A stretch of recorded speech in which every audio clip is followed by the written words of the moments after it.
Hello there, internet friends and frenemies and arch enemies. Welcome back to another debate dissection where we are doing an autopsy. This is part 2 of the autopsy on the debate between Godless Engineer and Joel Settecase. So welcome back. I am joined today by, as always, my wonderful, amazing co-host, Better Than Ember. How you doing, Ember? Hello. I'm surviving. I just got Queen vibes, like Queen Elizabeth. Yeah. Hold on. I have. Ah, You have a crown? Yeah, there you go. there we go. Okay. Yep. Hello. Hello. Oh, look, don't hassle Queen Elizabeth. As much as I hate the English aristocracy, she did drive trucks in World War II. That's a pretty baller move, quite frankly. So, yeah. She had nice puppos. Anyway, how are you? Sorry, I'm just like asking how you are and then going on about the dead queen. It's interesting. I don't know. Yeah, hung out with my son today. He's not Nice. feeling so great. He picked up a cold somewhere. Oh, that's not So nice. I dosed him up with medicine and then overfed him chicken Alfredo, as one does. Yeah. I'm not sure which is more effective, to be honest with you. It was just a rhinovirus kind of thing, common cold. It's hard to say. It was coughing, sneezing, gravelly voice, and could be anything. Yeah. Could be allergies. I don't know. Could be influenza, yeah. And today, I'm very excited. We have the amazing John Gleason, the godless engineer himself, joining us. How are you, John? Yeah, I'm doing pretty good. I actually, so earlier today, I was fashionably late, and by fashionably, I mean about 30 minutes late to a sort of mock debate. It really wasn't all that much of a debate Right. for the Santa Clarita atheists. Basically, Okay. they had me come and sort of present my case against 3 different topics. And like the first topic was the historical reliability of the Bible. The second Yes. one was mythicism. And then the third one was whether or not Christianity or like, is Christianity bad for women? And so like, I kind of, I had to write up like pretty extensive, like, opening opening statements for each topic. So I had like Right. about 15 minutes for each topic that I could present on. And so I had to write like this That's a week, I lot had to of write all work. 3 of those. That Yeah. is a lot of work. 15-minute presentations, yeah. People don't realize how much sort of work goes into these things when you're actually doing a presentation. You have to get everything together. Absolutely. That is a lot of work. Yeah. How'd it go? I mean, I thought it went pretty well. There was a guy Right. there that was kind of like meant to give constructive criticism. He's like a speech expert and all this other stuff. Okay. Public communications expert and everything. And he pretty much said that I like did a really good job, with the exception of the fact that you could tell when I was reading from my opening script versus like adding something that I just innately knew, Right. or in the response section where I would just talk about stuff that I knew about. He said that there was a stark difference there. So if there's a way that I can figure out how to really, I guess, internalize my opening statement, so it comes across as more natural as opposed to Right. like reading it, then it'll sound better. Right. Well, Right. Yeah. there's 2 main ways you can go about that. The first is the same as with any time you want to memorize lines for theater is you just practice, rehearse, and try to make the flow more natural, just like if you were doing a character in a theatrical production. The other is well, also practice, but like practice like in a newsreader kind of sense, like get used to reading off a screen at the same rate and style that you flow naturally, so that you can read at the same speed you normally talk at, and then no one can tell. I generally go in for like some parts of, like, if I'm doing something really technical, like I was doing evolution the other day and I've got to have, I was really focusing on endogenous retroviruses. I needed that information because I'm not a biologist and, I'm really relying on that. But a lot of the times I'll put in dot points of something that I know really well throughout it. So I've got a dot point there where I can just go to, and adding this on kind of thing. And then, that might be a nice middle ground where you're, because sometimes you need to have things written out in order to say it correctly. But I think dot points can be really good. Like a dot point saying, "Hey, mention natural selection." I don't need to have that written out to mention it, kind of thing. So you can have a mix. I usually use PowerPoint because that's what I've used in my corporate life. My previous reincarnation as a corporate drone. I think that. If you're using it correctly, like the slideshow correctly with all the notes and stuff, it's really powerful. It's really good. I mean, there's a reason why it's so ubiquitous throughout sort of, giving presentations. But hey, I'm just shilling for Microsoft over here. My check should be in the mail, Yeah, normally I do a presentation. I'm sorry, Amber, you go ahead. Oh, I was just playing off what Mark said, and it's a random sponsorship. Yeah. Well, I was just saying, normally I do have like a presentation, but like in the debate that we're reviewing this weekend and last weekend, that was on TikTok. So like there was no way for me to like give a presentation just due to the technology. But normally I do have a presentation that I run through, and like I have speaking notes that are very much more natural in flow. Right. This, I had to write up 3 separate openings for 3 like sort of related to topics, but still different enough to where they needed their own script. Yeah. So it's I didn't have the time to necessarily like actually get to know like my script and everything and whatnot and polish it that way. So I was just like, look, I'll get all of my notes together, I'll write it up, and I'll present it and see what happens. At least they didn't start with "Hello, my name is Kent Hovind." At least it didn't start with that. That's terrible. Absolutely One of these terrible. days, I'm going to write a presentation that starts with "Hello, my name is Kent Hovind," just for the reactions. People be like, "Wait, what's happening?" I did get a question from somebody in the audience that was like, "Do you think that if Jesus was a real person, he was at least better than Kent Hovind?" And I'm like, I can't think of a place in scripture where where Jesus body slammed his wife. So I mean, yeah, he's obviously better. Or, Jesus cheats on taxes kind of thing. I think he said like, give unto Caesar kind of thing. What is Caesar's not? Was that Jesus or was that Paul? I don't remember. Render unto Caesar. I think it was Jesus. I'm not sure. I think it was. Yeah, I think it was render unto Caesar what is Caesar's, and render unto God what is God's.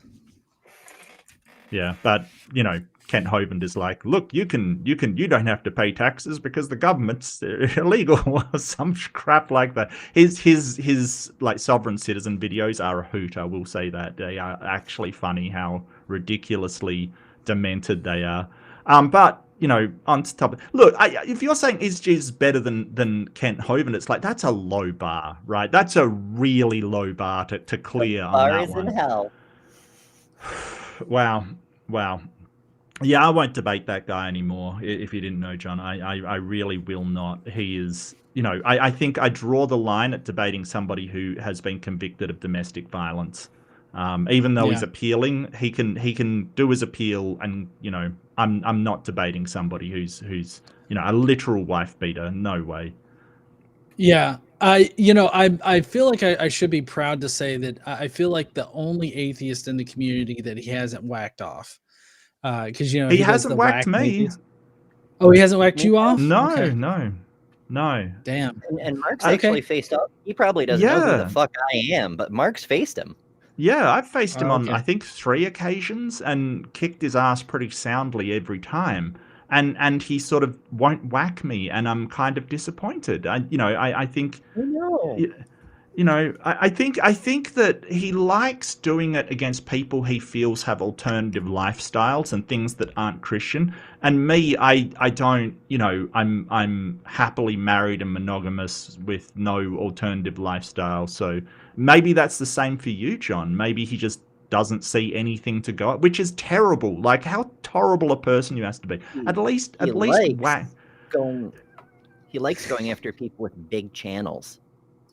That is true, and like how dare you? Guy, who is a straight cis white man with a wife and lives in Oklahoma and etc. And obviously loves science. Look, my channel's not big, but it has been cold, okay? Just relax, all right? There's a bit of shrinkage there, right? Just Oh, leave me no. alone. Well, so okay, it's been the summer. This makes sense. It's been summer here in the U.S., so that means it's Yep. been winter down there, right? Oh yeah, So that yeah, makes absolutely. the shrinkage makes sense. Yeah, yeah. We've also had tornadoes, which I want to stress this: we don't get tornadoes, okay? Which is very, very wild and terrible. Why is my thing in the wrong place? Give me one sec. There we go. There we go. My watermarks. It's got to move. It's got to move. All right. We're up to 2721 was the timestamp that we're at. This is the debate on where was it hosted, John? So it was hosted on TikTok on the Day of Debates channel The over there debates on channel. TikTok. Okay. Yeah, they have a YouTube channel which is which also has like the thing on it too. So yeah, it's called Day of Debates is what they call Right. it. Right.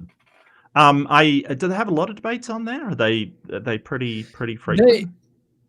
Well, sometimes I know that they generally like to kind of, I guess, maybe shotgun them, if Yep. you will. So like they'll Mhm. just have a single day where they have like 12 debates or something like that they do. Now, if you do want to see part one, give a like, subscribe, go over to Better Than Ember and like and subscribe there. The part one is on there. We got the openings and first rebuttals from both participants. My reflections are that Joel doesn't argue the topic. He argues foundations all the time. And it's a bit ridiculous. You know, he's sort of going to, well, they can't account for intelligibility. It's like, of course we can account for it. Whether it's true or not is another story. Like, that's the thing. It's not like we can just say, hey, through naturalism, intelligibility is just the brain understanding reality around us, and that's all it is. Like, it's an emergent thing. But, he's saying you can't account for it. And he seems to just stick to this. His accounting for it is just God done it. That's it. And that's what he sticks to. I feel like he's also got sort of an argument from ignorance. Like, if you don't know where it comes from, then, I win by default. And that's not how anything works. Like, that is just a fallacy. It's really logically bad. But I think you did great, John. I honestly think you did fantastic with the. I think there's a second rebuttal now, so we should be responding to some of your sort of leveraged objections to his arguments. It's very hard to argue against presup when it doesn't start in the first place. Like, there is no. It's not so much an argument as a declaration of God is responsible for fill in the blank, therefore God exists. Like, it is a circular argument. Yeah, and are you guys are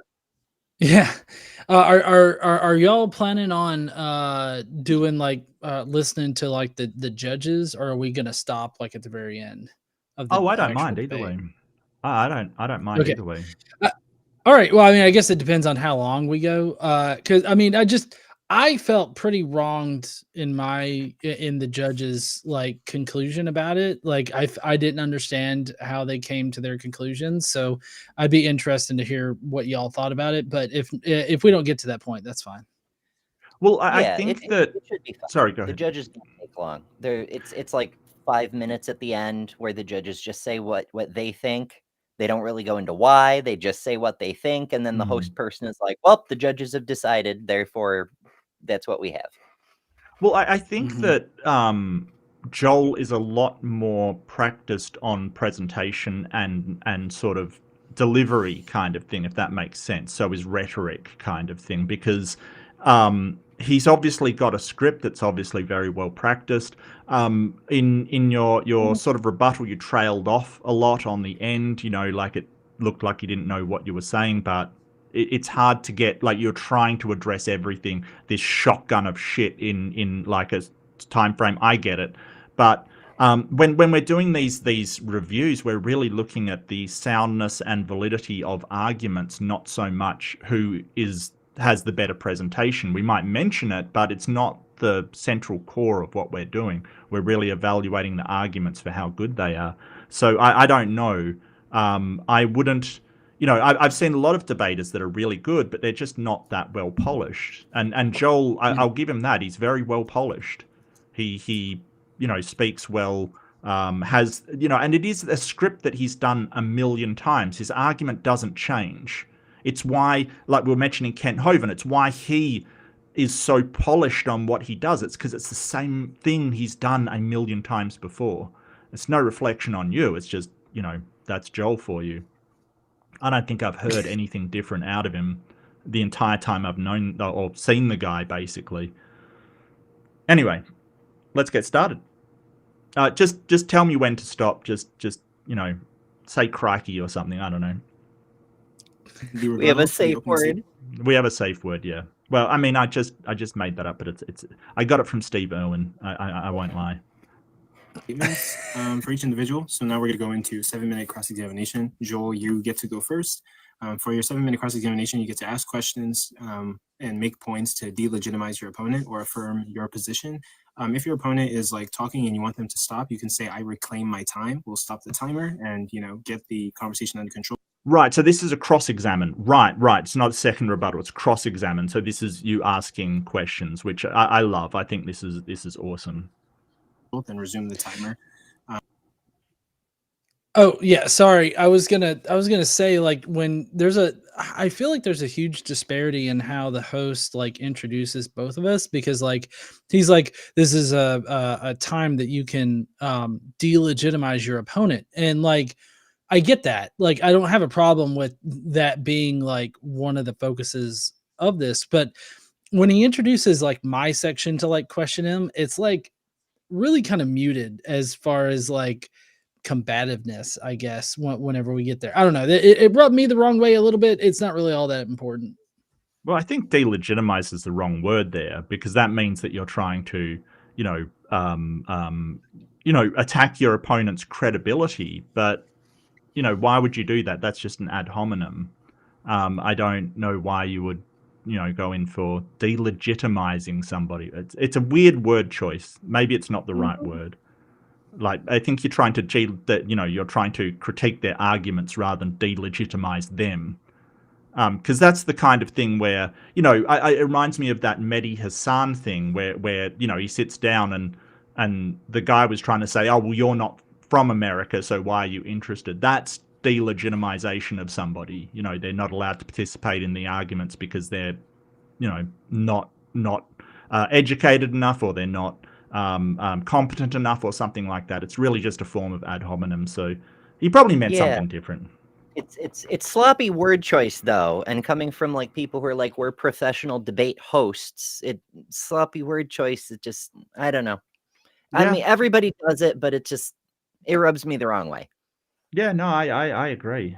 Where did I put the chat? Oh, I closed it. Okay, that's all right. And you can do the same thing, Godless Engineer. So we'll have 2 rounds of that. Both of you get 7 minutes 2 times. And we'll start that whenever you say your first word, Joel. Mr. Gleason, in your interview on the Recovering from Religion podcast, December 1, 2023, you said that you wanted to get more into philosophical content. Oh, I hate this. Okay, I loathe this. I loathe this. This is what Saitan, and I mentioned it last week, Saitan Broggencate, when he brought up all the stuff that Matt Delahunty did over the course of his show. Out of context, you should be addressing their arguments of the debate, not what they said on a podcast offhand, 2 years ago or something. Come on now. Like, seriously. What the hell? One time in 1986, you stubbed your toe and said, "God damn it." That means you believe in God, doesn't it, Mr. Gleason? Oh, got him. Got him. Got him. Yep, exactly. Yeah. No, this is really poor stuff. Like, I don't, if they tie it into something that you're talking about in this debate, fine. But I just bringing up this and expecting you to defend what you've said elsewhere it's not a good look. It really is not. Ugh. Yeah. And fun fact, though, I was actually at that debate between Matt Delahunty and Saitan Broggencate, and I got to ask a question in the question and answer section. I'm sorry. I don't. that was horrendous. That was absolutely horrendous. I think that Yeah. that for me, that really marked the end of Saiten Broggencate. Like, he absolutely got wailed upon, and he used every dirty trick in the book to try and get himself across the line and still couldn't manage it. So, obviously, Joel is a disciple of Saiten Broggencate. I know this because I've been arguing with Joel, and, Saiten came in from the top rope, missed completely, and landed on his face beside me. That's how I know that they're sort of, he's a disciple of Saiten. So yeah. As you've done that over the last year and a half, have you come across the idea of arbitrariness? Arbitrariness. Are you talking about just like ad hoc statements or ad hoc claims, or what are you talking about? An arbitrary statement or an arbitrary belief is one that is determined by chance, whim. This is horribly out of sync. John's in Yeah, sync. it is. Yeah. So, Yeah. I mean, I had to, on my channel, I had to normalize like a whole bunch of shit. So it does eventually catch up and it resyncs back up, but it's just, Yeah, like, I think it's very difficult. It's the Think Yeah, Institute side. what's Yeah. happening is we're getting the audio from the TikTok stream, but Joel has Right. muted himself. So we see his mouth move several seconds before the audio comes through the TikTok stream Right. because he has no idea how to run the damn thing. We cut out the beginning part where he spends 35 minutes fixing the text and eventually has to have Wi-Fi Gospel help him. And they go through that where his voice is doubled for a little while, and they settle on muting live Joel so that the audio on TikTok makes sense. Okay. Yeah. Okay. What I ended up doing was in Premiere, I sort of synced up the Joel that is on his channel, like his actual video. Yeah. I synced it up with the TikTok audio. And so like it, I was able to normalize it so that everything flows nicely, but on his channel, it's totally shit. Yeah. That's all right. I mean, it just matters that it's just annoying. Yeah. That's all. I know what the problem is though. They just didn't pray to God enough. If they would have prayed to God a little bit more, they would have fixed it. Oh, I'm sure that Joel maybe he made fun of bald people and God was out of bears. Maybe, I don't know. It's been known to happen. So is that tech difficulties? Yeah. No, I get it. Or impulse, and not by necessity, reason, or principle, or based on or subject to individual judgment or preference. In other words, it's a belief that you don't have a good reason for. Have you come across that concept in your study of philosophy? I mean, I understand that as being ad hoc, a statement that has no evidence or grounding to it. Okay. Do you agree that logic, mathematics, uniformity in nature, induction, reliable truth-seeking faculties of reason, senses, and intuition, and morality, do you agree with me that those are preconditions of intelligibility? I'm not sure if I agree with that. I do agree that those are descriptions of the reality we're faced with. Okay. Can you ground? Yeah, great. Yeah, so preconditions of intelligibility. I don't know what it means. Like, intelligibility, it's sort of this thing that they try and make into some sort of platonic thing, like it's an actual thing out there. Whereas, I see intelligibility as just an emergent property of our minds and the reality around us. As we understand the reality around us, it's intelligible or not. I don't know where this whole thing is coming from, but they have a tendency to make concretes out of things that are not concrete. Yeah, Right. I feel. Sorry, Amber. I'm gonna let you go first if you had anything else to say. Oh, and just general agreement that this the entire game with precepts is taking abstracts and trying to construct concretes that they can then drop on you. But it doesn't. I mean, it's philosophy 101. You can't get the concrete from the abstract. It's silly. And it's even worse in this case because this thing of intelligibility, like, it's a vague concept. You might even call it an arbitrary concept, to use Joel's phrasing for things, because it doesn't. Everybody has an idea of what it means, but there is no objective understanding of what it means. Like, he keeps trying to include morality. The hell does that have to do with the price of tea in China? So his idea of what intelligibility means probably isn't the same as what the rest of us are thinking. Right. I think also like his whole point here about intelligibility kind of suffers from the weak anthropic principle, I believe. Like Yep. we developed in this universe and were shaped by the environment of the universe, and because of that fact, we like the universe is intelligible to us, and I don't think that he recognizes that. No, I certainly don't think he does. But he's not going to any kind of evidence for his claims. He's going to, you don't have a precondition of intelligibility, which is, even if that was true, right? Even if you could say, hey, I don't, and I don't know what provides it, doesn't get him to a god, because that is the argument from ignorance. It's basically saying, if you don't know where intelligibility comes from, then it's my god that provides it, and that does not follow. It's a god of the gaps. Yeah, like we kind of went with last week, that if you can't answer my question to some arbitrary degree of scientific precision, then the only alternative is magic. And I know who the magician was. And Don't I make me do prove it, though. notice, I think Joel is one of the people I've run into, and I've pulled him up on it, I think a couple of times before, that he'll interchange subjective and arbitrary. Like when he sort of says, hey, your morality is arbitrary. It's like, well, no, it's subjective, but it is based upon certain things. Like you can't just say it's arbitrary because it's subjective. And I think that's a problem that he has, that he doesn't understand what arbitrary means. Arbitrary really has no reason behind it.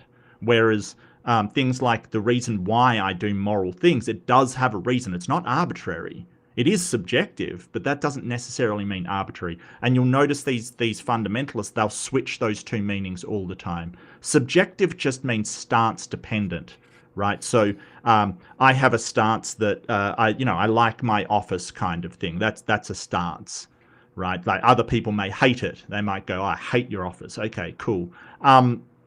That there might be good reasons for that. I might have things that I like in the office. There might be, I might have had good memories in here. It's not arbitrary, but it is subjective, right? So it's important to understand the difference between these terms. I don't know if he's going to go down that route, but I've got a funny feeling Joel will. Those preconditions in your worldview, or is your belief in them arbitrary? I feel that those are metaphysically necessary. You feel that, or you know that? I feel that. I'm not going to say that I know that, but I do feel like those are metaphysically necessary, like logically necessary things for any kind of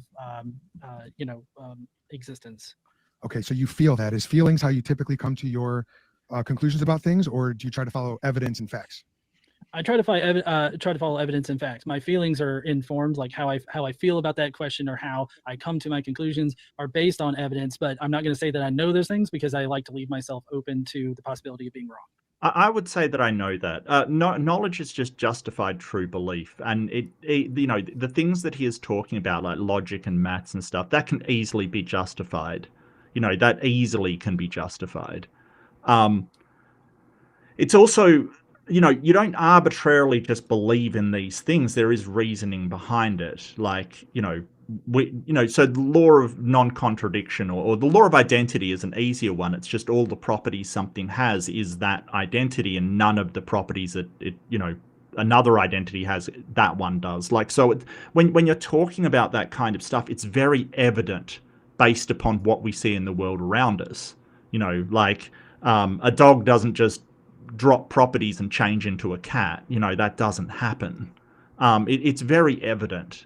So I laws of logic, I don't see those as being a problem. It's what we observe in the world around us. I'm not sure what he's getting at here, though. Well, so just to give some context, I was very hesitant to say no, because I felt like he was trying to trap me in like doing some kind of justification of knowledge. And so Right. I was wanting to try to choose wording that wouldn't trap me in that. And I felt like saying that I know it. While I agree with you, Mark, that knowledge is just justified true belief, I felt like Joel was trying at least attempting to set a trap for like questioning me on like how I ground knowledge and how you can only ground knowledge in God and everything like that. So I went with the wording of I feel that way because I guess I wanted to communicate that, you know, it was just how I understood things as Right. opposed to transcendentally true. I don't know if that makes sense. Yeah, Well, absolutely. The whole equivocation thing of like, well, do you feel it? It's an absurd attempt to move the framing of the situation, hmm, because no one says, well, it's 8:35 p.m. Eastern time. I just feel it. Like, I have a general sense based yeah, on knowledge and awareness, and so it's like I don't have an emotion about it. It's not the right. same feeling as I feel bad vibes coming off Joel. Like maybe he's a not trustworthy person, for example. Yeah. Although his eyeliner is not bad. Excuse me, that's guyliner. Thank you very much. Look, you know, this is part of the pre-sup conflation rodeo that we're currently on. Like when you say, well, I feel this is the case, he says, well, that's just a feeling, facts and feelings and rah rah rah. It's really just intuitively you say, hey, these things are true because that's what my intuition tells me. I guess I have some criticism on that. Like when you do say, well, I feel it's that way, it is kind of arbitrary. It's kind of, well, that is my intuition. Now, intuition isn't really arbitrary. There's a number of reasons why that works, but it isn't very strong way of supporting, you know, what you believe. You know, I think that probably it's better just to like because yeah, absolutely, Joel's trying to set a trap. He's trying to say, hey, where do the laws of logic come from, and where does all of this come from? If you can't answer, then it's my God. Number one, you can really lean into that, right? You can absolutely lean into that, and that's something that I've noticed people do with precepts that I do completely different. I absolutely lean into it and say, okay, well, we both agree that laws of logic are a thing. I know laws of logic, you know laws of logic. I think they're a model that describe reality, but if you're talking about the properties of reality, as in logic, yeah, I agree it's a thing. Now show me it comes from your God. Like, you know, so what he's trying to do is basically say, you can't appeal to the laws of logic because you don't have the foundation of God. But the thing is, he agrees that they exist. You can just say, well, I don't know where they come from. They could just be inherent properties of the way the universe formed, right? They could just be the way reality is. Kind of like a brute fact, but down to, you know, the quantum plasma field at the beginning of the universe was orientated in such a way that it produced these results. Something like that, right? Like that is just the way the universe came out, and we observe it. You are making the extra claim that the reason it is like this is a God. I'm not making that claim. I'm not saying, hey, I know where they came from. You are. That's up to you to demonstrate it comes from a God. What Joel's trying to do is basically say, because you can't tell me where they came from, you can't use them. And that is a nonsensical statement. That's like saying, you can't tell me which factory your car was produced in, therefore you can't drive it. And they do love cars. They do love cars. Yeah, so I think I would lean into that one and just say, hey, and the other one is they presuppose them, and that's got a whole nother rodeo altogether. Precepts, man, they're just. But you know, the confidence in which they say, oh, but you don't know where it came from, so you have no foundation to use it. It's like, are you serious? What the hell? Okay, so you feel these things, but you say that your feelings are grounded in evidence. In your debate with Alex Medeiros, you said that you Not what he actually said. Not what he actually said. He likes things to be grounded in evidence, is what he said. He never said that it was grounded in evidence. Like, come on, Joel. Yeah, that's it. I mean, it's in an informal debate with pretensions of formality to it, but it's still, if you're going to do a cross-examination, you're supposed to be asking questions, not taking whatever your opponent says and then restating it in a different way that Right. means something else. Like Straw that's manning it, yeah. it literally that it is Mhm. literally okay. You handed me these stones. I'm gonna set those aside and build with this straw instead. Like Yep. that's not what a cross is for. No, it's not. You do not need certain knowledge in order to have knowledge. Do you know that? What a loaded question. You need certain knowledge in order to have knowledge. Do you know that? No, you seem to be asserting that. Do you know that, Joel? If so, please demonstrate how you know that. Well, yeah, and I feel like that definitely his script was trying to get me to say I know this thing, and then the next part of the script is, oh, blah blah blah blah. Do you know that? And Yeah. so like I never claimed to know anything in this particular respect. So he's just Right. still going by his script that's on his computer there.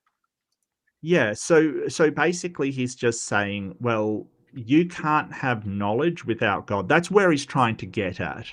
It's a wild ride from here. I know it's going to be, but I just want to point out that is a loaded question.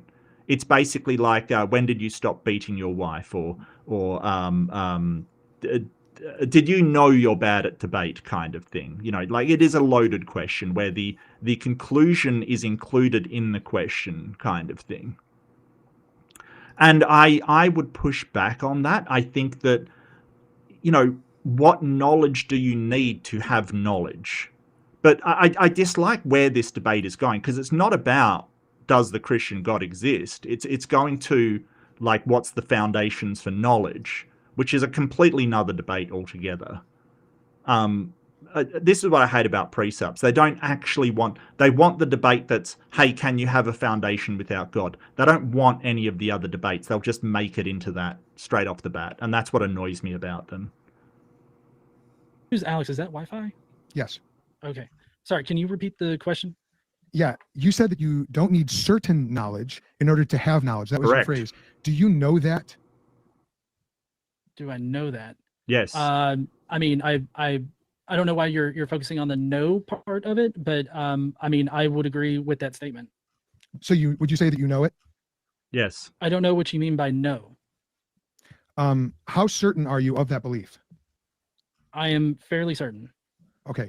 Nice. Yep. What percentage of confidence is required for a belief to count as knowledge, would you say? If you don't have to have certainty. Don't know. How Depends on the claim.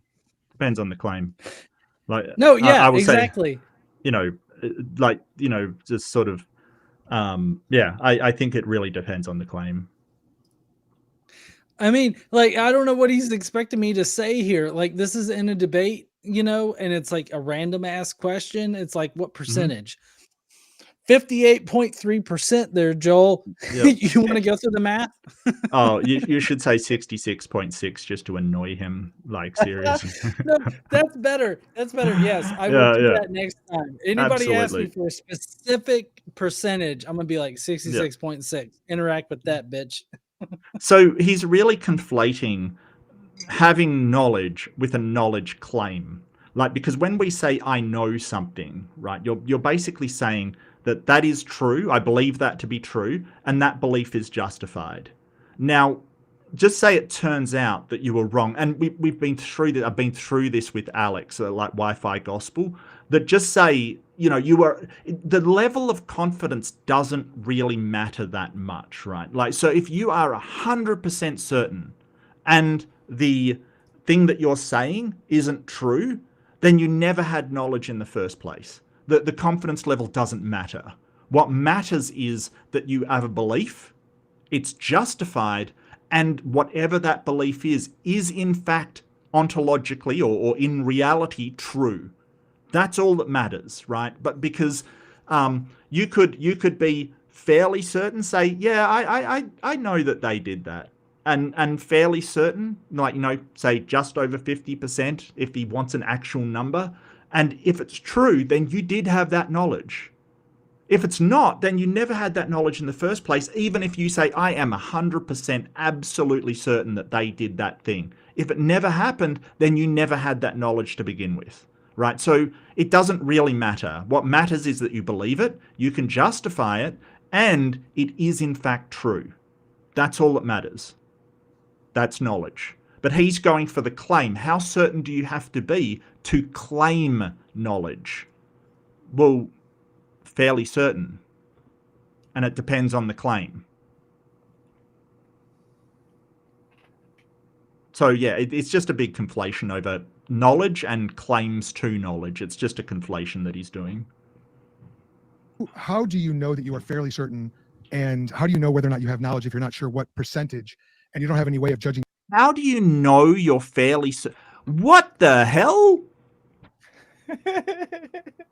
How do you know? How do you know you believe that, John? How do you know?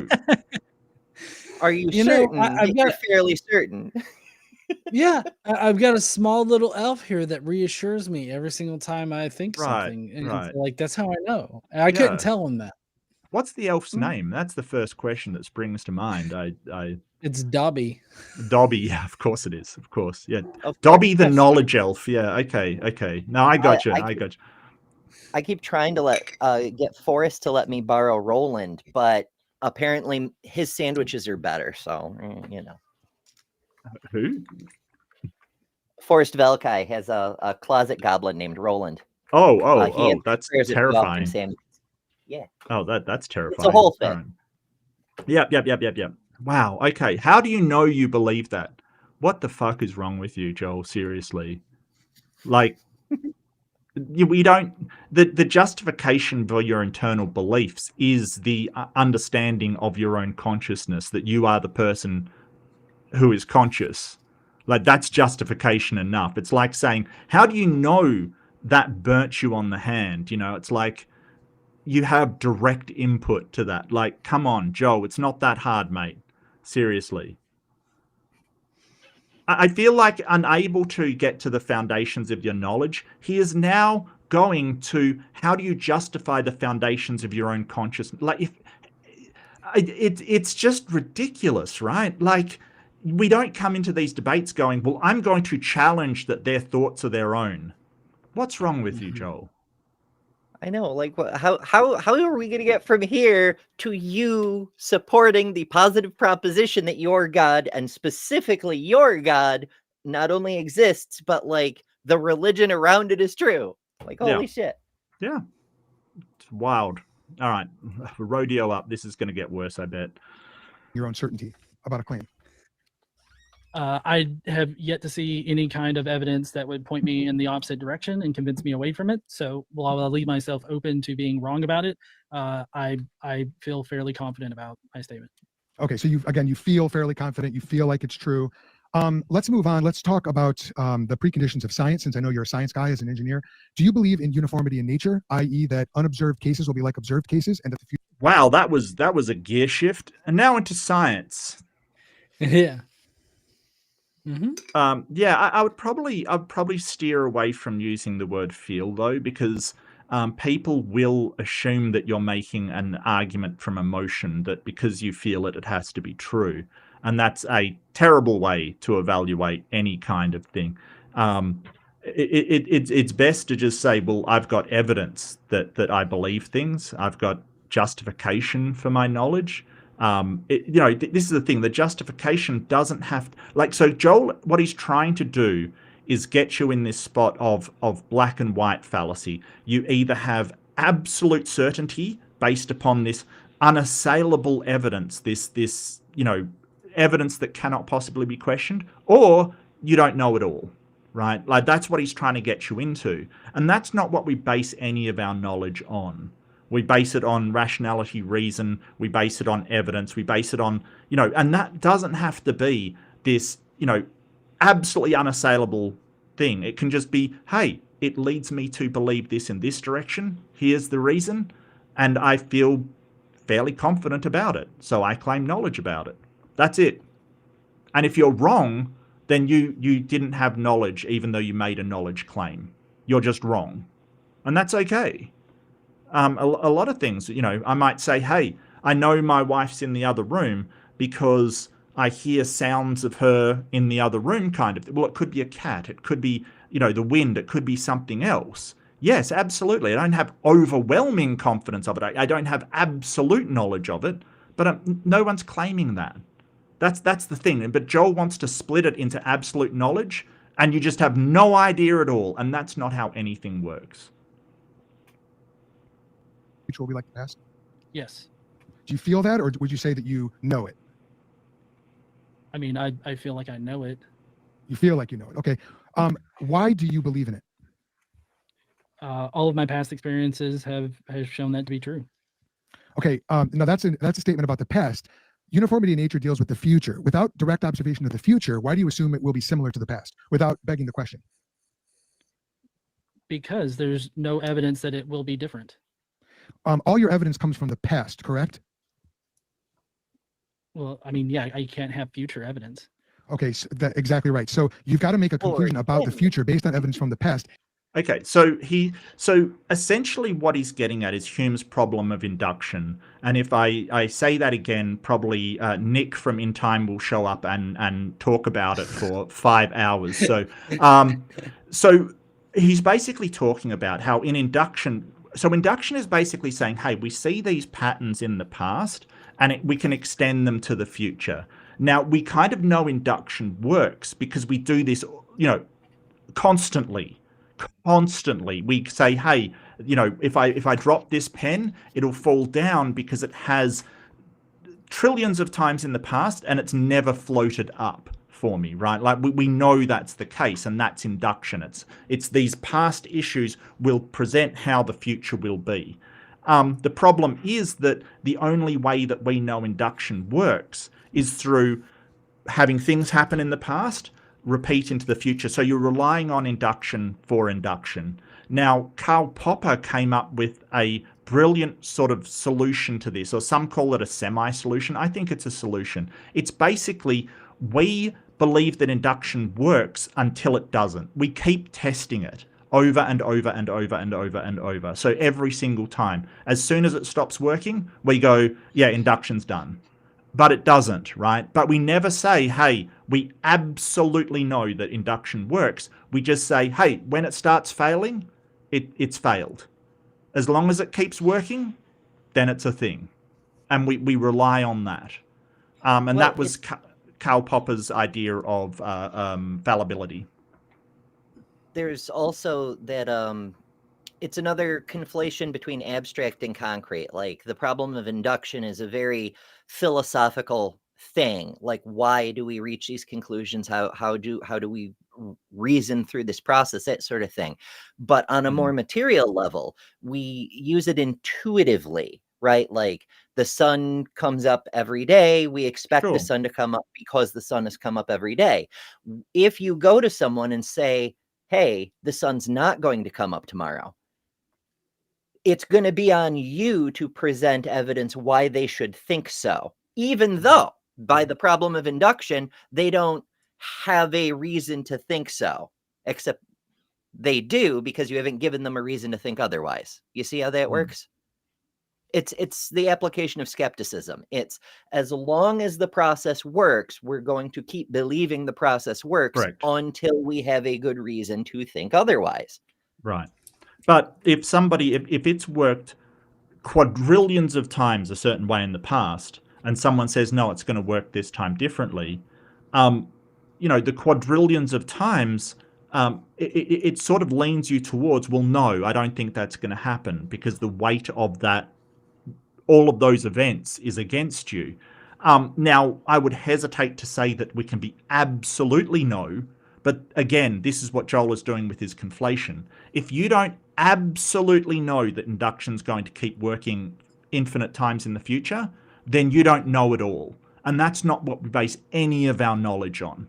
Like I am, like because of the quadrillions of times induction has worked and the zero it has not, I am 99.999999, like as confident as I can be as anything that induction is true. But we can't say absolute knowledge. I don't claim any absolute knowledge. So Joel's just doing again in black and white. Sorry, go ahead, John.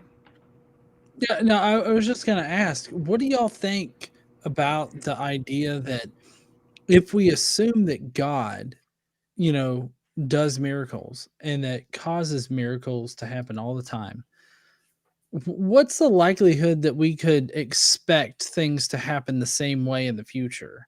Like, I feel like at least I've made this argument before. I feel like if God were real and God could randomly choose when to disrupt the natural order of reality, then we Mhm. can't actually make accurate predictions. At least we can't be confident in them to the level that Joel and other apologists say that we can. Yeah, as I said last week, like Joel can't really claim uniformitarianism because, I mean, he does, don't get me wrong, but I don't think he can because God could always just cause my pen to float up because he wants to have a laugh at me or something, some arbitrary reason. Like there is no confidence. Joel should have less confidence in uniformitariety than we do because his God could always step in and do something wild. Right. And the fact that that's never been demonstrated, it's now, so this is one of the reasons I get so frustrated at people like Joel, because they are low fucking tier apologists. Like, I've run across people who say the fact that the pen always goes down is a miracle because God is interceding every single time to make the pen go down. And that's what gives us what we perceive as uniformity, but it's actually confirmation of miracles. And I mean, that's still not a great argument, but it's so much better than Joel's, you know? Right, Oh, right. But no, it's a good point, John, and I think absolutely. How does he expect, experiments to work if God could? Like I bring up a show called The Three Body Problem, like where physics just because of something, I'm not going to spoil it, but because of an outside influence, physics just stops working and they just get ridiculous results all over the place. That's what I would expect if uniformitarianism isn't true. And God could just suddenly decide to do that, decide that, hey, if you hit this, particle with another particle, it's just going to go off in a random direction rather than obey the laws of physics. He could do that. So why should we operate science with any expectation that we're going to get uniform results? According to Joel, it's all up in the air. Yeah, I think this works against Joel, this uniformitarianism, rather than for him, but that's just my opinion. In order to do that, you have to presuppose or assume the principle of uniformity in nature. Do you see? Does I that don't make have sense? No, I disagree. I don't have to presuppose it. Yes, You're making correct. conclusions about the future based on the past. In order I'm to making, do that, I'm you have, making do you understand that you hypotheses have to? about the future. I have expectations about the future that are based on the current evidence that is available to me. And until you can provide me with evidence that shows me a different outcome, then I will continue to believe in the uniformity of nature. Are you not saying, I know the future will be like the past because the past was like that, so the future will be like the past? Is that not question begging? No. No. No. He doesn't know what question begging is. No. Absolutely not. So, question begging for anybody, every video is somebody's first video. It's circular reasoning. It's when you take your conclusion and you put it in the premises or the premise of your argument. Like, God exists. If God exists, the universe exists. The universe does exist. Therefore, God exists. It's not exactly. It's where you put in something that has not yet been demonstrated, right? That's really what begging the question is. But again, he's conflating. He's basically saying you're claiming that you have absolute knowledge that the future will always be the same, and you said nothing of the sort. You just said, I believe in well, basically induction is what it is, but uniformity of nature, because that is what we observe that keeps happening over and over and over and over. And like I said, when it stops working, we'll no longer believe it. It's not that you know that for absolute certainty. It's that we have mountains of evidence that that will happen and nothing to suggest otherwise. So, it's not begging the question. It's observing the world around you. You're not saying, Right. hey, we start out, like if you said, hey, we started out knowing absolutely uniformity of nature. No, nobody's saying that. What we're saying is that humans have built up this picture that nature is uniform, it works by certain laws. That's it. That's it. Yeah, and we know there's exceptions to it too, like Mount St. Helens. It went for years and years without erupting. So if we went by strict adherence to induction, we'd say, well, it didn't erupt yesterday, it didn't erupt the day before, therefore it won't erupt. Right. We know that's not true because volcanoes do sometimes erupt, and eventually it did. And, the same is true for Pompeii and so on and so forth. Now, we know they do erupt from time to time, so that's a bit more of a reasonable thing. But if you went into ancient Pompeii and said, hey, the volcano is going to erupt tomorrow, y'all should evacuate, they may believe you, they may not. They may want some evidence, like, hey, have you been feeling those earthquakes the last few days? Oh, now there's a reasonable basis for, abrogating induction and behaving sensibly in the moment, kind of thing. Sorry, I just want to jump out at my unfinished sock member for 1 month. Thank you, Sock. Thank you. Don't give up on induction. Like and share instead. I agree. Inductively, liking and sharing gets us places. So yeah, do that. Do that. I guess so. So that particular discussion right there kind of springs forth to my mind what I was trying to communicate with feel, and maybe that was the wrong word to use, but like as far as feel goes, like what I was trying to communicate was I think that it's more likely than not. So like Right. if in the case of Pompeii, if we had earthquakes and everything like that, and I went to somebody, I'm like, hey, the volcano that we're right next to is going to blow tomorrow. It's like, well, how do you know that? Well, there's been all these earthquakes, so I feel very confident that it's going to happen tomorrow, just because of all of the precursors that are leading up to it. So I guess maybe in the future, what I might say is something to do with the confidence that I feel in something, as opposed to just saying that I feel it. So like I'm fairly confident in this. Like I'm more confident than not in that particular case, because I know that he was trying to trap me in the whole no kind of situation, which is why I was like, I don't know what you mean by no here. So like I definitely do still feel that like if I have a more than not likelihood in my mind of something either occurring or something being true, that would constitute as knowledge. Yes. Or a knowledge claim.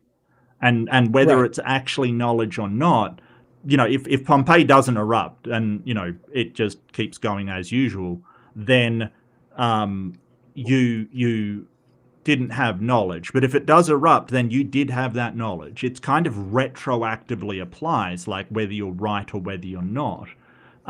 So I don't think knowledge isn't something to really like the apologists. They kind of want to make it this, well, you've got to have this overwhelming amount of confidence in it in order to be. No, you don't. You can make knowledge claims all the time. I know they're a bad person. I know that my wife's in the other room. I know that, I know I'm going to get billed by the tax man in the next whatever, like you can make these claims. If you're wrong, you're wrong. That's okay. It's okay to go, well, I didn't know that after all. I was wrong. That's okay. It's okay to be wrong.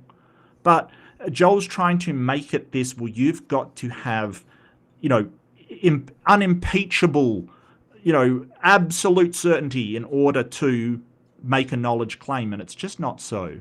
All that you need is a justification, because whether it's true or not is another story. All you need is that justification. If your justification is, hey, I feel like this is, going to explode, Pompeii's going to explode because of all these rumblings and stuff, yeah, that might not be a great justification, but you can still make a knowledge claim off of it. Whether or not you're right is another story entirely. I went to Delphi and sniffed the fumes, and I got a vision from Apollo. Right. The mountain will erupt tomorrow. And speaking of exploding, I'm derelict in my duty, and I missed a super chat by My Unfinished Song. Oh! for $2.22 US. Hail Mark, Ember, GE, and effective induction. Yeah, I don't have a problem with induction. I think that Hume had a good point as why induction, you can't have absolute knowledge of things in the future. But I think Popper's right that as long as we continue to test everything, including induction, we're fine. We're absolutely fine. It's not a problem anymore. Repeatable testing, that's all you need. As if it fails, throw it out. That's it. That's all. That's the whole kit and caboodle. Yeah, I mean, I agree, but I know in this debate, or at least I was going into this debate with the understanding that Joel requires absolute knowledge. And like, I feel like that puts me at a disadvantage because obviously I don't think that anybody has absolute knowledge.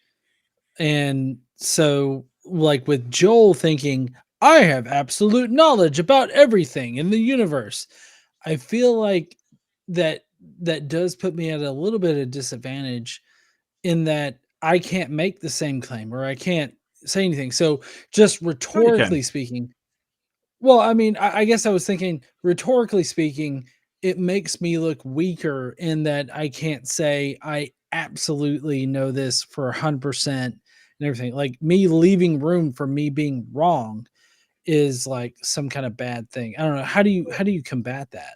It's a David and Goliath kind of thing. Like he can make the claim and therefore he has a stronger claim, but then he also has a heavier burden to go with that claim.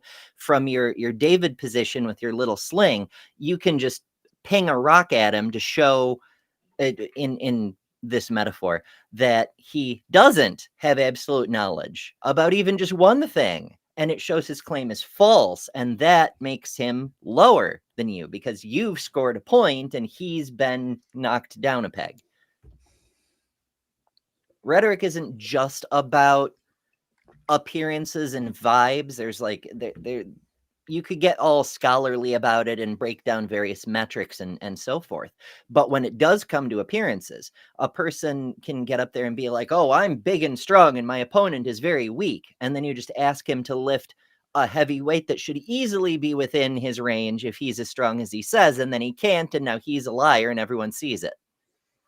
And I think just pointing out that, claims of absolute knowledge, it doesn't matter how confident you are in a claim, whether it's true or not.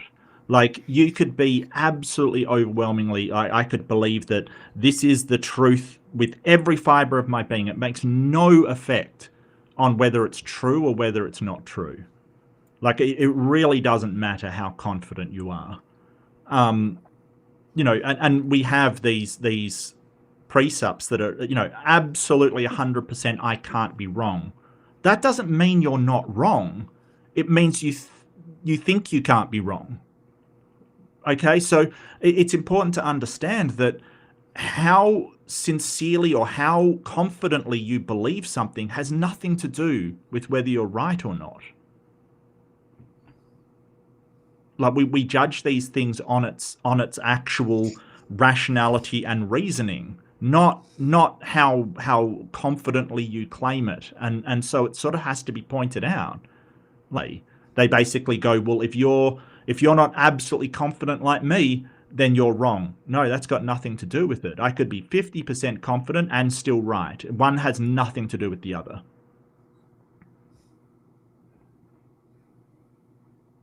It is not question begging.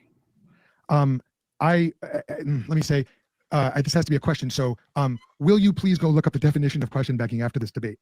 I know. I know what. I hear that, and that your truth-seeking faculties, reason, sense, perception, and intuition are generally reliable. I do not know if they are generally reliable, but I try to do my best to ground anything outside of the reliability of my senses, so that I can so that I can have the best view or map of reality, so that my views comport with reality regardless of my perception. Okay, do you believe that your reasoning is the product of an intelligent mind or of unguided, impersonal forces, whether deterministic or random, acting over millions of years? Wow. Okay. What Could a be. dichotomy. Yeah, I mean that's a false dichotomy because I could say, "Hey, aliens," but you know, I I don't know. Well, It's so kind of. Sorry, go ahead, John. Oh, I was just gonna. I noticed that there was a bunch of skipping there, and I mean, like he asked me to like go and look up the definition of question begging, and I just had to. I responded to him by saying, "Listen, I know what it is. Yeah. I would appreciate it if you would stop talking down to me, or Hmm. something to that effect." And so, Yeah. like, I felt like that was just him trying to have a pissing contest with me in an intellectual way. Like, oh, he just must not know what question begging is, and it's Well, like, that is rhetoric, kind of. The way you present your arguments in order to be more convincing to your audience, sort of thing. By being condescending, he's setting himself up as the authority, and you're the Yep. noob who's only being allowed to play with the big dogs.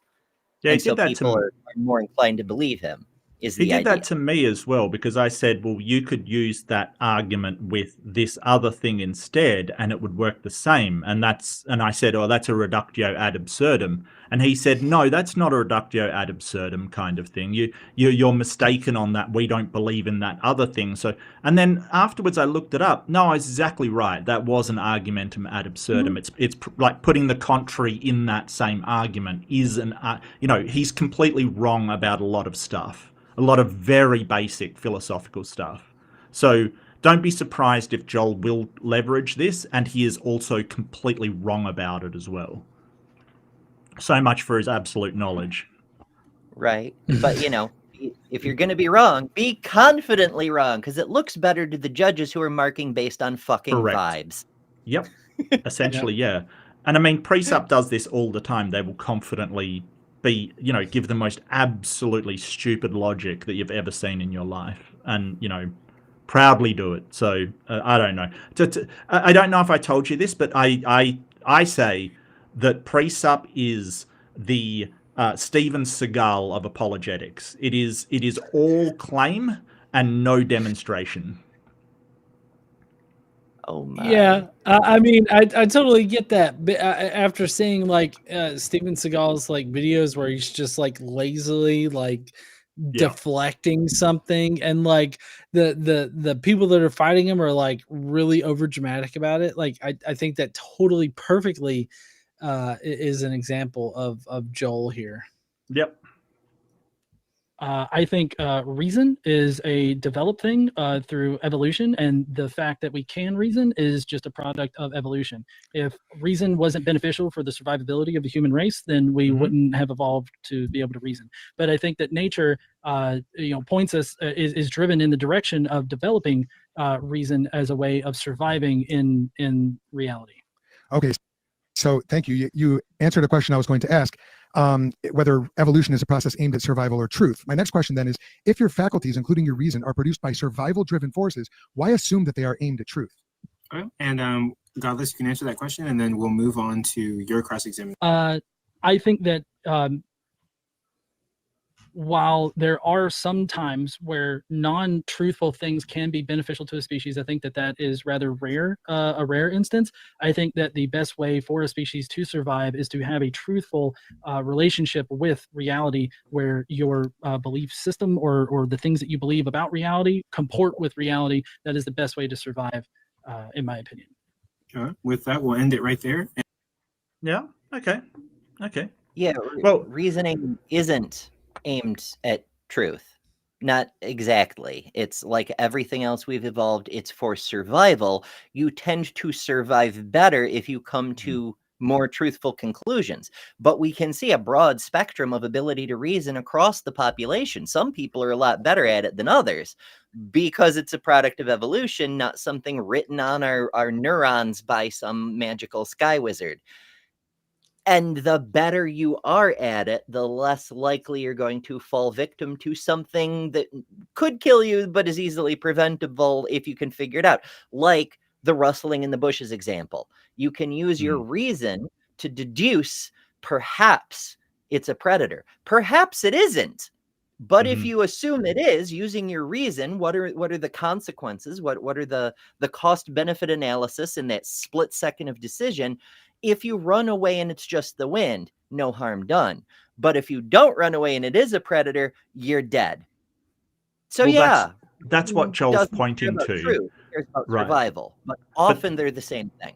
But that's what Joel's pointing to, right? So he's sort of saying if evolution is true, then your senses are geared towards survival, and it's not necessarily geared towards finding out what is true, right? This is what he's trying to say.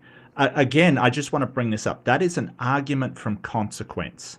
He's saying basically, if evolution is true, if we did evolve by this kind of thing and that's what you believe, then we're not geared towards finding truth. We're geared towards surviving, even if we believe in false things. And the answer to that is, yeah, no shit, Sherlock. Look at all these Christians running around, right? Like that's basically saying, well, I don't like it if we're not geared towards truth. Well, no, but it's the thing about the thing about evolution to remember is there is a good enough principle, right? So it will try to, you will have these things weeded out, but as long as it's good enough, that'll do. As long as you can survive, it doesn't try to improve it. It doesn't try and focus it. It doesn't try anything because it's good enough to survive. So there is this principle that getting enough truth to allow our survival is a good thing. But Joel himself believes that a majority of the world is wrong about the basic foundations about reality. So why should we believe that your mind is geared for truth when the opposite seems to be the case? And I'll tell you why. Joel thinks that everyone knows God exists, and they're suppressing it in their unrighteousness. He asserts it. He asserts it. It would be fair to say he knows it. Well, he makes that knowledge claim. Claim to know it. You know, he claims to know it. Yeah. So, you know, and his reasoning behind it is terrible. You know, the Bible says it's written on your heart and all of this, you know, dumbass crap. But, you know, it's kind of like this. Well, what we observe around us with people's ability to find out what is true or believe things that are in fact false is a lot more consistent with a evolutionarily developed brain than it is with some perfect super being creating us in his image. Through revelation and things. But yeah, to what you were saying earlier, we see the same thing with senses, right? Like, would it be ontologically superior if our senses were intelligently designed geared towards truth? That's not what we actually observe, though. Like, we know pareidolia is a fantastic example of a phenomenon where our senses are not demonstrating truth, where there's a survival advantage in pattern recognition, particularly of faces, because we're kind of tribal as a species. But it just goes to show it's not, none of our inputs are aimed at truth. They're aimed at survival. And sometimes there's also kind of a naturalistic fallacy there as well. Like, because evolution is natural, then it's got to be good. There's a whole bunch of byproducts of evolution. It's kind of one of those inconvenient truths. There's a lot of byproducts that don't serve us very well anymore, that are kind of impeding our development as a species. For instance, the tribalism that's going around definitely impedes us. The you know, sort of aggressive sort of posturing that we do is kind of impeding us a bit. There's a lot of things that aren't great about evolution, but he's basically saying, hey, if the consequences are bad, then it can't be true, and therefore your worldview is wrong. Well, no, just because the consequences of evolution aren't great doesn't mean that it's not true. That doesn't mean that at all. That's the consequences, you not liking the consequences. It is more important for us to be rational and try and find truth because it is such a fallible, because our reasoning and our senses are such fallible, you know, sort of evolved things. It's more important that we consider these things logically and rationally, not less. And if Joel is right, then why is there a whole bunch of people with no idea of what's going on? I don't know. I have no idea. And there is, sorry, everybody, there is the sock strikes again. The It's sock knows. $2. The sock does know. Don't make false dichotomies. Like and share instead. Look, that's not a false dichotomy. You can Yeah, either like or share. Yeah, that is a false dichotomy. You're right. You Yep. can make false dichotomies or like and share, but it has to be one of those. One of the two. Okay. Yes. So do you have any thoughts on that, John, about what we've said? Like, you know, No, I mean, I'm just sort of taking it in right now. Because in this question answer section, I do feel like I could have answered better. And I feel like I wasn't necessarily prepared for all of the extra pre-sup like questions Bullshit. that could be asked. Yeah. Yeah, the bullshit. Yep. And providing like maybe the best tactful answers to those things. So I'm really just sort of listening to y'all and trying to learn so that I can do better in the future. Yeah, pre-sup is tricky because it you know, I mean, he's obviously going through a script where he's trying to trap you and things. That's what pre-sup essentially does. It is pretty poor. It's pretty poor, but you did pretty well. You know, like, I'm not saying you didn't do well. It's just that, you know, I would answer slightly differently and just sort of go, okay, well, you know, we don't have absolute knowledge. We can't be absolutely certain of anything, but that's not important. Well, Mark, don't blow smoke up my ass now, okay? If I did shitty, tell me I did shitty. It's fine. No. I've seen people do a lot worse against pre-sup. I mean, you kept it together. You basically said, hey, you know, I have these beliefs. I think you even did justify them as you went along. Like, we keep seeing this in the evidence that we see. That's totally fine. But I'm going to love your grilling of him, because he's now got to provide answers, where pre-sups, if you've noticed, they don't like giving answers. They like asking questions, and will do anything to avoid giving like solid answers. So let's see how Joel does under the pressure. And we're going to go into your cross-examination. Godless engineer, you'll be able to... Sorry, I said this should be the best part, because Yeah, I mean, absolutely. that's the main reason I generally don't debate precepts anymore, because it is usually a complete fucking waste of time. And to be fair, it's also a very hard debate to lose, because you could concede every single point and you still haven't lost because they haven't demonstrated anything. Correct. And that's another reason not to waste any time. But this is different, because he has to answer questions as part of the format of the debate. So I'm excited to see where this goes. We've got Jester for $5 just before we start. A good pre-sup will vet to make sure you're not used to their trash tactics. They probably won't debate you again. Yeah, some of them yes, some of them no, Jester. Some of them try it on again. It depends on the guy. But yeah, the worst ones will, if you've got a response to Darth Dawkins, he will call you a troll and just never let you in again. Like, seriously. Absolutely awful person. Jester has made an illogical statement. It violates the law of non-contradiction, because you cannot have a good pre-sup. There you go. A person who's good at logic and reasoning cannot be a pre-sup. That is a dichotomy. So I've heard that Joel has sworn off public debates after my debate with him. I don't think that that's like any kind of like indication about our debate, but it is kind of interesting how another debate situation came up and I suggested Joel, and it all of a sudden became Joel doesn't debate anymore. Like, I'm just saying that's a weird correlation. I thought I saw him post something about a debate on his channel. He did. Hang on a sec. What? No, he did. Oh, is that his recently debate where people call in, and he has complete control over the conversation? Is that the debate that he's talking about? Yeah, okay.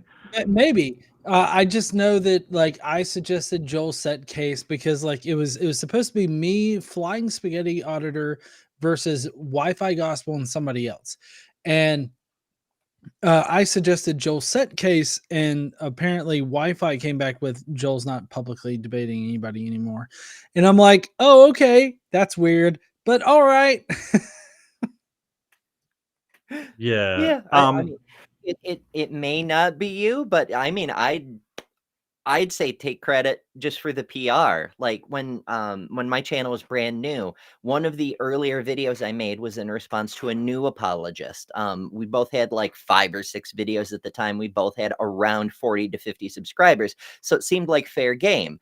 And he did a version of the watchmaker argument that was so bad that not only did he fail to land his point, he accidentally disproved not only his God, but the very possibility of there being any gods. And I was like, my guy, that was amazing work. Well, he deleted his channel. Now, of course, it may not have anything to do with me, but I sure as hell took credit. So I took Fair my enough. YouTube banner and I put a little apologist symbol on it, like an old World War I fighter. And then as I went on and you know, I debated a couple flat earthers and they both hung up their I guess turtles or whatever. Like every time I would interact with somebody and they immediately quit right after, I put another thing on my, I stopped doing it because it was cluttering up my banner, but it was hilarious to me anyway. Well, I do see that shortly after you, he did debate Tom Jump, who I know can be pretty fiery in a debate. So it might be like, you know, you're very respectful, you're very sincere. Tom can be a bit wild. You know, I don't hate him. I think that he's fine. It's just, you know, I'm not sure Joel wants to get into a ring with Tom because he's a bit, you know, less cordial than you are, John. Mm-hmm. So that might I'll be it. take that. I'll take that as a compliment. Yeah. Oh yeah, absolutely. Control the narrative for 7 minutes, and it starts whenever you say your first word. Okay. Do you? So Joel, do you consider God to be immutable? Could you define your term? Yeah, unchanging. So like God, I believe that this is actually in the Bible. I can't quote you which verse, but God is the same in the past as he is in the present, as he will be in the future. Yes. Is Jesus God? Yes. Is God responsible for the atrocities he commits in the Old Testament? That's a loaded question fallacy. God does not commit any atrocities. That is not a loaded question. Wonderful. Oh goodness. I mean, you'd think he'd know about Joel- loaded Joel. questions, right? Yeah, Joel, I need you to go and define on Google what a loaded question is, please. Well, it is kind of. You're sort of saying, hey, the atrocities that happened in the Bible, yeah, is God responsible for them?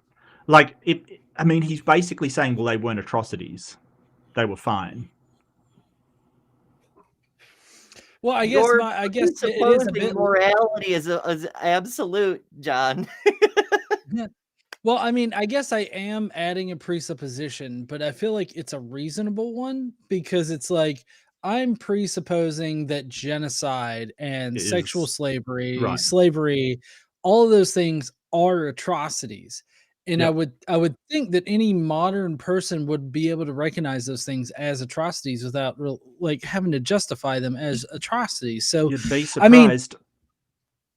yeah, I mean, I get that, but I guess in my point of view, like those things would just be sort of like, duh, those are atrocities. It's incontrovertible. Yeah, no, I totally get Yeah. where you're coming from. But, you know, we have William Lane Craig going, you know, it was best for them that they were taken out by was the a other. He said that shit twice. Yeah. He said that shit twice. Once to a college class, and then Uh-huh. once on Alex O'Connor's podcast. Yep. Like Mhm. years and years apart. So it's like it's definitely not like a mistake. Like William Lane Craig meant that shit with his Yep. whole fucking chest. Yep. So, yeah, I mean, that's beautiful. It's not an atrocity. So you don't think genocide is an atrocity? Not when God commands it, according to Joel, apparently. Mhm. Is geocide not an atrocity? Geocide? Yeah. Understand. Yeah, John trying to massage the algorithm out of the dirt here. Yeah, I totally No. get you, man. Yeah. So it was on TikTok. So like, I didn't want like to be responsible for taking down the channel or anything like that. So Yeah. like, I immediately switch into like TikTok sort of language, which you have to like Mhm. really soften it to like I know. geocide, unaliving, and all this other Yeah. kind of stuff. Yeah. Well, I mean, geocide, like he can't parse that term like geo and so, because I mean, I realize you were probably hinting towards genocide, but like in the flood of Noah, it's literally geocide. He kills Yeah. the whole world. It's species side, basically. Yeah, absolutely. I mean, he either kills or relocates them, and that's definitely, ethnic cleansing of the entire world. So, Good. The conquest of Israel in the land of Canaan were an act of divine judgment that was not immoral. Okay, and so how do you explain things like Numbers 31? I read it and I believe it. I also understand. Could you ask a question? What is that question, John? how do you explain Numbers 31? That is a question, Joel. I was totally confused by that. Like, could you ask a question? I fucking did. That is definitely a question.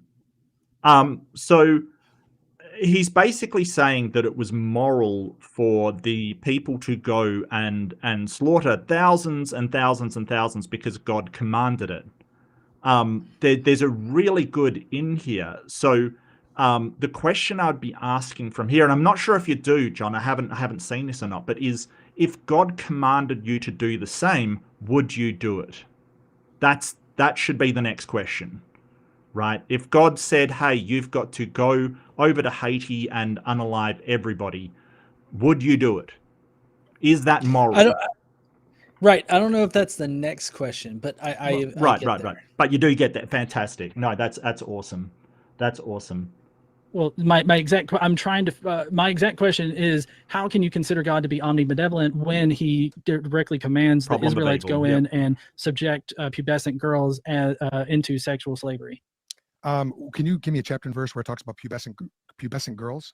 Numbers 31, 17, and 18. 17 and 18 is both the unaliving of small children and women, and then 18 is where he where the young girls are taken as spoils of war, or to become forced wives, which is a form of sexual slavery. So this is really good. So instead of Joel being able to run up the clock by looking it up, kind of thing, because he's really, like, Joel knows these passages, or he should if he's a apologist kind of thing. Like, there's no way he doesn't and profess his knowledge of the Bible to be so amazing kind of thing. There's no way. Him looking it up is running out the clock, or at least that's what I think anyway.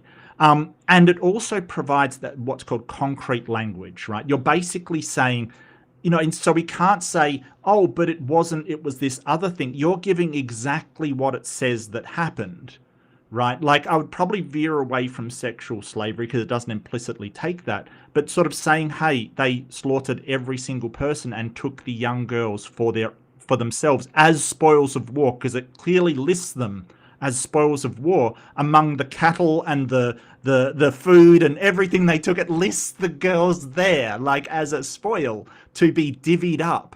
And the temple got a certain amount, and this tribe got a certain amount, and that tribe. Like, so using this concrete language to kind of go, yeah, this is what we're talking about. Is that immoral? That's the question. And he wants to just go, oh, what's the verse? Let me look up the verse and look at it to decide. Come on, dude. Seriously, you know the verse. He knows the verse.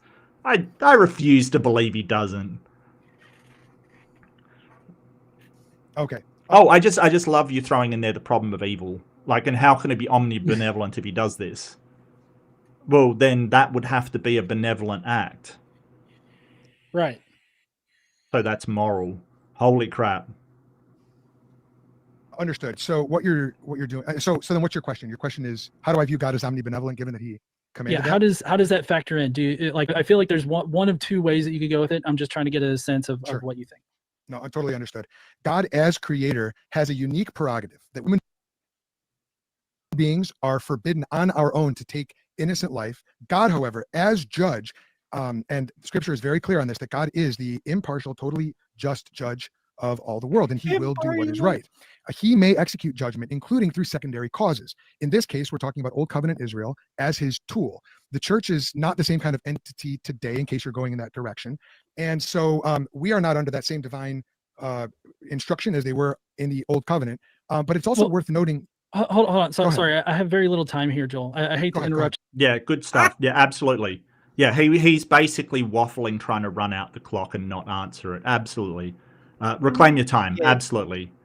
Like, let's get to the actual situation. How does that square with omnibenevolence? And he's sort of, oh, well, God's got this special circumstances where he can tell. A great place to go from here is the Euthyphro dilemma. Are you familiar with that one? I know that I've tried to use it before. I don't know it by heart just yet. Okay, so it's basically saying it's basically giving a dilemma, like two options. Are things moral because God says they're moral, or does that morality come from somewhere else? Right. So Right, if yeah. God just says, "Well, it is moral for me to do this and not you," then that is one prong of it, right? Like, so essentially what it's saying is that it's subjective. It's completely subjective, with the subject being God. It's his stance it relies upon. Now, they try to get around this by saying, well, it's objective, but it's part of God's nature, right? Like that everything he does is moral, and it's part of his nature of being good that provides this objective morality. But then, because everything acts within its nature, everything God does must be moral. Yeah, I guess you'll see here in a second. My problem with what Joel was going into was more about how he's trying to circumvent the Old Testament by saying, "Oh, Yes. we're under a new covenant," and it's like Mm-hmm. I'm not talking about the covenant. I'm not talking about what like Right. Christianity calls people to do. I'm Right. talking about God's moral behavior. Right. Yeah, and is God subject to morality? Like, Mhm. is what God does moral or not? Would Yeah, that still be part of the Euthyphro dilemma? yeah, yeah. Okay. Because if God just decides what is moral and what is not, then it could change tomorrow. It's completely subjective.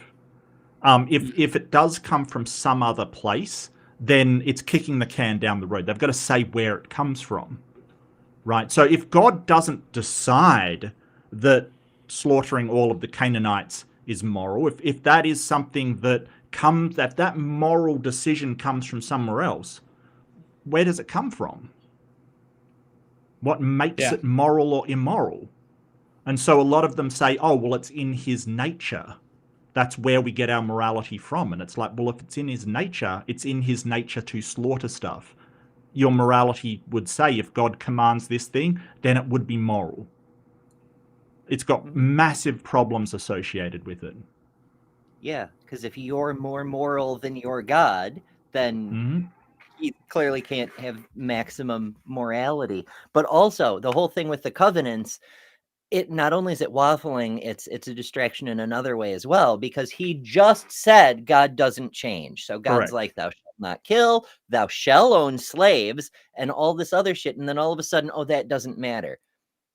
I thought you just said God doesn't change. Those things were very important to him before, but they're no longer important now. But also, God doesn't change. Help me square that circle, buddy.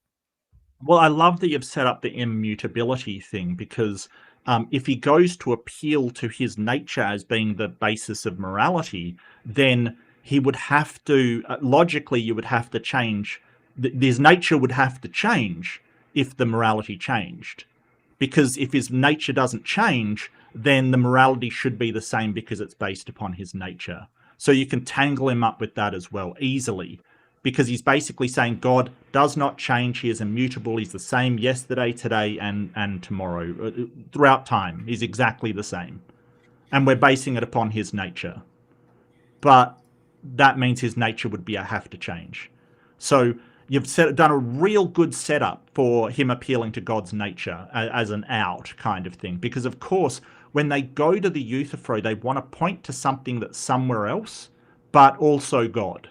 Like, they don't want to say, hey, it's just his decision what is moral, because that's subjective, and they want to claim this high road of, well, my morality is objective and yours is just simply subjective. So they appeal to something weird, like, well, it's God's nature is where we get our morality. But that's unchanging. So why does morality change? Normally, I'd let you continue. you and listen, but Totally understood. Go ahead. my question is more about the benevolence of forcing innocent little girls into sexual slavery. Why is that a good thing for God to do? Well, again, I'm gonna ask that you try to refrain from loaded question fallacies, and I understand that from your perspective, that is how you're viewing. So my understanding, so the what I was working off of is in general in like Roman by Roman historians. I believe it's, I can't remember the Roman historian that I've looked up and I've used, but Right. sexual slavery is pretty much any kind of limiting of one's sexual autonomy. And a forced marriage is a form of sexual slavery. And Of that's what, course. they employed back then. So it's like, I guess I didn't feel like I had to like do a remedial class on what sexual slavery is. I mean, obviously kidnapping little girls and forcing them into marriages, I feel like anybody could really understand that as being sexual slavery. Well, for a start, I do have thoughts on that. For a start, left-handed Jedi, my favorite kind of Jedi. Super chat for $5 US. Out of left field question: if the Jews were God's chosen people, didn't Jesus in fact disenfranchise them?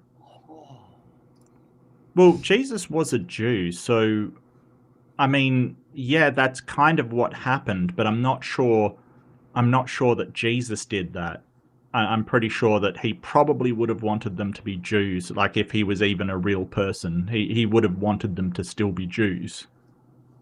Oh, for sure. I mean, he went on at great length about the Mosaic law and the covenant with the people and this and that and the other. It was people who came after Jesus that were like, oh, well, no. First of all, you can follow Jesus and you don't have to follow the law, just follow Jesus. That was Paul's whole thing. But then later on, they were like, oh no, the Jews are a different people from us. We're the people of Jesus. It kept mutating for a few centuries. It's pretty neat. Also, I want to point out, the reason I was laughing so much at loaded question fallacy isn't just because he's full of loaded questions. Oh, but yeah. you can have a loaded question that is not a fallacy per se, but when it is a fallacy, another name for that thing is the fallacy of presupposition, which is his entire argument. Yeah. Well, look, I think that sort of apologists like Joel basically go, yeah, they killed everybody and took the children, but they provided good homes for them and gave them toys and raised them without ever touching them. Like, their view of history is so warped by what their beliefs are in Christianity. Like, these people couldn't have done bad things to those because God ordered it. It's kind of this circular argument. So I would probably veer away from the whole what they did with the girls once they took them, even though they took them as spoils and divvied them up and etc., because Joel's just he will get stuck in the weeds with this. Did they take them for the purposes of making them into slaves and wives and things like that? It will get stuck in the weeds. So just sort of talking about the genocide is better than the abduction kind of thing, because Joel's just going to go down a rabbit hole. So yeah, my mind definitely went off on this, and this is one of the things that I kind of regret in this, is that I should have focused on genocide and the killing of small children as opposed to the sexual slavery. But for whatever reason, my mind was like, wait a second, they forced these young girls into sexual slavery. But he has, I'll say, in my opinion, a weird objection to it. And I don't want to ruin anything, so I mean, I'll explain it when it comes up. Okay.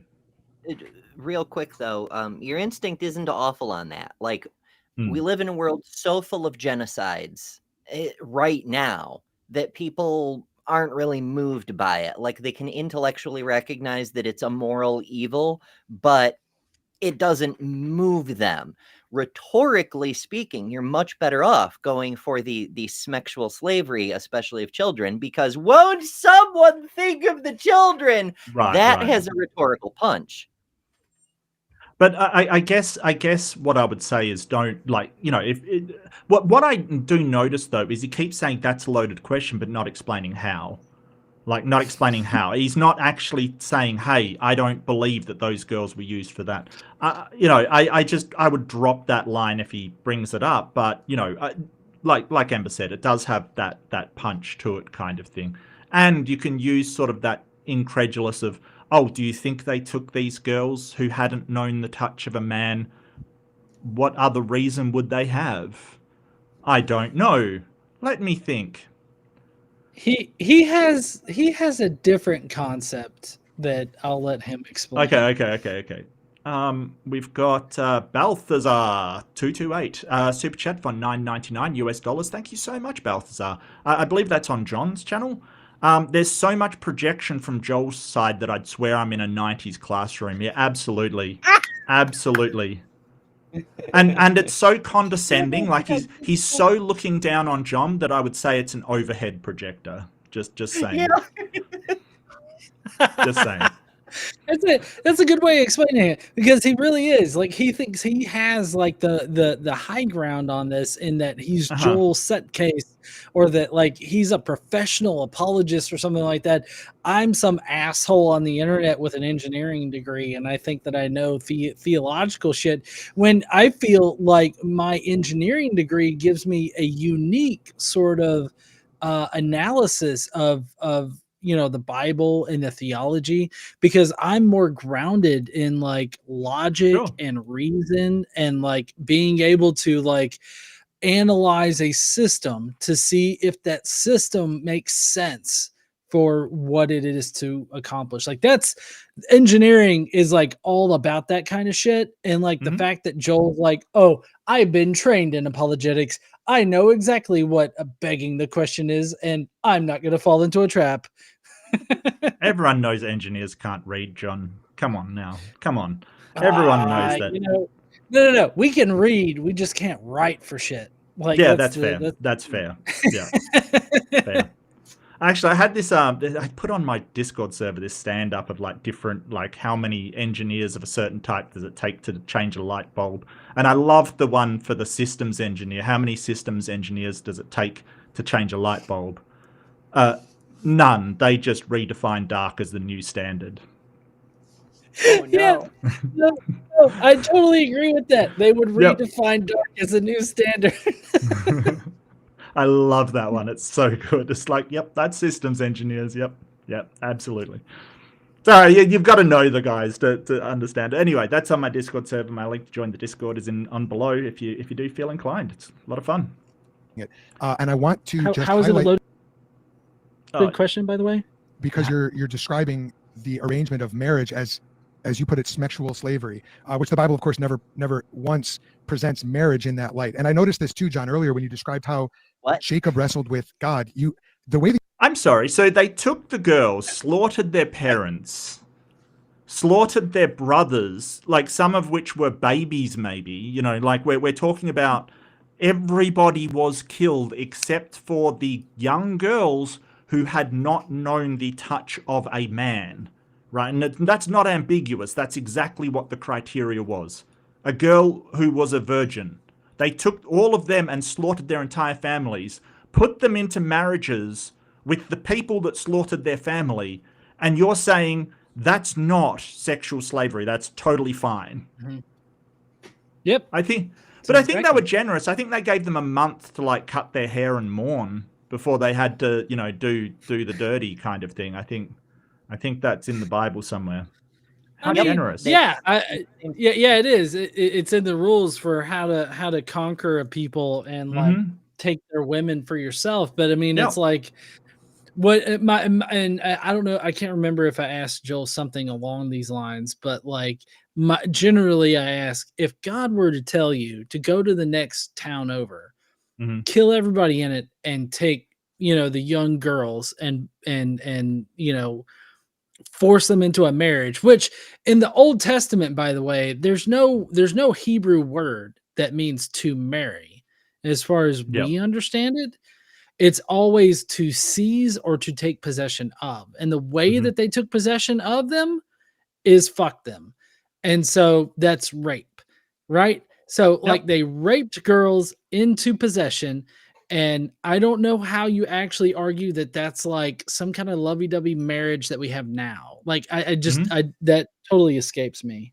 Well, it's amazing. Like I've run into people that will claim that it was completely voluntary after they've had their entire family slaughtered. It's just, the lack of awareness is just incredible, just incredible. You described it. I may have misheard you, but it sounds to me like you interpret these passages using a creative license that puts them in a worse light than they actually are. So I want to Well, no, highlight that. I If mean, you're not so doing in the it Jacob intentionally, that's story, fine. Jacob supposedly, it's either Jacob or God that grabs his thigh, which the Oh, we've lost So all sorry, sound. everybody. actual word that's Yeah. used there in the original Well- naked wrestled like that's just that is a funny way of me mentioning that, but I mean, I'm just Yeah. saying, like, I know Well, know what the original languages say. Understood. If that was a question, I'll respond to it. In that account, there are euphemisms in scripture where like a foot can mean genitals or something like that. But the way that we know that's actually talking about the thigh or the hip joint is because He's getting way off track. He's getting so far off track. Like I think you got to jump in and bring him back and say, hey, no, I look. There's a genocide. Like, all of these people have been killed. The young girls have been taken for whatever reason, with all of their family dead, and taken into the other tribe. Is that moral to do, or is it not moral? Yeah. No, this is totally a part where I dropped the ball a little bit, and I let my I don't know if it's ADHD or like whatever, but like No, that's he fine. mentions a point, and I'm like, oh, I got to chase this down, kind of Oh. thing, and so I do get off in the weeds about it. Oh, absolutely. And it's hard to see at the time because you chase that rabbit, you really see that, oh, he's getting away kind of thing. And, this is suddenly Joel's an expert in the passages when he didn't even know what they were.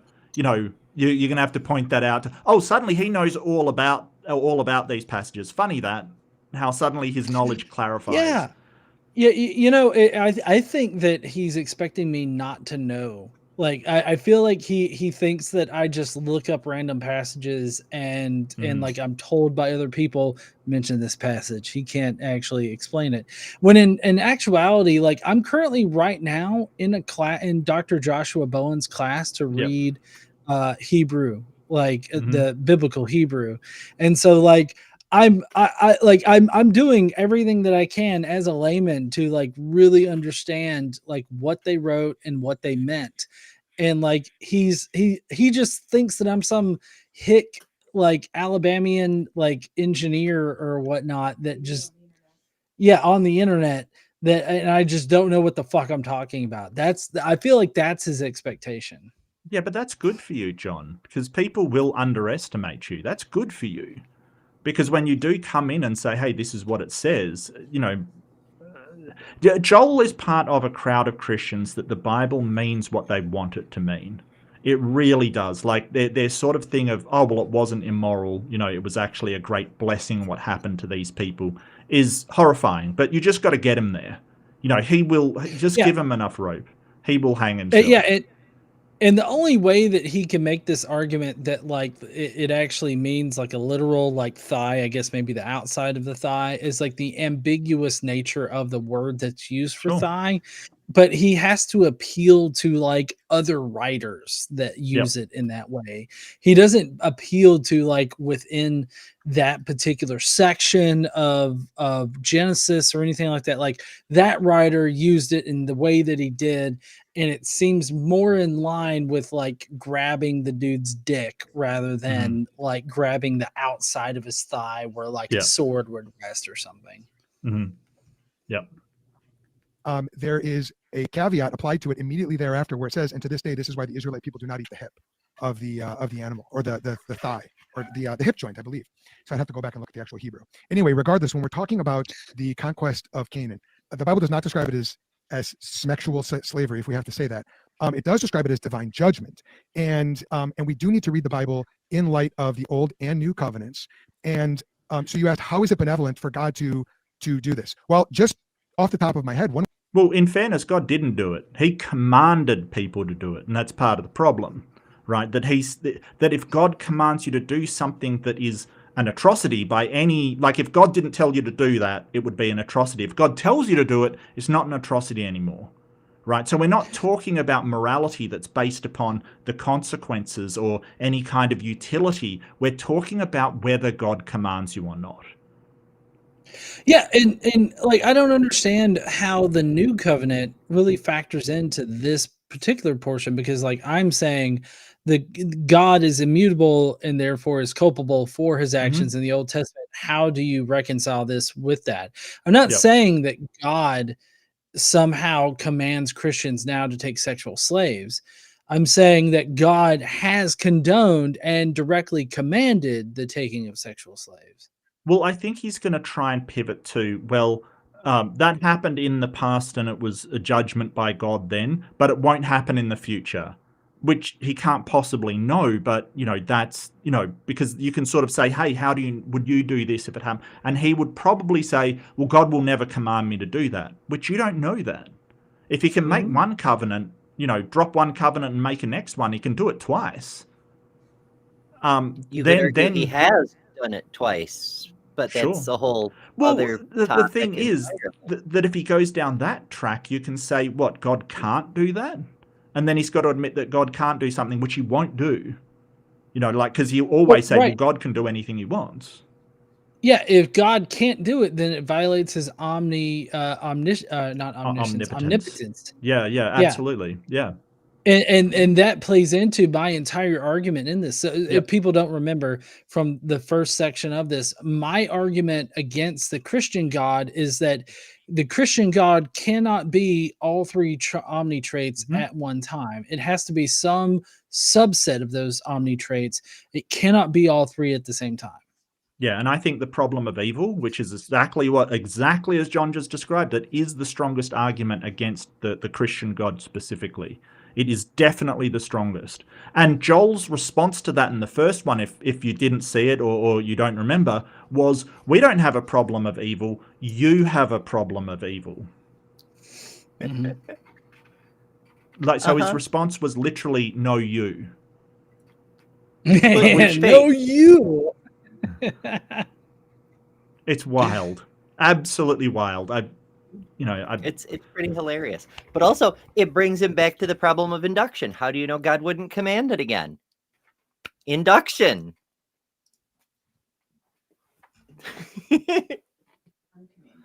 Well, yeah. I mean, I guess so. Induction would say that God is quite possible to do it again. Anyway. Yeah, I'm just pointing out that there's a parallel. That he's saying he doesn't need induction because he has absolute knowledge, but then turns around and has to rely on induction. Oh, yeah, absolutely. Is you now have the younger generation that is being transferred from a nation that was totally immoral and under God's ban. Remember, John, you need to do an How are they immoral? Transferred. That's a soft word for what they're doing. Transferred. Like they're standing there with bus tickets, waiting to get on board the Israelite bus. No, that's not what happened. They were kidnapped. They were abducted. Like, come on. What the hell? Yeah. It's a William Craigism. They were translocated from one region to another. Yeah, it's kind of like how Epstein translocated a girl to Donald Trump for $22,000. Yeah. Just transferred them from location to location, and transferred their clothes somewhere else. Yeah, no, I got you. It's such weaselly language here. Transferred, dude. Yeah, like transfer. In worldview, the Canaanites. No. Well, Midianites specifically in Numbers 31. Sexual immorality, human sacrifice. So let me can I ask all something? kinds of human abuses. I mean. Yeah, so this is getting into the weeds of victim blaming kind of thing, like going down this. He's just going to list a whole bunch of grievances. He'll want to argue about what they did or what they didn't. What they did is irrelevant. Like that's the thing. Like genocide is never, ever an okay solution to somebody doing something you don't like. I do. Sorry, I do want to point out that like Joel does not even know like who the people groups were in this conflict, Mhm. like who was doing like it for somebody who's an apologist that has been trained in this kind of bullshit. He does not know what Numbers 31 is even about. Yeah. Yeah, he Well, was it's one of those trained. things. Well, it's one of those things that is really inconvenient for them. You know, like incredibly inconvenient. Mhm. Yeah, And but it's also hilarious to me how they're like, "Oh, well, they were sacrificing children, so we went in and killed all the children." And they were like, doing murder, so we went in and murdered them all. Like, yeah, what do you mean? This is the moral solution? They were doing it a little, so we did it to all of them? Yeah, we've got an, oh, sorry, go ahead. sorry, no, go John, go John. Well, I was just gonna say that's where I really wanted to go with this, and I typically do. I just for some reason my brain got off in the weeds about the sexual slavery part because it's like I guess I was just so flabbergasted by the fact that Joel was not willing to acknowledge that it is sexual slavery, and I was Yeah. like, I need him to admit that Yeah. this was fucking sexual slavery, and I Yeah. got off in the weeds. Yeah, and all scholars say, yeah, it is a barbaric practice of sexual slavery. Even the Christian ones will say, yeah, well, they were taken as wives. That is what happened during those days. And look, it wasn't like the Israelites were doing anything that much worse than the other nations around them. That's the thing. Like, it wasn't. This was sort of a practice back then. Slavery was kind of, that's what you did when you conquered your enemies. That's exactly what you did. You know, it isn't like this is unusual. It wasn't like the Romans weren't taking slaves. They absolutely were. You know, all of these civilizations were doing the same thing. That doesn't make it moral. That's the whole point. And relative morality, yeah, they didn't know enough. That's so we don't do presentism, which is sort of like, oh, they should have known back then, because they didn't. They really didn't understand the consequences of what they were doing. That's okay. Like, but we're not going to claim that that is a moral act today, except Joel and people like him that say, hey, yeah, totally moral because God commanded it. There's a rocky road for you if that's what you think. Yeah, and I Rocky guess in Rocky Road. And I guess for the purposes of my argument, Joel already admitted that God was immutable, so like he's Yes. unchanging. Yep. So it doesn't make sense for a more naturalistic, like anthropological view of it to make sense. God, if he is immutable, would know that this is sexual slavery, and he would know what he's commanding people, and then would be consciously making the decision to do evil, which would violate omnibenevolence. Yeah, well, absolutely. Absolutely. And the other way that they go is, oh, well, God knew that he wasn't going to change people, so he tried to control them and do this. And they basically make apologetics for it, basically. So that's the other way it can go. But, you know, number one, what kind of weak God can't command his people not to, you know, slaughter others? That seems pretty weak. But, you know, it again, it's just his opinion at that point. So it's subjective. Balthazar 228 again strikes again. Super chat for $9.99 US. Would have been funnier. No, never mind. It's not ferromagnetic metal loops and magnetic field that powers my cooktop. God is causing induction. Absolutely. Absolutely. There we go. More proof than Joel has supplied this entire debate. Pretty much, yeah. Good job, Yeah. Balthazar. Yeah.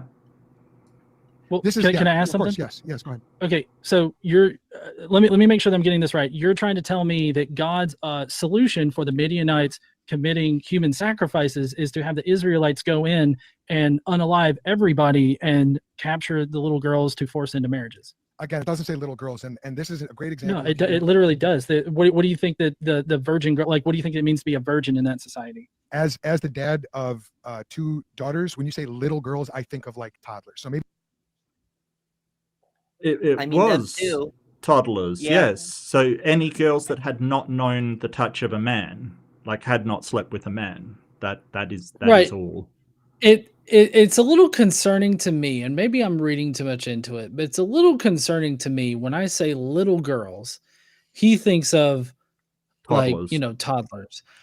And like me, Joel's obviously older than me. I'm, I'm almost 41. Like if I say little girls, I definitely would include like 14, 15, Yeah, 16-year-old same. girls as Yeah. little girls. But Joel seems to go to, oh, toddlers. Joel, why do you consider little girls to be toddlers? And what would you consider 14 to 15-year-old girls? Like, I don't know, marriage worthy? Like, I don't know what that means. Like, if you're not considering them to be little girls or pubescent girls or like girls that are just, like that are little either in age or in emotional development, physical development, like to me, this just rings a bit creepy. Like I didn't clock this in the original debate, so I didn't say anything about it. But it's like, why do you think little girls at your age is like a toddler? Yeah, I don't know. I have no idea. Probably because it's helpful for his argument kind of thing. But what I find interesting is what he's not saying. Okay, so what he's done is he's latched onto this one thing. What about the unaliving of people because they were unaliving each other? Right. What happened to that? That was the first part of the statement. So, it's that he's not answering it, that he's going to this other thing. It's a red herring. He wants to get into an argument about what constitutes sexual slavery, what constitutes a little girl, what constitutes, what the Bible says. He wants to do anything but acknowledge that genocide occurred directed by God and carried out by his chosen people. And he said it's a good thing. It's important to focus on that. Sorry, go ahead. Anything to avoid the point. But also, it may be worth noting, because Joel is in the United States, that 42 states still have legal child marriage. And every time we try to ban child marriage in a state, it is inevitably blocked by Republicans, specifically and explicitly for the reason that it will interfere with certain people's expression of their religion. And I might add that the Republicans recently blocked the in the Senate to bring out the Epstein files. So, 51 senators voted against it. So, yeah. Yeah, I do want to point out something that my wife, Caitlin Coey, put in my chat. Hi, It appears Caitlin. weird. Yeah. She says hi. She says, because 14 to 15-year-old girls have their period. If they can bleed, they can breed, right? I can't tell you the number, and this is going to sound disgusting, but I can't tell you the number of times I heard that growing up. Like if Really? they bleed, they can breed, or Same. if it's what the other thing that was said around me, not that I believed it, but that if there's hair on the field, like it's fair play. Grass on the field, play ball. Yeah. Right. Yeah, exactly. It's totally gross, and it's something that I grew up around, and it's like like me, like even as a 25, 30-year-old man, I was like, that's wrong. That's horrifying. Yep. Good Christian family values right there. Yep. It's a Christian nation, Mark. Haven't you heard? I know. It makes me very happy that I do not live in a Christian nation. Really I wish I happy. didn't. Yeah. Well, I mean, like, trying to explain to people, hey, it's actually been better here now that it's not majority Christian. Like, when it was majority Christian, we had all kinds we had Vietnam, we had the Iraq war, we had all this. Now that it's not, and atheists have surpassed sort of, or coming up to surpass Christians, it's actually a lot more chill, a lot better, a lot more secular, a lot more understanding, a lot more tolerant, the whole kit and caboodle. Look, just do it. Just look, if we look at the statistics, within 70 years or so, maximum 70 years, Christians will no longer have a majority if the trends keep going the same. So it is on the horizon. They fucking know it. They absolutely know it. You know, I mean, I see Ken Ham, like in his video, sit there and go, "Oh, people are leaving the churches. I wonder why." It's like, yeah, I have no idea, mate. Like, holy crap. So, but, you know, I kind of know why. Anyway, getting back to Joel Settecase and his ridiculousness of understanding what happened in ancient Palestine. Maybe that's just me. It would as a include dad. toddlers too, but It toddlers not- would be virgins, No one is right? marrying. Nobody is marrying toddlers in the Bible. You'd have that's a total and complete eisegete. Yeah, they probably let them grow up first, Joel. Yeah, thank you. That's fine. Like, we're not saying that they married the...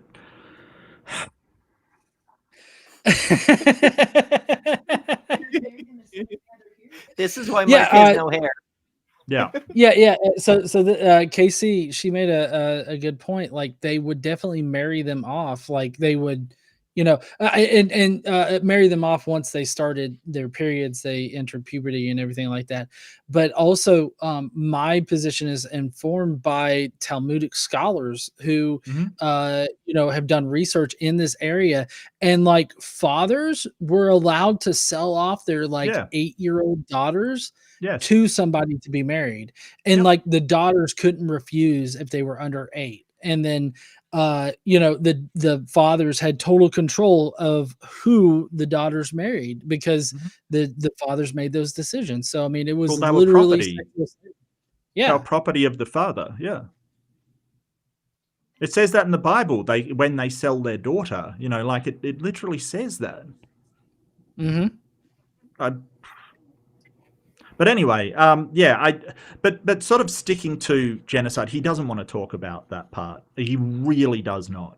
That is the last place he wants to go, because even if they're not just wiping out a tribe, the next tribe, relocating all of their children to you, that is you cannot argue that's not genocide. You can't. Yeah. It's impossible. This is one of the regrets. One of the regrets that I had in the debate is that I focused too much on the sexual slavery part. Now, I don't know if maybe I was just kind of in the weeds about it, like, personally, but like, I totally meant in that line of questioning to focus on the genocide part, because that doesn't make sense. And just for whatever reason, I just focused on the sexual slavery bit. Look, I mean, I'm criticizing it, but it is so easy to sit back after a debate and go, "Oh, well, I should have done this, that, and the other." It's so easy to do while you're in the heat of the moment and someone says something so fucking ridiculous. Like, and I've done it myself. That one with Andrew Wilson, I really just chased him all around the place because he was saying the most ridiculous shit. And a lot of them prey on this. They will say the most outlandish stuff to get you away from what they talk about. And I think that it is really hard to, when someone starts to do something like Holocaust denial or captive taking denial, like this guy's doing. It's really hard to just go, "Oh, well, I'm just going to let that go," because it is so offensive to humanity in general that you have to go, "What is? I've got to argue this because." Morally you feel like you have to, right? And I totally get it. But, he's running out the clock by basically talking about something that is muddying the waters, making it really hard to talk about, yet he doesn't want to talk about the other side of it. And it is just a dishonest tactic. It's a red herring is what it is. Jesus, John. Well, no. So I'm not saying. Sorry, let me clarify. Do you have a question? Yes, have a question. I'm not saying that the little girls, that younger girls, were married off to the men, but the group of girls that was captured would have included little girls, but the ones that were forced into marriages would have been virgins, and they typically in that society would have started marrying girls off at around 14 years old. And so you're talking about that. Let me ask you this question: do you consider? Is that a question? Wait, I'd like to respond. No. I was clarifying, and now I'm right, asking but this is my not question. A time for. Okay. Yeah. Try to stick with questions if you could. I'm trying to. So do you consider marrying a 14-year-old girl to be a perfectly fine and just thing to do? That'll be the last question for the cross-exam. Joel, you can answer that, but it is a rough question, but it's up to you. Sure. Yeah. The Bible does not say. I'm sorry. Does not Hold on. that. What is that? That's not a hard question. Like, that No. is not a hard question. Is it okay to marry a 14-year-old? Fuck no. But no, it's No. not okay to marry a 14-year-old. That is not a constant. Like that is not hard for me to say. Like, why is that hard for anybody to say? Well, it's But- because they're coming from an objective morality kind of thing. Under subjective morality, you can say, hey, that was okay back then, but we know that's not good for people now. So fuck no, it's not. Right? It's not good for them to do that. They're not developed enough to deal with that stuff. But, you know, why is the moderator giving his opinion on the questioning is my question. Oh, that's a rough question. You're the fucking moderator. It blows my mind. Like, I'm seeing those things also, but like, in what universe does the moderator say, hey buddy, I understand that question that goes to the core of the morality you're Right. expressing is the basis for the intelligibility of the fucking universe, but it's a rough question, so you don't have to answer that one. That questions that are too hard, you don't have to answer because you're the special little guy. What the fuck? I don't. Yeah, and like that was, you know, I want to sort of parallel that with when Joel, he said, last question for Joel, just answer that and we'll move on. To, oh, that's the last question, you don't have to answer it. It was a rough question. What the fuck are you doing? That's like 3 different levels of bias, and we're all perceiving a Yeah. different level. There may be more. If we had a 4th person in here, they might see a different one. Yeah, Holy shit. that was not cool by the moderator. You know, either they have to answer the last question or they don't have to answer the last question. It should be the same for both both interlocutors. Or if they have a choice, it should be the same for both interlocutors. And you shouldn't be offering up the quality of the question in the middle of the debate. Like, seriously, you shouldn't be doing that.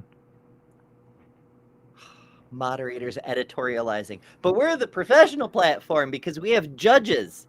They use vibes, but they're judges. Oh, boy. Wow. I think the moderator should be scored on this one, quite frankly. Mandate that. What John's doing is he's taking historical research and he's applying it back into scripture. He's committing what's called presentism, or also known as chronological snobbery. Obviously, no, I do not believe that is an acceptable practice today. That being said, so he's not doing presentism. He's not, right? Because if you're claiming morality is relative, then that's the whole point. Presentism and avoiding presentism is relative morality. It's saying, hey, we have a moral standard today. Relative to our understanding of morality, it was okay back then. We don't judge them by our current standard because they didn't know any better. Because it is relative to your understanding of morality, what is moral and what isn't, and to different societies, right? That is moral relativism. But he's saying, well, there was a different morality back then. That is moral relativism. Yeah, God's unchanging morality, except it changed. Right. Yeah, and I don't see how I could be committing presentism. But and here's my thought on it, and I didn't really get to like say anything about it, but at the very beginning of questioning, I established that God's immutable. He's unchanging. Yes. So like Yep. the God that exists now would have the same knowledge that he does back then. So like there's no way that I can do presentism because God, like if it's very obvious that it's wrong to marry 14-year-olds or 14-year-old girls now, then it would be wrong then, and God would understand that. But God didn't in some kind of case. So like that is what I was going to or at least I was speaking to, and obviously I didn't get to respond to Joel in this particular instance. Yeah. I think that we're not the ones doing presentism because we don't claim that was moral. We claim it was immoral. Right? We're saying under our current understanding it's immoral, but we don't tend to judge people by the morality that we have today. That was that was all they knew. That's what presentism is. It's basically saying, hey, they're wrong because of our morality today. No. But if you're saying, hey, we have this objective morality and God is good, he's giving another red herring, because the question isn't whether it is moral today or back then. It is the question of, can God be omnibenevolent and basically order a genocide? That's the question. It's not about whether it's now or then. That's not the comparison. It is, hey, we know this thing to be absolutely an atrocity, as John pointed out. It's an atrocity. Is it moral for God to say that? And if it is, then he has to wear that if God commands a genocide, that is a moral thing to do. And if it's not, then God is being immoral. And he doesn't want to go there. He does not want to go there. He is very well aware that this leads to one of two paths, neither of which he's going to enjoy. He either William Lane Craigs it and says, well, it was a great blessing for them to wipe out an entire people. Or he goes to, well, God could only work with what he had. And then omnipotence comes into question. And Jester for $2 says, rough is a terrible word to choose in context. Yeah. Damn it, Jester. Yeah, lube up before you comment. Lube up, please. Always. Please. Always. And if you need lube, we know we have a channel friend who does that. It's Friendly the Punk Apostate. He's got ads in every single episode. I won't go into it here because we're on multi-stream. But wherever you get it, find fucking lube. The Bible doesn't say that happened. That's John reading into the text. And John is also importing a Christian morality. We're going to get into this more, but a Christian influenced morality. Having grown up in Alabama, he's got Christian moral sensibilities, and I commend him for that. But what he's attempting to do is then use those against their foundation, which is Scripture, which is self-refuting. Okay, with that, we're going to go into second round of cross-examination. So Joel, you're going to get 7 minutes, and it starts whenever you say your first word.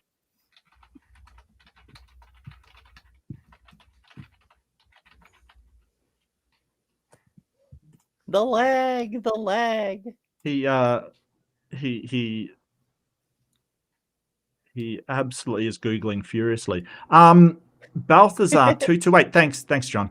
For $9.99 shouldn't Ken Ham be barred from commenting on Judea as he's not kosher intrinsically? I don't know. Unclean. It's in the Bible. I get it. All right, that one took a while. I'm sorry. I'm mind flooded by Joel's ridiculousnly.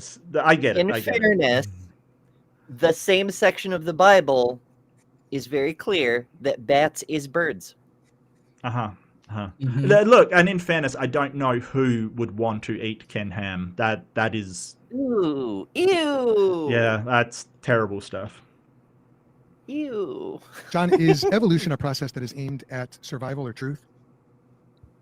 It would be aimed at survival, but I would stipulate that with adhering to the truth of reality is the best way to survive. Okay. Alvin Plantinga argues that an atheist who believes in unguided evolution has an undercutting defeater for all his beliefs, including atheism. Plantinga? Like, why? He's just a philosopher. I don't... Like, what? Yeah, there's some specific evolutionary argument against atheism or something like that Plantinga puts forth. I can't remember. I'm not that familiar with it, but it seems out of pocket to me, like to bring up evolution at this point. And I mean, I feel like I understand like why evolution would select for, a species that can correctly reason out like the truth of reality, because that's the best way to survive. But he seems to really be stuck on his script. Yeah, and there's apparently been a lot of responses to that, which sort of really like, because apparently he's leaning on a Bayesian study, a Bayesian framework, which, if you're unaware, Bayesian statistics, you have to do a set of initial probabilities, most of which Plantinga just made up, essentially. Well, yeah. And I mean, I use Bayesian analysis for like my mythicist position, but the thing is that what Bayesian allows you to do is really pinpoint where they go wrong in their assumptions Right. and everything. And I feel like that's exactly what Joel is doing here, is that he's placing far more credibility on things that are rather incredible, and claiming that, oh, like this has 100% likelihood, of it being that this case if God existed, instead of a more reasonable assessment of the likelihood of it, either Yep. giving God or without God. And so, I mean, he doesn't. I don't remember him actually getting into his Bayesian reasoning on this, but he just, yeah, he just kind of assumes shit. It seems like an appeal to authority for me. Like, like he's basically going, well, Plantinga came up with a argument against naturalism or evolution. It's like, well, evolution isn't the topic of the debate for a start. It's Right. God. It kind of goes into, so Joel is laying his cards on the table here. He's just saying, I'm just repeating what Plantinga put out, which his whole thing was the defeater for naturalism, which is literally the same as the transcendental presup argument. It's, Right. if your faculties were produced by natural processes, then they're not reliable, and therefore you can't judge anything they've produced as reliable. It's a defeater for all of naturalism, according to Plantinga. And then he resolves it by saying, I can rely on my rational conclusions because I have a defeater for that defeater, which is God. By guaranteeing my processes are rational thanks to God, my results, my saying that God is the only rational thing, is the only rational thing. And it's literally it's a pile of fallacies, but it has it's obviously it's not a formal fallacy, but people call it the defeater fallacy. Right. Like, it's so well known, there's a term for it because like it's just a huge non sequitur. Yeah. It's that whole, And it's begging the question, because you have to show exactly, that your senses. conclusion, and Right. yeah, he So started with his preferred conclusion and tried to build up to it. I feel like badly. he's aiming at a burden shift. Like, he's trying to say, well, you've got to prove that naturalism is true, therefore, which is the same as saying you've got to prove there is no God in order to win, basically. When no, you have to show that there is a God in order to defeat naturalism. Right. But there's a second prong to that as well, in that it's a proposed defeater, but it has its own defeater built in that if Plantinga, and by extension Joel's reasoning, is infallible because there's a guarantee from the all-powerful muckety muck, then showing one flaw in their reasoning, rationality, understanding, or anything demonstrates that's not actually true. They're effectively setting up a house of cards where you can knock down the God they're proposing by showing they're capable of error once. And that's kind of fucking hilarious to me. And the presups and other apologists seem to have no more access to the truth than anybody else does. That's the thing. We all seem to be laboring under the same, hey, we're right about some things and wrong about some things. They don't seem to have any more capacity. Their power of discernment is not very good. As superpowers go, pretty freaking shit, to be honest with you. It's a pretty terrible superpower. I mean, to be clear, Sorry, go ahead, Ember. Okay, there's a straw man built in as well. It's this idea that our conclusions are only reliable because we assume our conclusions are reliable, but that's not true. All of science is predicated on the idea that we're probably wrong, and the objective is to become less wrong by checking our work over and over. I'm sorry. My point was really non-serious. I was going to be like, I am offended Joel has a direct line to God, and he knows everything that God does. Okay. Okay. Yeah. Clearly, we're outmatched on this one. What's your response to that? I disagree. On what basis? On the basis that I don't see any justification that that is true. Like, can you maybe explain how that undercuts my position?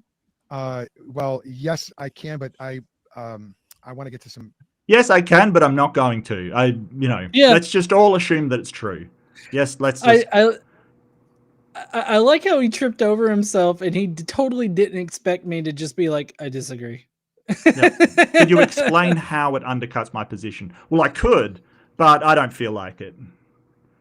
Come on, Joel. Seriously, mate. Did he just throw this? Somebody giving this on his laptop and just throwing it out there without actually knowing what the argument is? I don't know. It's weird. It's so strange. That, questions. I thought you you were know, familiar with now the that you evolutionary mention it, it's not unthinkable that he's clearly been waffling, and to throw out Plantinga like that instead of including it in the opening, if he planned to go there, or like it is almost like he got an IM or a DM or something from Wi-Fi Gospel saying, "Hey, do this." I have like no right in the idea. middle. I have no idea, but to say, like, it's like those people that go, "Oh, that's a fallacy," and you go, "Oh, which fallacy is it?" And they go, "Well, I don't. It's fine." And it's like, argument against that. But that's okay. We'll move on. Maybe we can come back to it. I'll put it in bold in my notes. I'm sorry, I'm not supposed to. You put it in bold in your notes. So I'm sorry, you just brought up Plantinga and said his argument undercuts John completely undercuts it and shows him wrong. And when he says, I disagree, what exactly does it undercut? You go, oh, I'll come back to it later. Joel, what the hell? Like, just confidence. Yeah. I do the work for you. So if you want to ask me a question about it, ask me. This is a time to answer questions. So I'm gonna move on to talk about something else, John. Wait, is it a time? Isn't this open discussion, or is this another cross exam? This is another cross exam. There were two. Oh, okay. There were two cross exams. Okay, so we're back to Joel interrogating the witnesses. Mm-hmm. Okay. Mr. Gleason, in your debate with Alex Medeiros, you said, I don't believe in absolute moral facts. Does this mean that you believe that moral claims are context dependent? Context in what form? Historical context, geographic context, personal context. Give me the context. I would agree. Yeah. I get that. Yeah. I mean, that's he's just trying to get you to say, hey, moral relativism is a thing. Big deal. I don't see the problem with that. Yeah, no. I didn't have a problem. I just wanted to be sure that I understood what he meant by context, because I just really didn't know if he was just trying to like pull something on me, like if he was trying to equivocate like what context was. So I just wanted him to kind of explain that. Mm-hmm. Yep.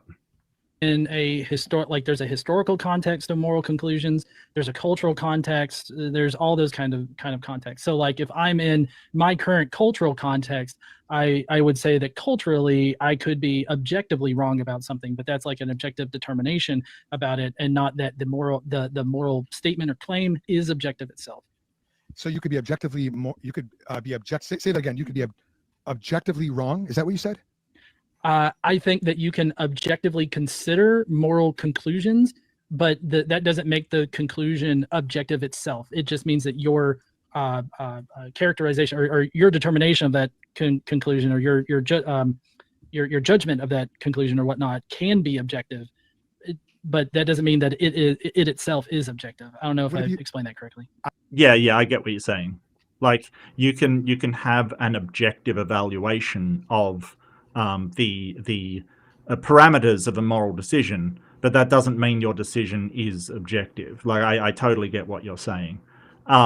It's kind of like Matt Delahunty gives a good example that, hey, the rules of chess are completely subjective. You know, how the pieces move is completely subjective. But if you agree on the rules, there are some moves which are objectively better in virtue of those rules. So I get what you're saying. And, you know, I personally adhere to that as well under secular humanism, sort of a consequentialist idea. You know, it might be subjective what our goal is, but we can make some decisions that will objectively get us towards that goal or lead us away from it, you know. Absolutely. So I get what you're saying. It's just they will say, oh, but that still doesn't make it objective. Correct. Correct. That's true. That is true. I will leave that to the judges to decide. But my question is there a transcendent standard of moral obligation that goes beyond your own, as you... Is there a transcendent standard? Transcendent of what? Transcendent of myself? Yes, I have moral obligations to the society in which I live. Transcendent to what? To another plane of existence, Mark. Apparently so. You know, like I don't.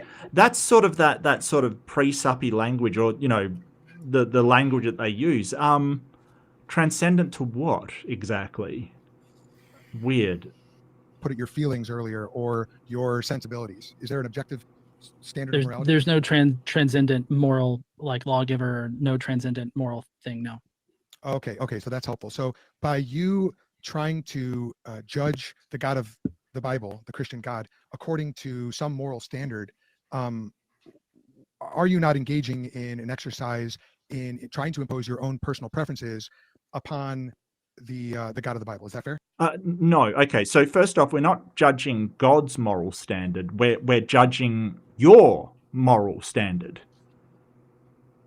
Because I've never seen a God, and I can't judge him because he won't appear, and he certainly won't rock up to a subpoena that I've given out. So, you know, no one's judging God here. We're judging you and your moral standard. You say you get it from God. That's what we're judging.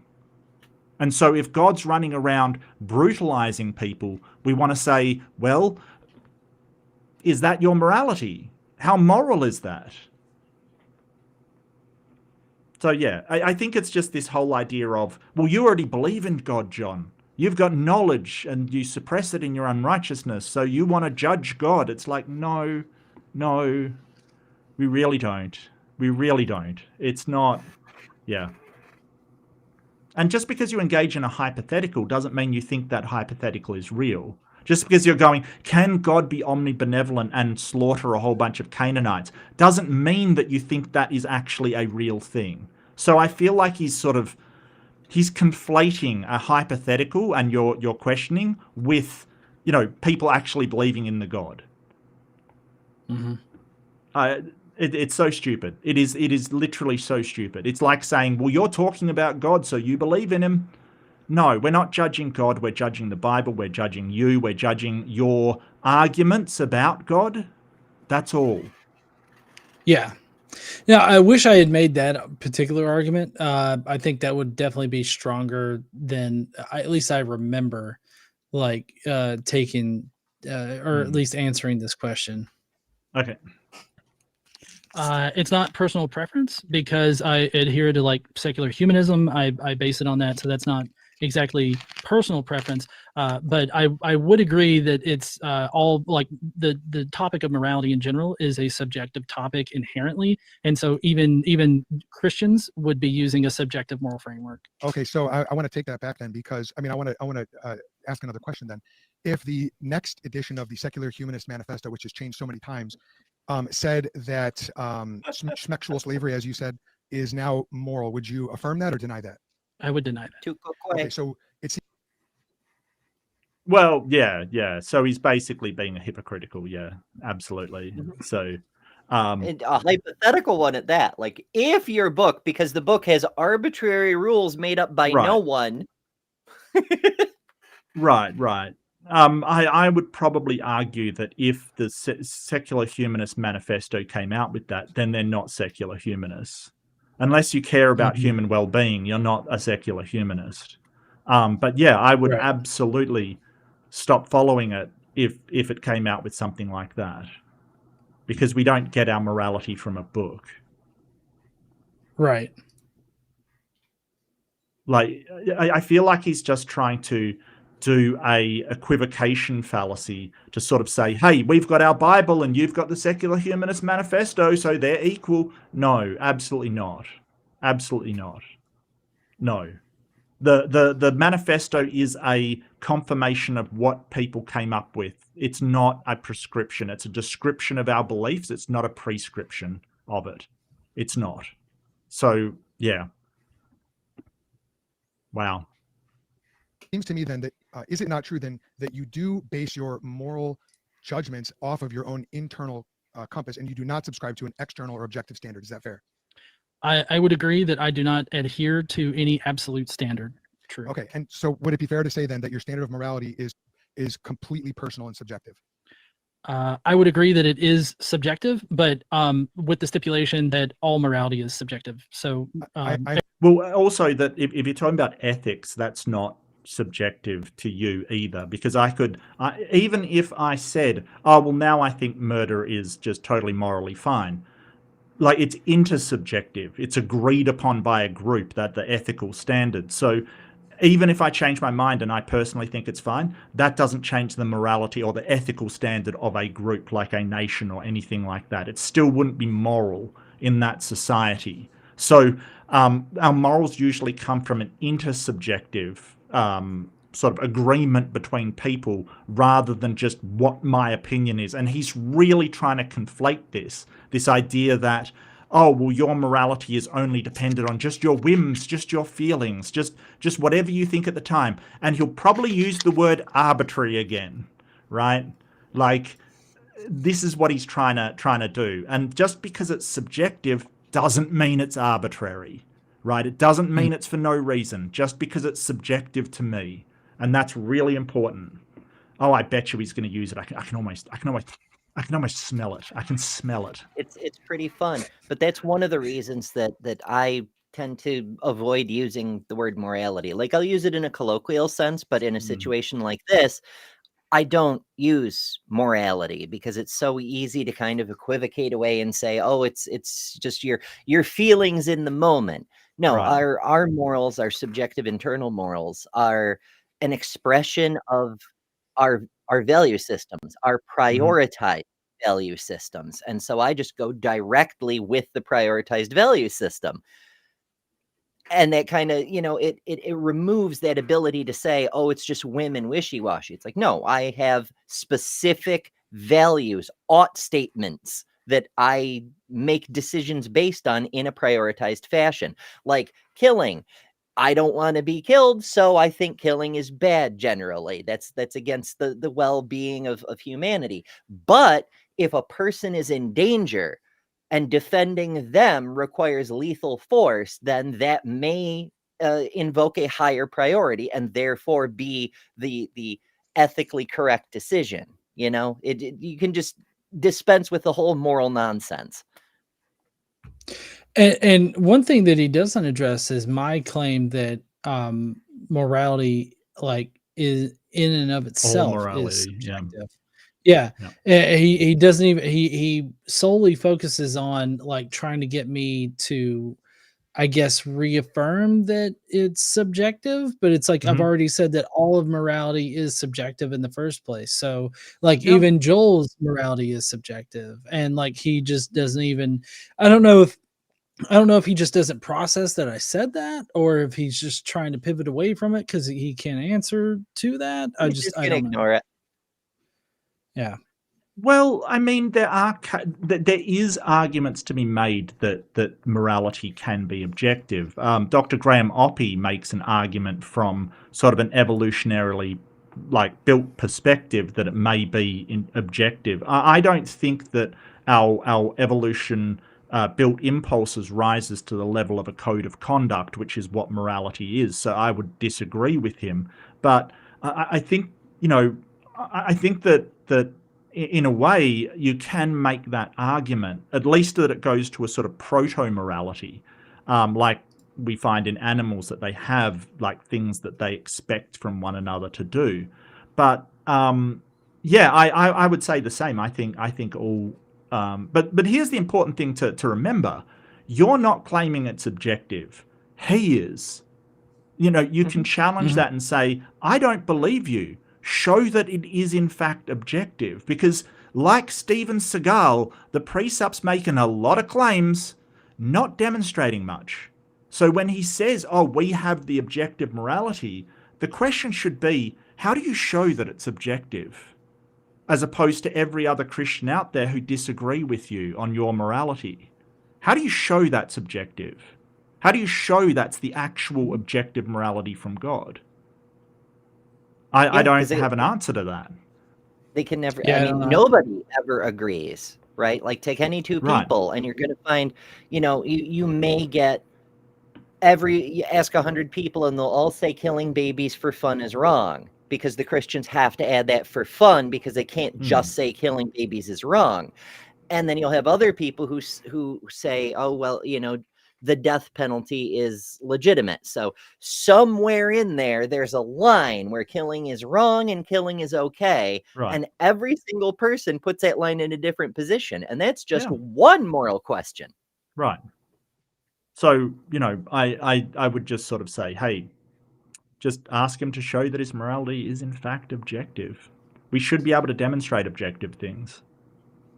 Yeah, Everybody's and the problem, the problem go in ahead. this particular, the problem in this section is primarily just that I'm not able to, challenge him. Like I am there to answer his questions, and that puts me at a disadvantage. Yeah. Subjective morality. Okay, so so you have subjective morality, and you're okay with that, it seems, because you believe that everybody is using subjective morality.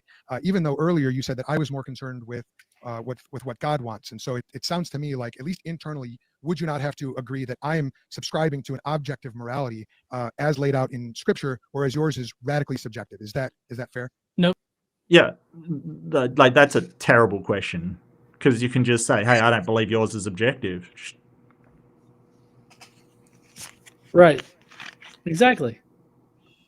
I do not think that's fair. Do you want me to expound on that, or is that it? No, I maybe we'll come back to that. I think that the point has been demonstrated. The point is, nothing's been demonstrated, Joel. You claimed it was objective. That's all. It's a claim. That's been demonstrated. I'm sorry, Mark. It's been demonstrated. Mic Oh, drop. I'm sorry. Wow. I would have liked you to expound without asking his permission. Just say, hey, you claim it's objective, but there is nothing that makes me think that is objective. If you can, please do demonstrate it to me. Please. And then he would have gone, well, let's move away. And it's just, a lot better. So, I would have criticism with you. Your answers are way too short in this, way too short. Just sort of saying, yes, it's subjective. When he's referenced the Bible, as being the objective morality, you should push back. And like you said earlier, I think all morality is subjective. I think yours is subjective. Yeah, I mean, highlighting the fact that he's dodging and pivoting like a freaking gymnast definitely is an advantage, because it's another one of those rhetorical appearance sorts of things. It shows his weakness and makes you look even stronger for pointing them out. It's like a touch in fencing, you land a point for that. But there is some advantage in keeping your answers as short as possible, because like Joel, when he was answering your questions, he liked to expound and expound and expound and expound. He was trying to run out the clock, but he was also waffling. kept dropping more threads every which way that you could then turn around and tie him up with. By keeping your answers as short as possible, you minimize the amount of rope he has to work with. Yeah, but as we've seen, he just says, well, then I win the point, move on, which isn't ideal either. It has been demonstrated. Yeah, well, there's got to be a happy medium in there somewhere where I think succinctness is what you're really after. Saying the most with the least amount of waffling, like Joel, where you don't expose yourself, but you make a hard point. And you had that point earlier that all morality is subjective. Just reiterate it. If he's going to ask the same dumb question, give him the same smart answer. Yeah. Jester for $2. What was he saying about loaded questions again? Yeah. And he does a lot of that. He's like, so would I be right in assuming massive long sentence of what he actually thinks? He's really pushing it. Because before, when he was talking, I was thinking, is there a question in here somewhere? Or, and then he just added on, is that what you would think at the end? And it's like, okay, you got there, but holy shit, Joel, like seriously, it's not really a question. It's a statement followed by, do you agree? It's, yeah. Said that murder is immoral. This is in your debate with Alex Medeiros. You said that murder is immoral if you're looking to build a civilization or live in a civilization. According to Webster's, murder is the crime of unlawfully and unjustifiably killing a person. Now, let's say that argument ad dictionary. So going to a dictionary is not too bad. It's just what you've got to understand is dictionaries have usages, not prescripted meanings for words. It has how people use them. And John might have been using this word completely differently than what he's taken from the dictionary, right? Like it has murder in there has multiple meanings. So, I don't think just saying, hey, this is what the dictionary says really, why doesn't he ask you what was meant by it? Come on, dude, seriously. Yeah, I mean, he's doing that whole thing where it's like, you said in this other debate, in this other context, this thing. Explain yourself. Mm-hmm. Yeah, I swear he's picked that up from Sci-10. I swear to God that I don't believe in, that he's picked that up from Sci-10, because he does it all the time. And it's actually, it's kind of worrying that he knows more about what you've said in previous debates than he knows what the Bible says, quite frankly. Priorities. Yeah, priorities. Yeah, exactly. you were not looking to build a civilization, is such killing unlawful and unjustifiable killing? Does it then become moral? I think if a society is developed around that particular or lacking that particular attribute, then the inhabitants of that society would not consider it to be immoral. And would they be right or wrong? In my subjective opinion, they would be wrong. Okay. What you said earlier is that your morality is subjective in that if your authority, the Secular Humanist Manifesto. No, he never said that was his authority. He never said that. What are you talking about? I said crappy thinking. It's the overhead projector again. Yeah, I said that I used the secular humanism as a guide, but I didn't say that was my ultimate authority. Correct. Yeah. No, it's projection. Yeah, it's I have a magic book, therefore you must also have a magic book. Right. Because this is the way. And he wants to just compare, oh, well, my authority is the Bible, your authority is the Humanist Manifesto, which is not a prescription of something. It's, no. Well, there is a potential that it isn't just projection and derpism here. It could also be an intentional tactic. It's sort of like how Kent Hovind likes to say, your evolution is a religion. He's inadvertently exposing that religion is not actually a reliable way to come to truth or knowledge or anything. But what he's trying to do on a rhetorical level is undermine the reason people should believe you. Like, aha, we're on the same plane. Joel may be tactically trying to do the same thing, and he's just sloppy enough about it that it looks like more the same projecting he's been doing. Yeah. Were to deny something that you felt was moral, you would deny them. Do you not grant to others that same moral autonomy? Are you the only one who has moral autonomy and individual judgment, or do you grant that to others as well? How would you have subjective morality and go, yeah, but I don't grant others their subjective opinion? Like, seriously, I don't know. This the confused me. All morals. This is the weirdest question. No, look at my face. My face right now is like, what the fuck is he asking? Yeah, no, I Like, completely are you understand. It's serious? like, what? I think he's trying to say, hey, do you grant that the people in the Bible were moral, kind of thing? And it's like, yeah, but it's not an unchanging God. What? Why? Wow, okay. I grant it to others as well. Okay, then on what basis, given your own worldview, could you say that somebody else is morally wrong? Because By we what can all standard? come to our own moral conclusions about things, and we disagree all the time. And that's just an expression of your own internal subjective morality, correct? Yes, with the caveat that my internal subjective moral foundation is representative of my environment and my experiences that I've had. Right, much like the ancient Israelites. Okay, so let's move on to talking about evidence. That was not a question, sir. This isn't the time to make statements like that. Like, this is just sneaky. He slipped that in there, didn't he? Like, seriously, that's Well, not yeah, a question, because he sir. could. Yeah. Yeah, because he could. I mean, he's allowed to do that, and Yeah. I'm not allowed to pose statements or clarifications. That was a bit of a rough question. Oh, I stand corrected. That wasn't a question at all. Yeah, just saying. It was pretty rough then, wasn't it? Yeah, about the roughest you can get. So rough it wasn't even a question.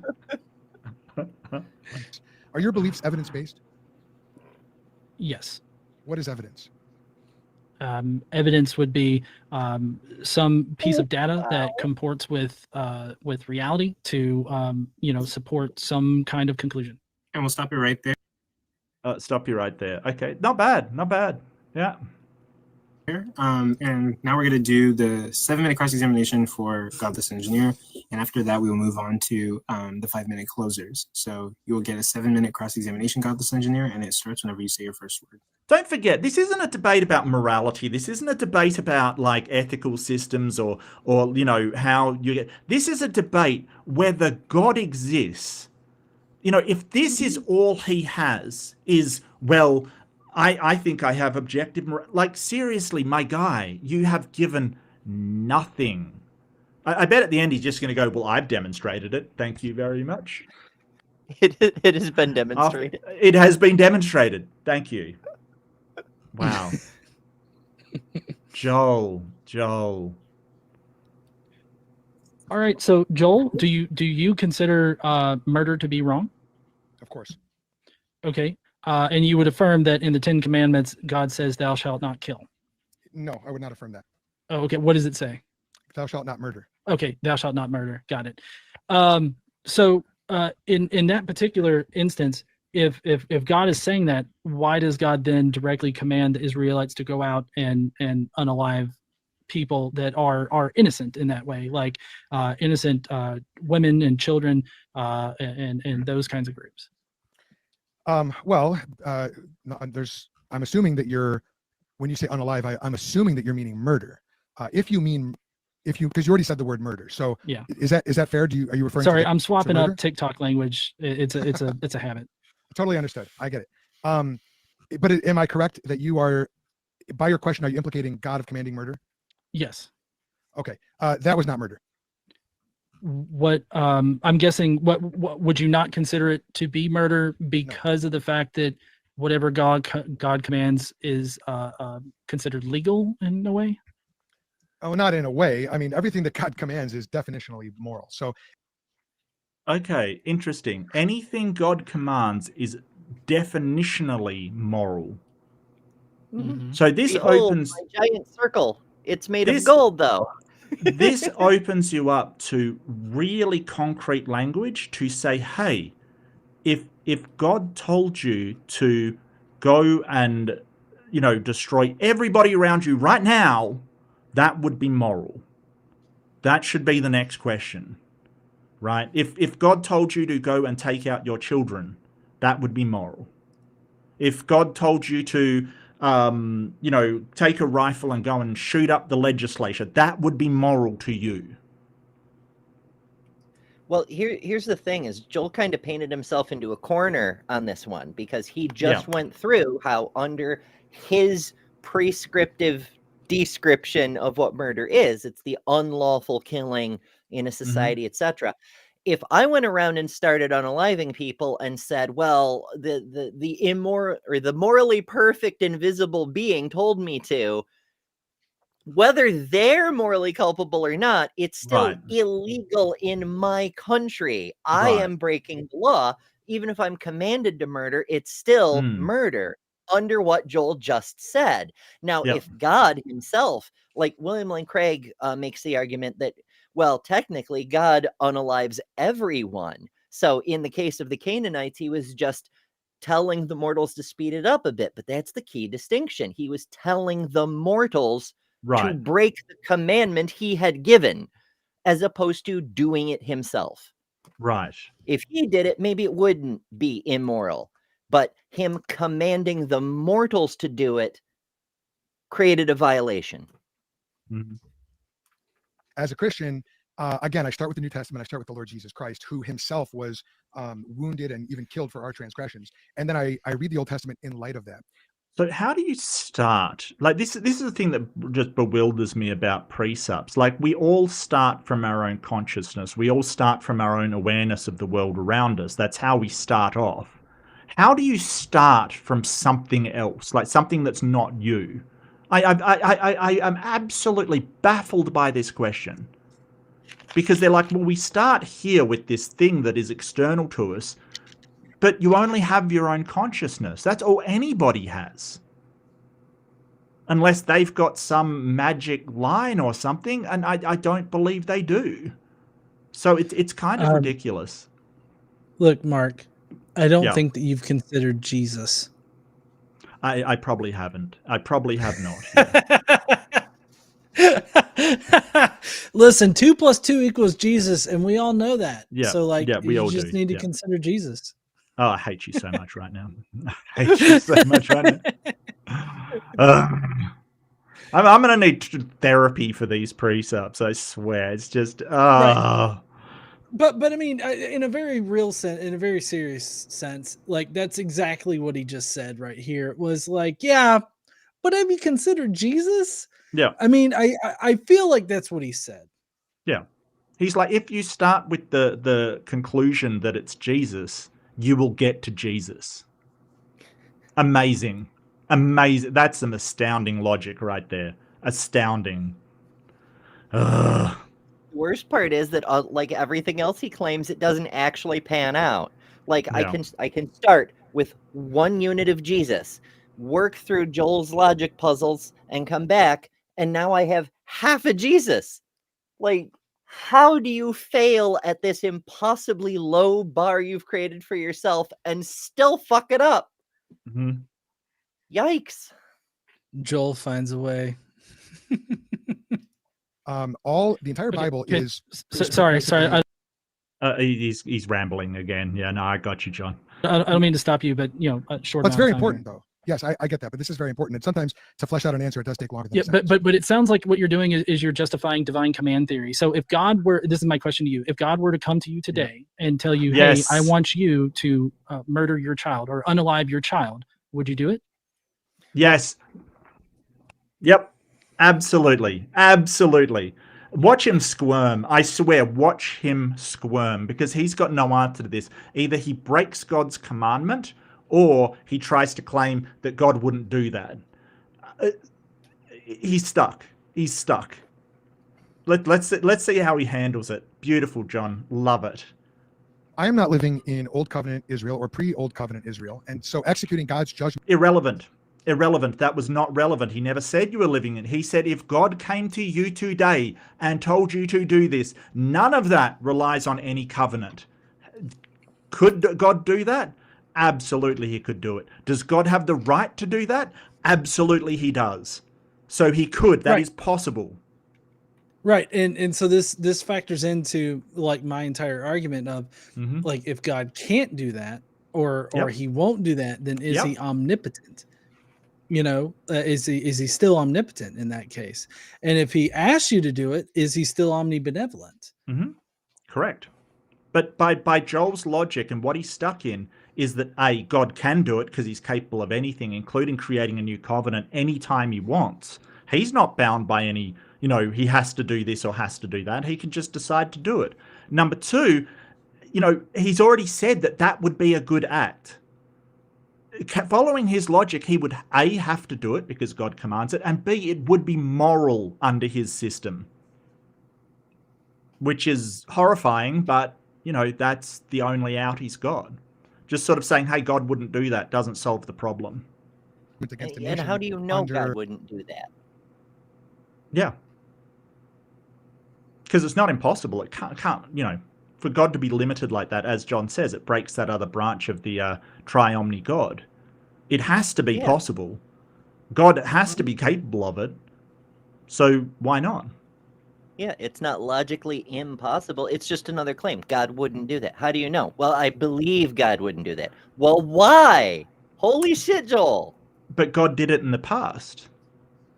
Mhm. That's the And thing. so God what's did it on different? multiple occasions in the past. He ordered a number of tribes wiped out. Why couldn't he? If he decided as such.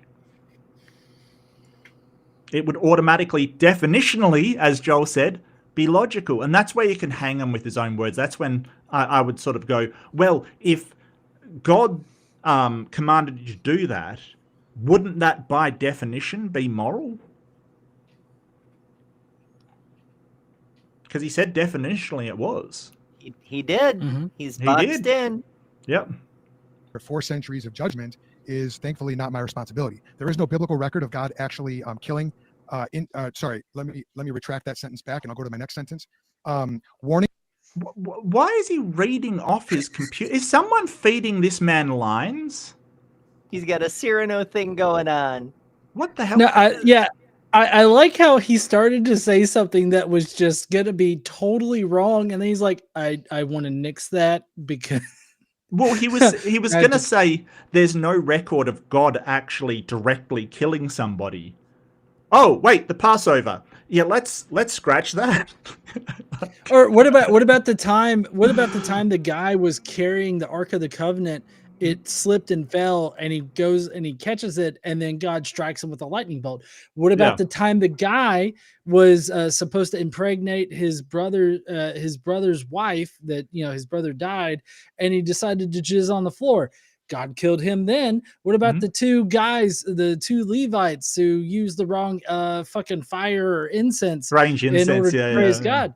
Yeah, and Hadoukened a fucking fireball up their asses. Like, Yeah. I mean, there's so many different things that you could bring up there. Sodom and Gomorrah. He just Job, the nuked guy them who from picked up orbit. 6 on a Saturday. Yeah. Like, holy shit. Who didn't God kill? Like, seriously. Wow. But, like, the fact that he's going, oh, well, I'll read the next line. It's like, why do you have lines? Is he chat GPTing his way through this? I don't know, but it's weird, right? Is it just me? It's weird. No. It is weird. This entire exchange is weird. Because if you'll notice, all of his questions and everything like that has not so far actually addressed the question of whether or not the Christian God exists. Right, absolutely. And it barely has addressed the issue of whether a God exists at all. Like, it just, wow, okay, wow. Things were always given first when the Israelites were invading a nation. Okay, so this is time to cut him off and go, look, it's a very simple question. If God appeared to you now and said this, would that be the moral thing to do? That is the question that he's getting away from by waffling about what happened in the Old Testament is no longer relevant today. Fine. But why couldn't God come and just tell you to do something? That is entirely possible. It's a hypothetical. It's got a simple answer. If it did happen, it would be moral, right? But you know what would be a fun thing is when you say, if God commanded you to go kill a bunch of people and all that crap, and he said, well, that wouldn't happen. It wouldn't be like logically valid, but it would look great if you were to say something along the lines of, because he doesn't exist, and then drop a mic. Well, it does have to be a question. Is that because he doesn't exist, maybe? Yeah, gotcha. Well, you just put the little inflection at the end of the sentence. Because he doesn't exist? Well, I think pulling him back to the original question rather than, sort of this side tangent of, well, we're under a new covenant. Like, it is even if he wants to say that, the question is, how do you know that he wouldn't do that? Do you claim to speak for God? Like, do you know what God will and won't do? Yeah, what does our covenant have anything to do with limiting God's abilities? Does God Yep. change or not? How do you know we're under a new covenant? Because your book says so. There's other people who follow the same God who beg to differ, but also we haven't even demonstrated that God exists, let alone whether the fan fiction is accurate. Like there's Well, a lot I'd of some. be worried about going into the covenant stuff because it is a long argument about whether the old covenant still holds or the new covenant has replaced it, or all of that stuff is just a red herring. It's coming back to, hey, there is this hypothetical, could you please just answer the hypothetical? It's a hypothetical, like seriously. It's red herring on the sidetrack, but it leads in the general direction of the actual debate topic. Yes. But, it absolutely smashes his morality because he would have to say that that is then moral.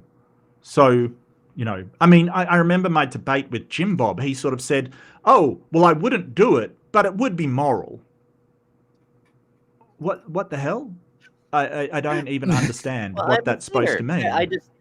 I just don't obey any of the damn laws Right. and just, suck Jesus's dick for a half an hour a week and I'm good. I'm guaranteed to go to heaven.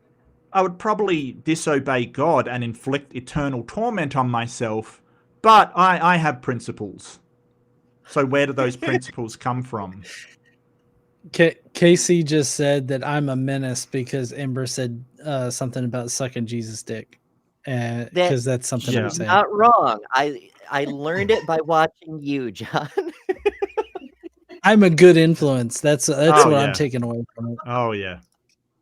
No, I encourage any opportunity to talk about Jesus dong. I really do. I really do. It's what I'm all about. All about. The divine didgeridoo. Oh dear. For a city, and God is sovereign over life and death. Now, in the new covenant, we are governed by the law of Christ. And John, I mentioned this because that is the covenant I hold am on. So in. sorry, Joel. What I'm focusing on is God's actions of the Old Testament. I'm not talking about what is commanded by like Jesus in the New Testament or anything like that. My original question, I guess, to reclaim my time or whatnot, was that if God were to come to you today via revelation and say, hey, in order to prove that you love me or that you are truly an adherent to my faith, I need you to unalive your child. Would you do that?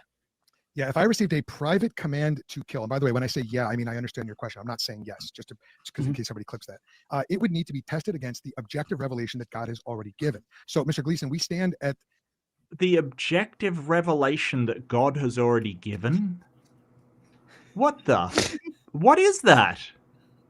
I don't know. I think you're talking about the Quran or something. Because it was the Archangel Gabriel appeared, witnesses said so, or something like that. I don't know. A point in history where the canon is now closed. The question that you're asking presupposes a scenario, God commanding evil, that is biblically impossible. It's a hypothetical. My guy, it's a hypothetical. You got to ask hypotheticals about, if secular humanists suddenly decided that human life should be ended. It's the same thing. It's the same thing. He just doesn't want to answer the question. Right. Also, does that mean that since it's impossible, God can't do it? Therefore, meaning that he's not omnipotent? That would be beautiful. As it says in here, the canon is now. Oh wait, it doesn't say that in here, does it? Right. Where does that idea of the canon is now closed come from? Very, very peculiar. Most peculiar, but okay, whatever. But yeah, I mean, the book says it, and the book is more powerful than God. It's the source of objective morality, I guess, but God can't transgress what his favorite translation of his favorite denomination of his favorite subdivisions version of a collection of books which were decided upon by a bunch of old dudes in the 4th century. It just gets wilder and wilder. But that's fantastic, John. Jump on that. Are you saying it's impossible for God to command that? Absolutely. Watch him backpedal like an absolute. He will be a streak of lightning going backwards because he will never admit that. Absolutely. We've got a super chat for the Godless Engineer for 5 Is that Great Britain pounds? Is that Yeah, that's how it shows Gibraltar up in pounds? Restream. Is it? For Oh, some okay, reason. okay, gotcha. I mean, they could have just done the pound. Anyway, so in order for Joel to follow God's commandment, he would have to provide sufficient objective evidence of his commandment, but not his existence. That's a good point. He's more willing to offer objective evidence that he wouldn't command something than he would of his existence. Something's really wrong there. Like, seriously. That is an Something's very excellent wrong point. there. I enjoy that a lot. Mm-hmm. Thank you, the fuzzy logic. God is not capricious. He does not go back to previous covenants. He is good and he is Okay. consistent. So this is a little bit real quick. This is a little bit like asking if God. No, you can't say real quick. He gets to reclaim his time because you're just waffling on and making statements. Like, you're just making claims, claim upon claim upon claim. He asked you a specific question. Let him reclaim his time. No, let me finish. No. This is my time. No, Joel. You know, you may have the moderator in your pocket, but don't. Seriously, what the hell? Can create a rock so heavy you can't lift it? It's actually a nonsensical question. No, I don't think it's nonsensical. Let me ask you this now: does God ever does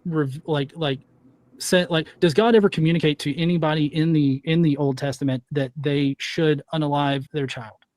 Yes. So, given that, doesn't it seem at least possible that God could issue that commandment in the future? No. Why not? Why is God then no longer omnipotent? He's not all powerful. He can't ask that. That's a false dichotomy. It's not either. That is not a false dichotomy. He can either issue the commandment or he can't. Like, I feel like that's as dichotomous as you can get, right? Yes. He can issue the commandment or he cannot issue the commandment. Well, it's a loaded question, Mark. No, it's a loaded. Yeah.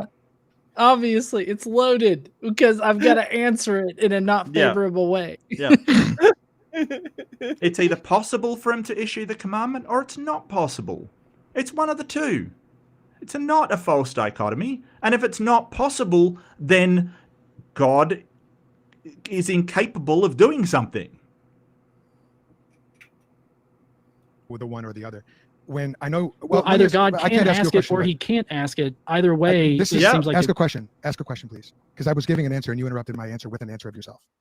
Well, because you're not answering my question sufficiently here. I mean, you're saying. Oh, this is beautiful. Listen, watching him squirm, like he has to go to these ridiculous things, you know, like he can't. Like, this is the whole point. He's like, well, it's you know, I can't answer because he can't say that would be moral. Right? It's so unchristian. To be honest with you, he should just bite the bullet and say, well, if God actually commanded that, that would be the moral thing to do. Yeah, he looks terrible, but at least his logic isn't flawed. Right? At least his logic is valid. Right? But when he says, oh, God's omnipotent, but he's not going to do that. And then you say, well, why can't he do that? Couldn't he just decide to do that? Well, we can't. That's breaking your logic. That is absolutely breaking your logic. So I if I was him, I'd probably bite the bullet and say, yes, God, that would be moral if God said to do that, but I don't believe he's going to do that. You know, it's not within his character. And just eat it. You got to eat it at this point, Joel. Yum, yum. Start munching. Yum, yum. Let me answer it then, Mr. Gleason. Let me answer it. I promise I'll answer it, but it is going to take me a couple of sentences, and I'll try to be brief. I promise. I want to respect your time. If God were to do that, he would be repeating a foreshadowing sign that he gave in Genesis when he told Abraham to do that. I don't know if you know that came from. I assume that you do because you grew up in the church. God does not. Dude, you don't. Abraham and Isaac. You don't need to grow up in the church to know about that. Seriously, the binding of Isaac is very famously immoral section of the Bible. Like, just more atheists know about that than Christians do. Come on, Joel. Seriously, mate. Well, you know, to answer the question fully, I have to read you the text of Genesis chapter 12 in its entirety, mind you. Get out of here, Joel. Stop filibustering for time. Ah, this guy. Ugh. not revert back to previous covenants like that. So no, it's not plausible. The whole point of Abraham and Isaac was to point forward and to foreshadow the giving of God's own son on the cross. What the hell does this have to do with anything? The Hebrew Yeah, scholars beg to differ, and also, how do you know that? And also, so what? What if God is? I mean, the Christians keep saying Jesus is going to come again. Would it be Yes. out of line for God to foreshadow his coming is coming? Right. I have to respect the amount of coming that was just done in that Nice. sentence. But I feel You like, I understand mean, the coming. Oh, sorry, wrong stream. no. Save it for your OnlyFans. Yeah. But I mean, still, I feel like this plays back on the fact that if God is unable to, give this command or whatnot through a personal vision to Joel, that limits him in some kind of way, which violates his omnipotence. And, Absolutely. I that's like a problem Absolutely. for Joel, not for me. Yeah, for Joel. But there is nothing in the Bible that says that God won't do horrible things. In fact, in Thessalonians, there's a verse that says that God will send a powerful delusion to people. It says that God will cause hallucinations to make people do wrong stuff. So it's not, it's even backed up in the Bible that God can make people do things, or at least, put the suggestion to do things. Yeah, like he did with Paul. He gave him a hallucination, and then he ran around and he wrote some letters, and then other people wrote letters pretending to be Paul. But no, never mind that. Well, the whole point is, where in the Bible does it say that God can't do any of this? Like, he's saying, oh, we're under a new covenant, that means God can't do this. He basically negated one covenant. He can negate another. And what's the covenant? Also, where in I mean, it's been a minute since I went through the entire New Testament, but I don't recall a single section where it says, and here's the list of things God can't do. Like, Right. where in what Jesus said is any of this coming from?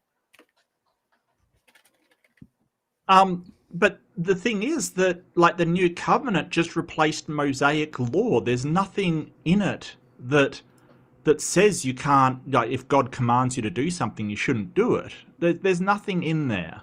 And there's nothing in there that says that God can't tell you to do something directly. There's nothing there. It's wild. He's just basically trying to get away from the question, saying, well, God won't do that. Okay. But if he did, hypothetically, if he did, would it be moral? And Joel, you know the answer. Eat up, my friend. Use that big soup strainer for something. Eat that moral quandary. Okay, you're done with that answer? Yes, sir. Okay. So now, as far as God goes and God's commandments, his omnipotence and omniscience, do you believe in free will? Not libertarian free will. I believe in real moral choice, not libertarian free will. Okay. Do you think that God has the ability to? Do you think that God has a plan for everybody? Yes. Do you think that God having that plan for everybody is sort of a deterministic thing? Like, God has already determined that, like, for instance, I will not believe in him. The Bible does not teach fatalistic determinism. It I think I know where you're going with this. I think I know where you're going, and it's glorious. It really is. teaches compatibilism. Compatibilism says that God sovereignly ordains all things, but human choices remain morally responsible and voluntary, not fatalistically determined. So, go ahead. Sorry, it just made me think of a question. Can humans do things that are not in God's plan? No. So my actions have already been predetermined by God. Yes. So I don't really have any kind of free will. I'm at the subject and at the whim of your God. No. Um, Again, No, let me just contradict all the answers I just gave. Yep. No. Yeah, so what John's pointing out, and really well too, is that If God has decided, or God knows, even just knows that I'm going to pick up this pen, the question becomes, is there any other action I could have taken? And the answer is no. I had to do that. So it's not free will, it's the illusion of free will. There is no other possibility than what God already has decided in advance. And I love that he just walked into the God's plan thing, because it's not even that he's got foresight. He ordained what would happen. So how is that possibly free will? Well, spoiler, it's not. Can't be. I think Joel thought he was dodging a God hardened Pharaoh's heart situation, which is why he walked into John's trap, because he was anticipating a different trap. Yeah. So just avoided the snare and walked into the bear trap kind of thing. Stop the stupidity with 5 readerships. Oh, I've got to get out my announcer voice. Excuse me. I wish I had a mustache like Joel's. It'd make it so much easier. That's going out to Icarus, Calder 5, Mage Grey Wolf, Pablo Yopo, and Jefferson Spatchcock. I love Jefferson Spatchcock. Just the cock is great. Some of those people. I know. I know. Fantastic. Congratulations. Thank you so much, Stop the Stupidity. Winners, chicken dinners, all of you. Please enjoy your emotes and other benefits. Boo. Thank you so much. All right, where were we at? Joe was saying something stupid. Does anyone remember what it was? No, I'm just getting more and more aggressive towards the guy as it goes on. Like he's just, yeah. So answer, and then we'll stop it there. Okay. I want to just affirm that this is a challenging question, but the term is compatibilism, not determinism. I'll say it again. God sovereignly ordains all things, including choices, but it's because of God's sovereign preordination that our choices are meaningful. And libertarian free will, as an atheist would want to have it, ultimately, without I don't have any time, but ultimately it devolves into random chance and actually removes. He didn't ask you about naturalism in any way, shape, or form. Yeah, no. I don't feel like it had anything, like my question had anything to do with whether or not the decisions are meaningful. It's whether or not, like, because I think that it can still have meaning if God is the one that dictates it. It's just whether or not I'm the one that's dictating it, not God. But he just said, like, his sovereignty makes all choices. And it's like, then how is it free will? Yeah, exactly. It's free will. It's God's free will. Oh, right. There's free will. It's all God's free will. Gotcha. Yeah. That would make more sense. Okay.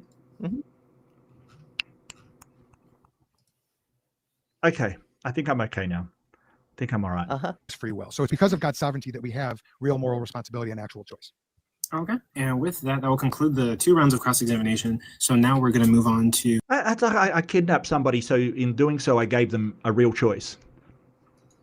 What? You just said God makes all our decisions.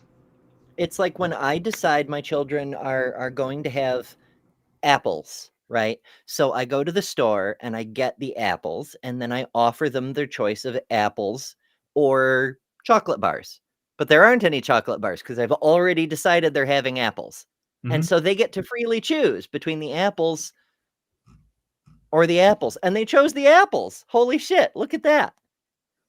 I don't think that's even what he's saying. Like, he's saying that I took them to the grocery store and got them the apples and then gave it to them. So they freely chose the apples. Yeah.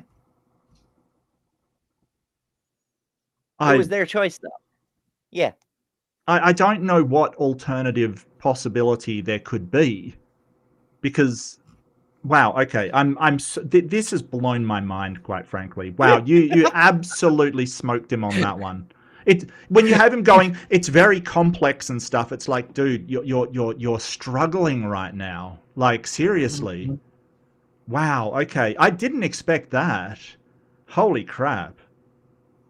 the closing statements. Joel, you're going to get 5 minutes to do your closing statement and summary of the debate. And this is your last chance to solidify your position and make any rhetorical moves. And yeah, those 5 minutes will start whenever you say your first word, and then Godless will get the same opportunity. All right. Well, again, I want to thank Mr. Gleason and our host and the audience and the judges. Tonight, we did address the most fundamental question of all, which is, does the Christian God exist? And along the way, we Did we? I don't think you did. I think you addressed morality and free will and you know, foundations of intelligibility. I don't think we got to the God in any way, shape, or form. And Like- also, I don't know that that's necessarily the most fundamental question of all. But details. Well, it's not to us, it is to them. I think it is to them. Like, you know, from his point of view, that's the most fundamental. It's probably not to us. But, you know, they didn't get to the God thing. I freaking precepts, man. Like, seriously. got into questions of morality, questions of evidence and epistemology, even some questions about metaphysics. And yet my argument remained unanswered. And again, my argument, just so that everybody remembers, is that intelligibility is not able to be accounted for without God. And oh, sure it is. Absolutely. Yes. Yes, it can be. You know, it may not be able to be demonstrated at all, but it can be accounted for. The fact that he presented that with a straight face as if it made him an intelligent person, like for fuck's sake, my argument is that God exists, and if he didn't, then you wouldn't. Haha. Prove me wrong, checkmate, Ethan. Like it's a kindergartner's argument. Yes. And it's a bad one for a kindergartner. Holy shit. Sorry, John, go ahead. Yeah, and in my closing, I do address like his entire like position, just with like 1 to 2 sentences, because that's just simply not the question of the debate. Yeah, absolutely. Yeah, and that's totally fine. You know, you're not here to argue about the intelligibility of things. He's basically relying on, hey, we find things intelligible, and intelligibility comes from God, therefore God exists. It's like, well, you've got to demonstrate that intelligibility comes from God. You can't just claim it. But Steven Seagal over here, he doesn't think that way. He thinks, well, it comes from God first off, and then looks around for things to confirm his bias, because that's how apologetics works. Conclusion first, find things to support it. And I mean, it's appealing to you can't account for intelligibility. Of course you can. It's ridiculous. It's the same thing every damn time. It's always look at the trees or the atoms or the math or the morals or whatever, and then that non sequitur, that jump to the argument of incredulity, therefore it must be my favorite myth. Every damn time. Yeah. Like, oh, you can't naturalism can't account for trees. I mean, you can say evolution, yada yada yada, but where do the atoms the trees are made from come from, huh, tough guy? Obviously that proves nil, the great not God and creator of creator gods exists to create the creator gods. It's right in the name, which then created creation. Ha Jester for $5 like every successful theistic debate, they got into everything but the subject of the debate. The theist won the bar he dug a hole to get to. Look, this is the problem with presuppositionalists. They never actually want to go to how they know things. They just claim it and say, hey, I'm 100% confident, so that makes it true, which is not how epistemology works in the slightest. So yeah, I agree with you, Jester. I really do, mate. I guess I would have liked to see John try to get away from that, but I know how hard it is to get away from that when he's like going in for absolute foundations and stuff. It's really hard to go, well, let's go. And I mean, I was having this problem with Jim Bob the other day. He's going to foundations of knowledge and stuff, and I'm talking about genetics for evolution. Like, how do you get away from that bullshit? It's rough. It's hard. You know, but yeah, it's holy crap. And as a result, therefore God exists. So intelligibility obtains, it cannot be accounted for without God, therefore God exists, because intelligibility is incorrigible. In other words, you can't avoid it. Now, at no point did John try to argue tonight that intelligibility does not obtain, that it's not real. I'm glad for that, because we couldn't have a debate otherwise, and that'd be self-referentially incoherent anyway. But what was missing was a grounding for any of the transcendentals or the preconditions of intelligibility that I appealed to. Yeah, so transcendentals, the way he's using it is things that transcend material world, right? And so a materialist doesn't believe in transcendentals like that. Okay, there's things that sort of transcend, say, various realms, like quantum to physical realm or abstraction to material, things like this. But we don't think the transcendals he's talking about actually exist. So he's got to show that these things transcend into some kind of spiritual realm. He's got to show that, which he never did. He just presupposes it's true. And that God's the foundation.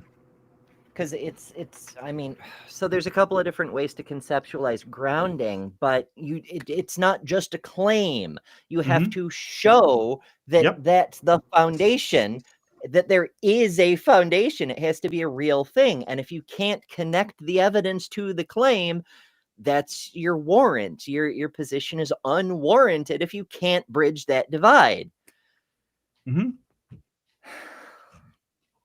Now, what John tried to do was... But Ember, it is demonstrated. It is, Mr. Gleason, what he tried to do was he tried to reveal an inconsistency in the biblical worldview. But there is an overcoming defeater for every... No, that's not what he tried to do. He tried to show a inconsistency in the attributes that you put on God. That's the problem of evil. Like, he's not trying to do anything about the Bible. It's just the biblical worldview. No. It's the attributes that you give him, the omnipotence, omniscience, and omnibenevolence. Particularly the omnibenevolence is the one that he's going after. He's not trying to do anything with the Bible. It's silly. Silly. Supposed moral inconsistency in the Bible. And that is the fact that in the biblical worldview, God is the standard of goodness. Jesus Christ himself says in the Gospel of Mark, no one is good except God alone. And so by failing to reckon with that, John has failed to account for that very important precondition of intelligibility that he wanted to use. But I told you in my opening, he was going to try to use the preconditions of intelligibility or use these tools without accounting for them. And so... No, you don't need to account for something in order to use it. I mean, what? I have this pen. Unless I know which facility this pen was made from, correct, it just will not write for me. I mean, that's how things work. How can you use a pen if you don't know how it's put together and exactly where all of the plastic is sourced from? I mean, come on, who made the plastic, Ember? Right. Exactly. I mean, you need to know.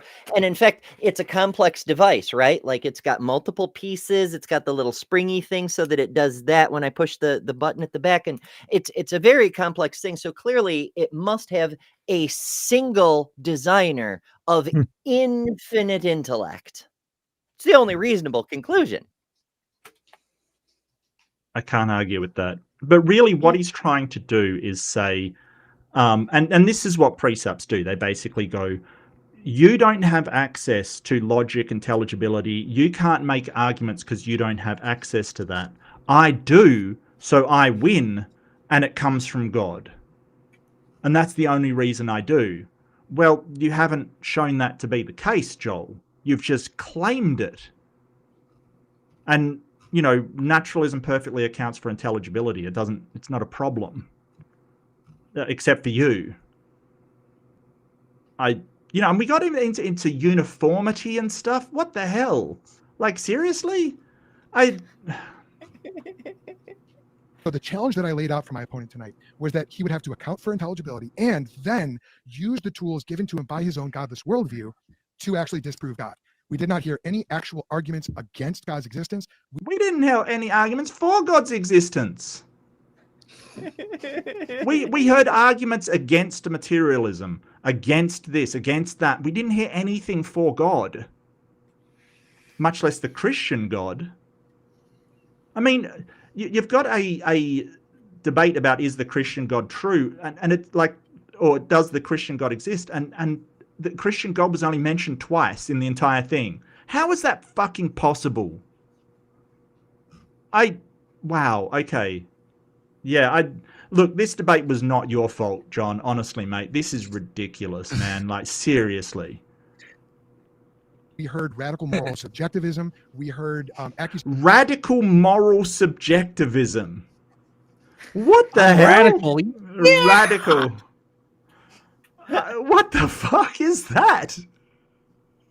Like, I think that most people would say that fundamentalists are more radical than, your average secular humanist. I'll be honest with you. Like, we're not very radical. Wow. Speak for yourself. You haven't seen me on a skateboard. There you go. I can't use a skateboard. How do you do, fellow kids? Huh? One hand, and then even if they did not appeal to any transcendent standard. I think John got close to affirming that once or twice, but when he said that it's possible for a nation to be wrong, but consistently, even on his own standard, that every nation and actually every individual who makes a moral choice is doing right by Mr. Gleason's own standard. So no, not by Mr. Gleason's own standard, by their own standard. No, bad, Joel. No, naughty. That's a straw man, sir. That's not right. That is not what he said. No. Okay, yeah, no, I don't think he listened to you all throughout that morality interaction, because that... Definitely not. Yeah, nope.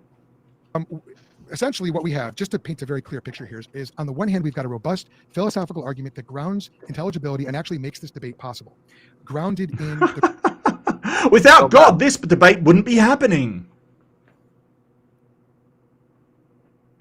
What the hell, Joe? Obviously. Obviously. Oh, don't you know that God is up there and he was watching this debate happening? He's like, I made this debate happen. They couldn't do this without me. Yeah, exactly. Exactly. I predetermined this debate, and I predetermined Joel would win. It has been demonstrated. Look, I mean, here it is in Thessalonians. And on that day there shall be a debate between the thinker of institutes with the porn stash and the engineer of the godless. And it shall come to pass that the man with the stash shall prevail. So saith the Lord. Look, you could be really cheeky and go like, if God is like making this debate happen, why did he give you such terrible arguments, Joel? What is this song and dance that he gave you? Like, you're under-equipped, mate. Like, seriously. Wow. Well, you already solved that one. Yeah. Well, I mean, this is the thing. God with ChatGPT. It's important to remember that precept isn't to convince people. That's not what it's supposed to. You have to believe in a God already to subscribe to what Joel's peddling right now. It really is to reaffirm people's belief that they believe in God. What's good reasons? There doesn't seem to be a problem of evil, all this stuff. Oh, yeah, it provides intelligibility. Right, got it. That is the reason for precept. It's there to convince. It's preaching to the choir, essentially. Without any contradictions. On the other hand, we have an appeal to emotion, an appeal to custom, an argumentum ad populum, meaning an appeal to popularity. Well, we don't do that anymore. We heard John say that we are making progress. We noticed you doing that, Joel. Yes. Well, he was the one saying we don't do that anymore. We're under a new covenant. Uh-huh.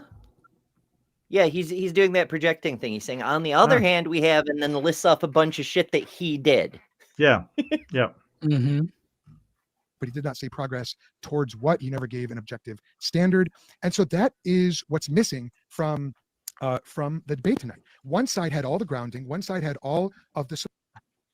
You didn't demonstrate any of that grounding. You just claimed that it exists. One side had all the grounding. I mean, he's not wrong. So, yeah. So I mean, he's totally forgetting that in my rebuttal, the one rebuttal that I had, I listed off all of the secular ways that you could ground the things that he's talking about. Yeah. I didn't go into it in depth and explain it like he did, because that is not the debate. Right. One side had all of the, quite frankly, the impossibility of the contrary, and the other side had. Okay, so this is one of Joel's favorite phrases: is impossibility of the contrary, right? And it's a phrase he loves to trot out. Now, he didn't during this debate. Now that he said it, I'm actually astounded he didn't bring it up, because he loves that sentence, right? But he had to drop it in the thing when nobody can, ask, what the hell is that? Basically, it's that there is no other possibility to show the intelligibility and transcendence than a God, right? Now, on chasing him down, I've asked, well, why is it impossible to just be natural laws of the universe? And he said, well, because it's God. So keep in mind this. He's saying it's impossible to be anything contrary because it's God, and it's God because it's impossible to be anything contrary. It's a circular argument. It's literally and this is he throws this in last minute. Damn, Joel, mate, what are you doing? When you chase this down, it is just a massive circle, and that's all it is. It's not even that massive a circle. Well, no, it's not really. It's 2 points, I'm just saying it's pretty fat circle, it's pretty thick kind of circle there. Maybe I used the wrong word. It's a very high density circle. Yeah. This circle has thunder thighs, mate. Stop. Just stop. Baseless, arbitrary claims. And so I would encourage you to decide the outcome of this. Did he just say you made baseless, arbitrary claims? Holy crap. Holy crap. That overhead projector is really doing work. It really is. Holy crap. Where's that irony alarm? Yeah, I got an irony emoji. I'll drop some in chat. This debate, not based on emotional appeal, but based on solid biblical evidence, evidence from the impossibility of the contrary, and which side had an actual argument that established and vindicated his proposition. The very tools used by the atheists to attack Christianity are only possible if the God of Christianity is true. If you remember one thing tonight, let it be this: no God, no intelligibility. Intelligibility, therefore God. I'll say that one more time. No God, no intelligibility. Intelligibility, therefore God. Yeah, I have a problem with your first premise. It's begging the question. It's saying that intelligibility comes from God.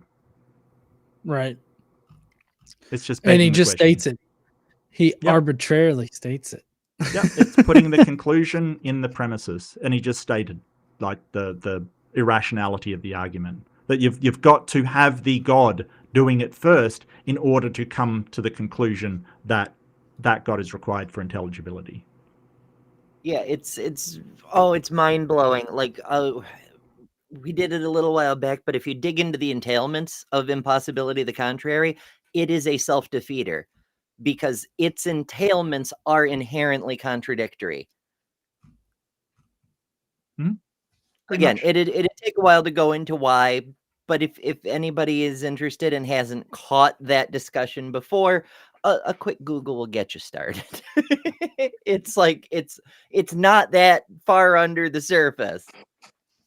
Again, thank you to my opponent. Thank you to our host, the judges, and all of you fine people watching. God bless you, and I'll yield the rest of my time. Okay, with that will conclude Joel's 5-minute closer. Now, Godless Engineer, you're going to get 5 minutes to do any last rhetorical approaches that you want to do, finalize your argument, and summarize the debate that just happened. Your 5-minute closer will start whenever you say your first word. All right. Yeah, I do also want to thank everybody, especially Joel, for having the debate tonight, even if maybe we got a little heated or whatnot. I typically do during. No, you're fine, mate. You're absolutely fine. No, don't say that. Like Joel, I'll give him credit that he's less obnoxious than most pre-subs. Most of them go in for really being obnoxious, really terrible. But Joel's not, and I'll give him credit for that. He's fairly reasonable as far as pre-subs go. So hey, you got to give him credit for it. And you were fine, John. I wouldn't say this was heated, like, at all. Watch my debates. They can get heated, mate. Like, seriously. Debates.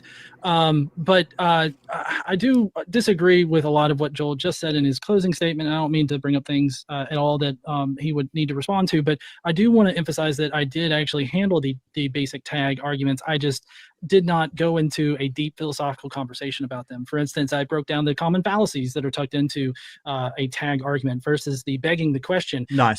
Joel just ad hoc assumes a divine mind is governed by logic and yet claims that only a divine mind can ground that same logic, which is a circular argument. There's also the false dichotomy that he presents, being that he totally ignores all the non-theistic accounts for the laws of logic, mathematics, and everything like that. And I'm talking about Platonism, naturalized epistemology, and emergentism.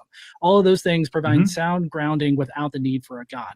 Finally, Joel uses an argument for ignorance, from ignorance. Basically, he can't imagine or he can't understand a reality without a God, so therefore a God must exist.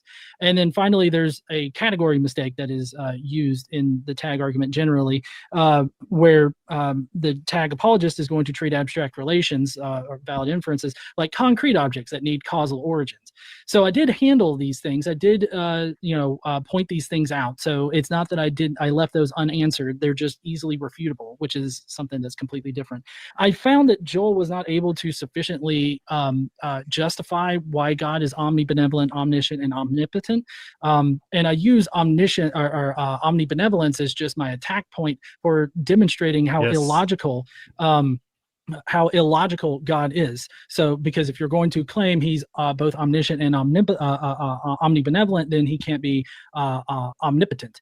And I demonstrated those various things using direct quotes from the Bible. I established that not only is God responsible for his actions in the Old Testament and the illogical nature of God in the Old Testament, but also how Jesus can be affixed to that too with the general theology of Christianity. I feel like if Christians didn't... Yeah, that was the immutability part, which was fantastic. Like, getting him to agree to that, fantastic. He couldn't walk it back. He couldn't get away from it. It's just, he it was Jesus as God doing that back then, and that's hilarious, because it's not just going after Yahweh, it's going after Jesus by proxy. I love it. Absolutely too. That's awesome. Want the Old Testament to be pertinent to our analysis of God and whether or not he is any of these triomny states, then maybe the theology shouldn't be that God is the same in the past as he is in the present as he will be in the future. I feel like it doesn't really matter that there's a new... Oh, that hurt him. That actually... Did you see that look? What the hell? Wow, okay.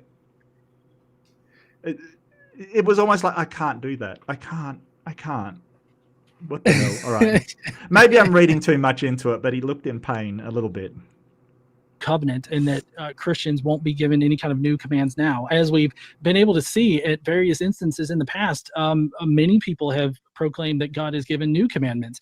If God hadn't given new commandments, then Islam wouldn't be a thing, Mormonism wouldn't be a thing, Jehovah's Witnesses wouldn't be a thing, multiple different denominations of Christianity wouldn't exist. If he doesn't think they're Christians. Like Mormons, for instance, he won't think they're Christians. They're fake Christians. They're not real Christians. Same with probably Latter-day.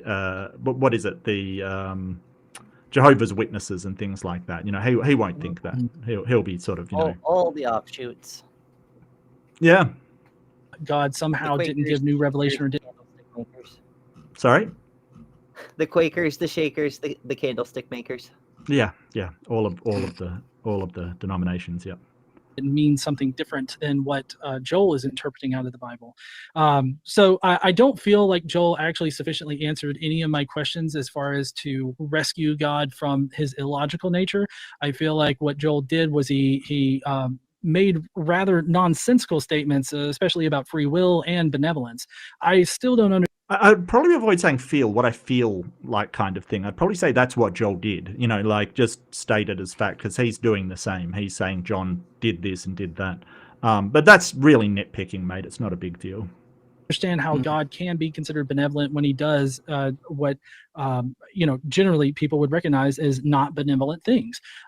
I would think that Talmud rabbis that explain how 14-year-old girls, 12 to 14-year-old girls were married off to older men. I figured that would be sufficient evidence. I mean, I didn't get a chance to bring that up in questioning, but that is something that's actually mentioned by Talmudic rabbis about the culture at this particular time. So this was a thing that would happen. And what Joel claimed about the marriage of young girls would be something that is outside of the normal operation in the ancient world. In the ancient world, girls were married off at that, Finish after that the last young age. sentence. I think that anthropologically and culturally, we can understand that in a natural sense, but if God is some kind of absolute moral lawgiver, it just doesn't make sense. Okay. And with that, everyone, that concludes the amazing debate that we just had with lots of information on the topic, does the Christian God of the Bible exist? What are these the judges that are talking out here? Yeah, I do wanna see right that. here at the end. So we'll do like 10. Sorry, go ahead. I was just gonna say, yeah, right here at the end, the judges give their summation. Okay. 10 minutes of questions, but judges, do you guys want to say what your results are? Yeah, I can go first. Go for it. All right, so looking back at my notes here, I'd say both of you, just starting off, both of you spoke pretty well, just rhetorically speaking. I would give the slight edge rhetorically to Joel. I do think he was a stronger speaker in general.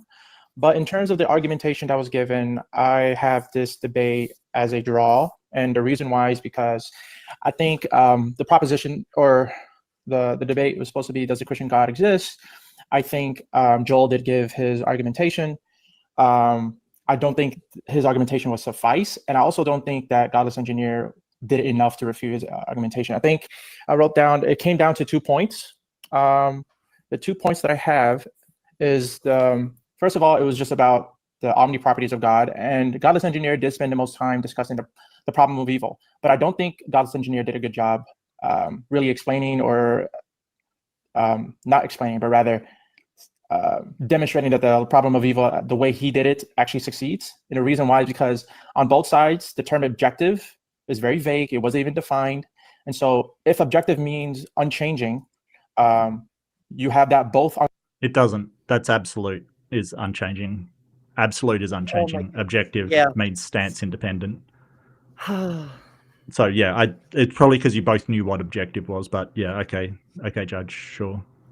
Yeah, I don't think terms. I don't think objective is a very vague term. It's pretty well understood. It's either subjective is stance dependent. It depends on a stance of yours, and objective is stance independent. Doesn't matter what your stance is on it. That is literally what that. It's not like they're pretty well understood. I don't know.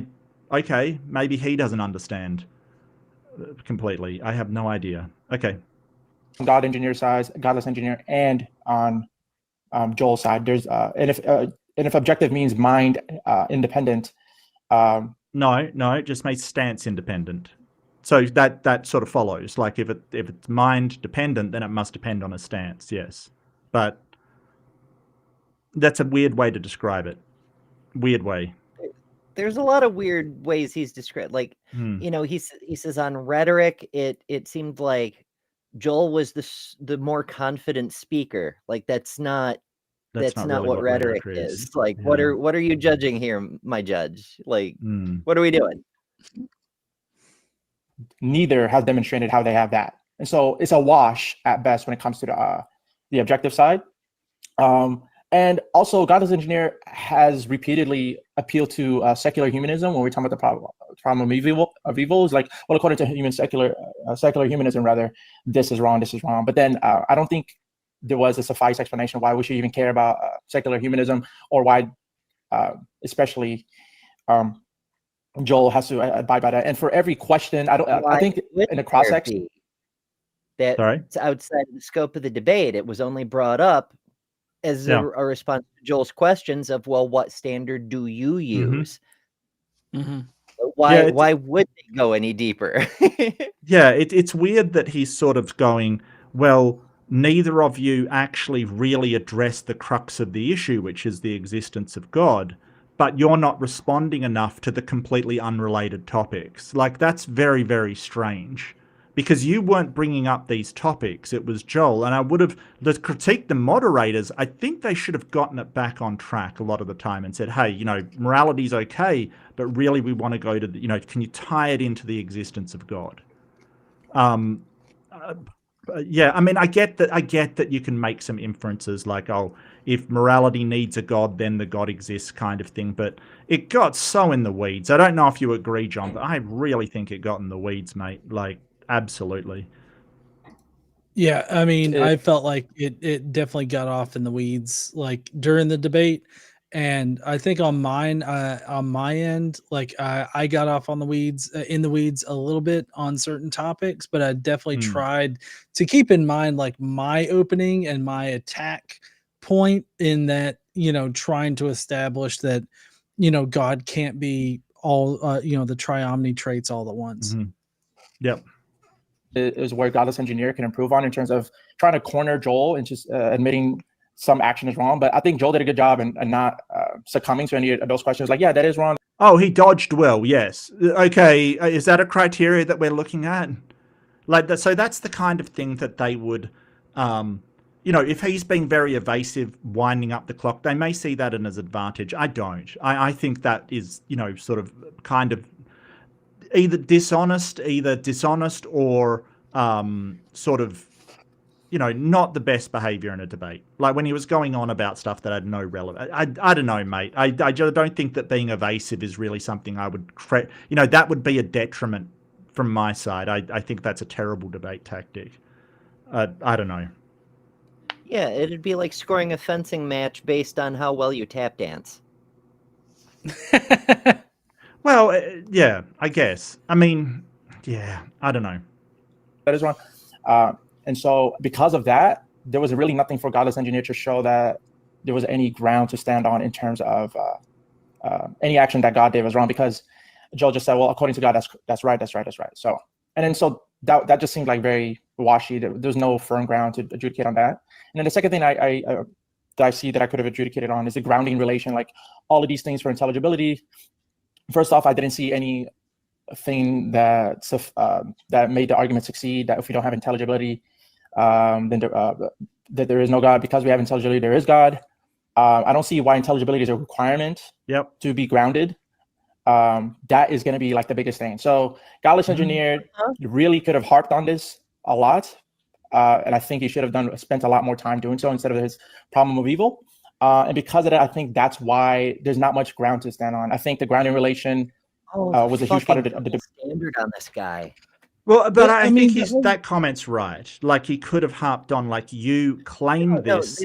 It's true. He could have. But the thing, and Joel makes a point of saying, he didn't oppose me enough. You have the burden of opposing me, not just saying I have to prove everything. You also have to present. But if he had, then they'd just make the criticism the other way around. You spent too much time harping on the problem of Joel's thing and never presented anything yourself, Maybe. I agree with him. I think he could have pointed out a lot more that it's a baseless claim. That intelligibility from God is just a baseless claim. Like, I agree. I agree that I could have spent just a little bit more time on it, but I think that the debate got off too much in that direction in general. Yeah, that's true.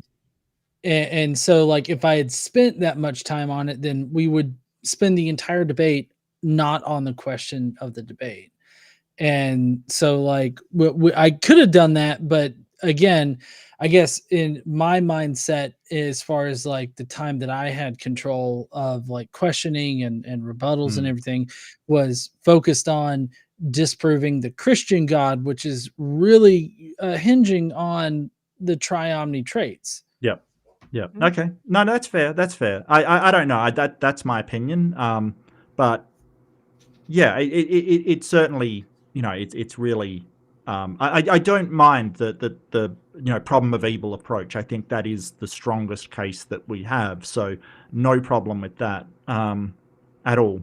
But it wasn't really Yeah, and just attacked.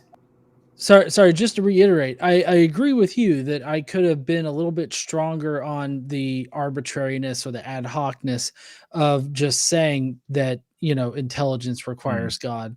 But I mean, that particular part was really only just a small factor in his opening Yeah. statement. And when he was continuing on through questioning and rebuttals and everything, he really wasn't focused on reiterating that. He was focused on other aspects of his argument. Yeah, no, that's fair. As much as I would have liked in this debate. And so it's a wash. The grounding relation thing wasn't explained why it's necessary. It could be the case that you don't, for all of these things that are intelligible, you don't need a grounding. I don't see why logic needs a grounding. I don't see anything else why it needs a grounding, especially if they're frameworks, even if they are arbitrary, why that would matter at all. And for that's why I have this as a draw. If any questions, So let me know. here's the later, thing but- that I don't get. Here's the thing I don't get. It's a draw to him, even though everything that he's listing off is like, I don't understand this. I don't understand that. I don't understand this, are all things that Joel said. And his only thing with me is he didn't counter that enough. And it's like, okay, maybe I didn't, but I at least answered the question. Right. Yeah, no, I agree. It's kind of weird that he gave it a draw, unless he's marking, rhetoric, because he marked Joel higher on that as particularly high. I have no idea. I mean, they're not giving sort of a criteria or a what's it called? Oh God, when I went to uni, I used to know this. I can't remember the name of it. It's a schedule for marking, basically. I can't remember the name. Someone on chat will tell me, but it is a schedule for marking, basically. I have this as a draw. And so I guess I'll go next. This is like, I just want to say thank you guys. Thanks to both you guys for coming up here and debating, spending an hour of your time. Which I'm sure you guys could have spent doing multiple other things, and coming up here and talking to each other.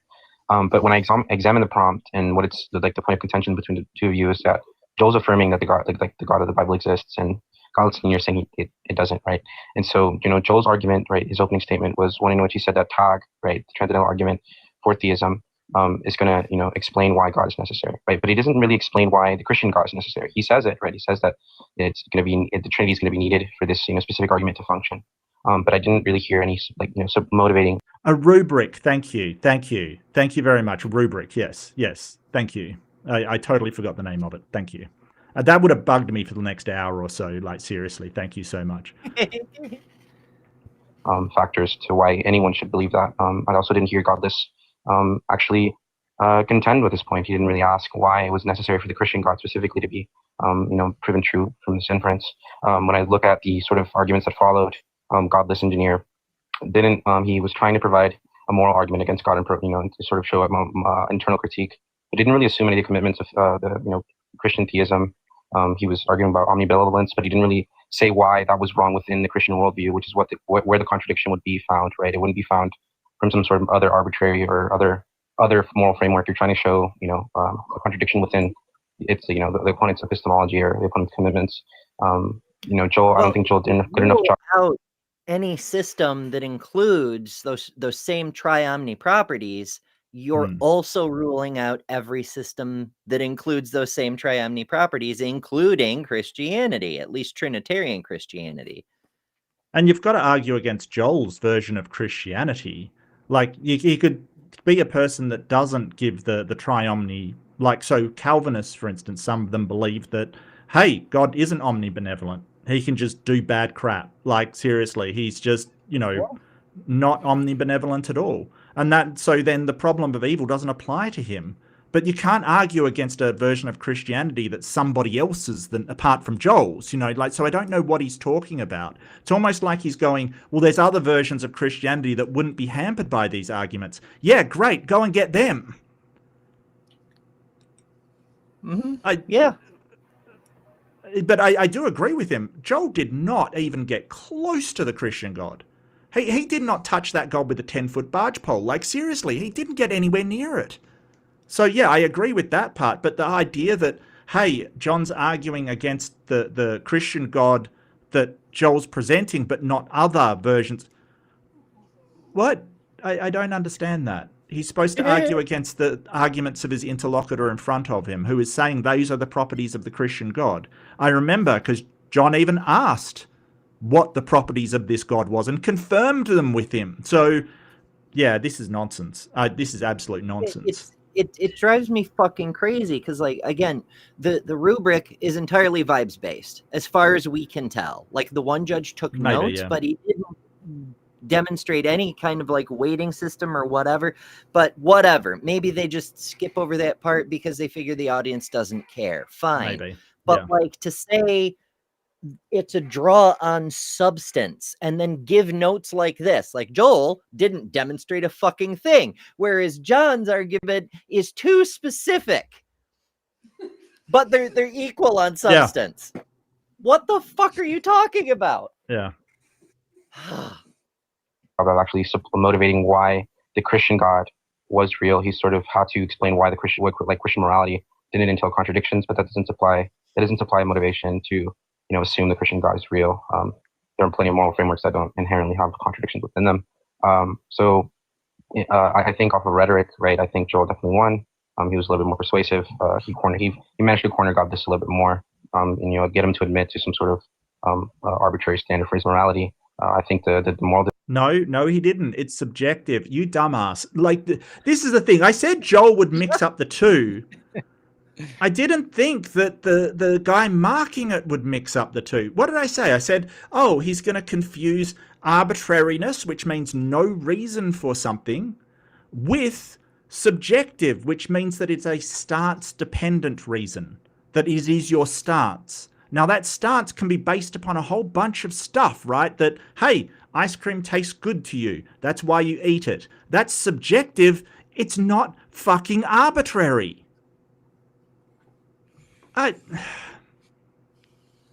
And just in your defense, John, you said no such thing, that it was just arbitrary, like based upon your feelings or whatever. That you never said that. So what the hell, guy? Seriously. Sorry, that really annoys me. I mean, I thought Joel was going to do it and I was going to get mad, but now the marking guy did it? Well, fuck. Well, fuck.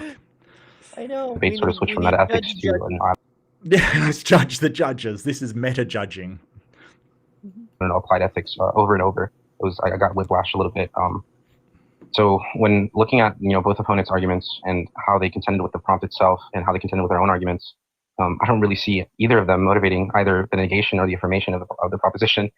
And so I have to agree with the team here and just assume a draw. And I hope this is not disappointing to the audience, but it just seems to me like the prompt itself wasn't really answered or even spoken about. I don't think Godless Godless didn't do a good enough job negating the prompt, and Joel didn't do a good enough job affirming the prompt. I think if they would have spent most of the time exactly.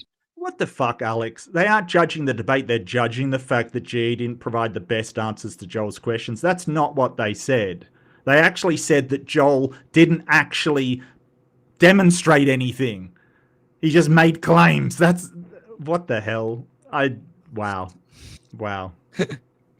I feel like I'm in fucking crazy town because like they told us at the beginning, here's the thing we're deciding based on.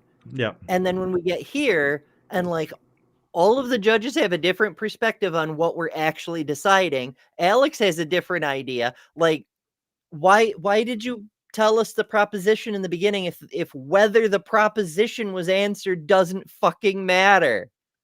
Yep. What are we doing? On John's chat, a super chat for £5. Joel had to affirm.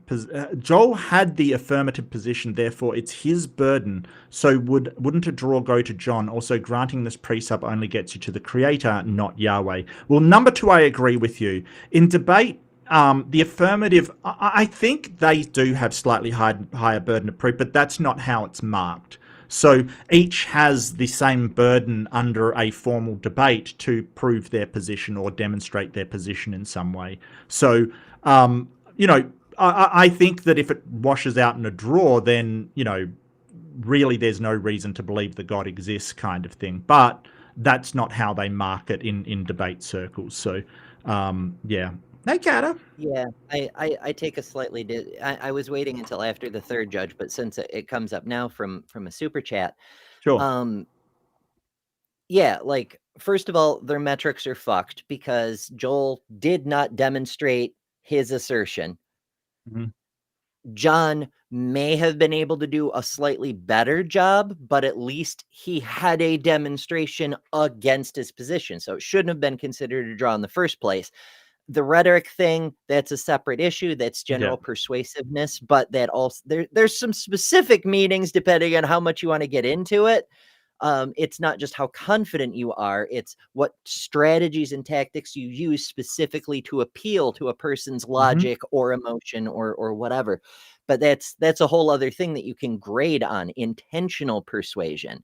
But setting that aside, on the arguments, to me, John's was a lot stronger. But even setting my interpretation aside, since there was a positive proposition, and even if you want to accept that they declared a draw, then the proposition is not affirmed, and Correct. the win goes to the negative. From my perspective, that's how I see it. Sure. I mean, yeah. That's what I would think, but that's not how they market, unfortunately, like in debate marking. So, yeah.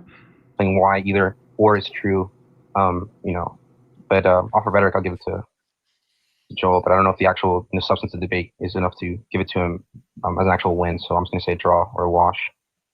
Okay. And Cage, what do you got for the debate? Just for $2. Whoops.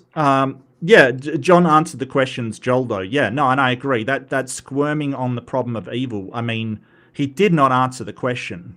It was a simple hypothetical. I would have bit the bullet. A lot of theists would have bit the bullet and said that that's moral. Sure. Like, he didn't answer it. And it's not, for Joel to sit there and go, oh, he couldn't answer any of my questions. My guy, you sat there and squirmed for literally 10 minutes on the moral question of God commanding you to do something. Seriously, what the hell? Yeah, I take it Joel won just off rhetoric. Okay. Praise God, Is that man. it? That's how the judges should be responding. Hell yeah, man. I think we all agree if it's off rhetoric, Joel wins. Yeah. Off of rhetoric, yeah, definitely Joel. But off of substance, I don't think we got it. Yeah.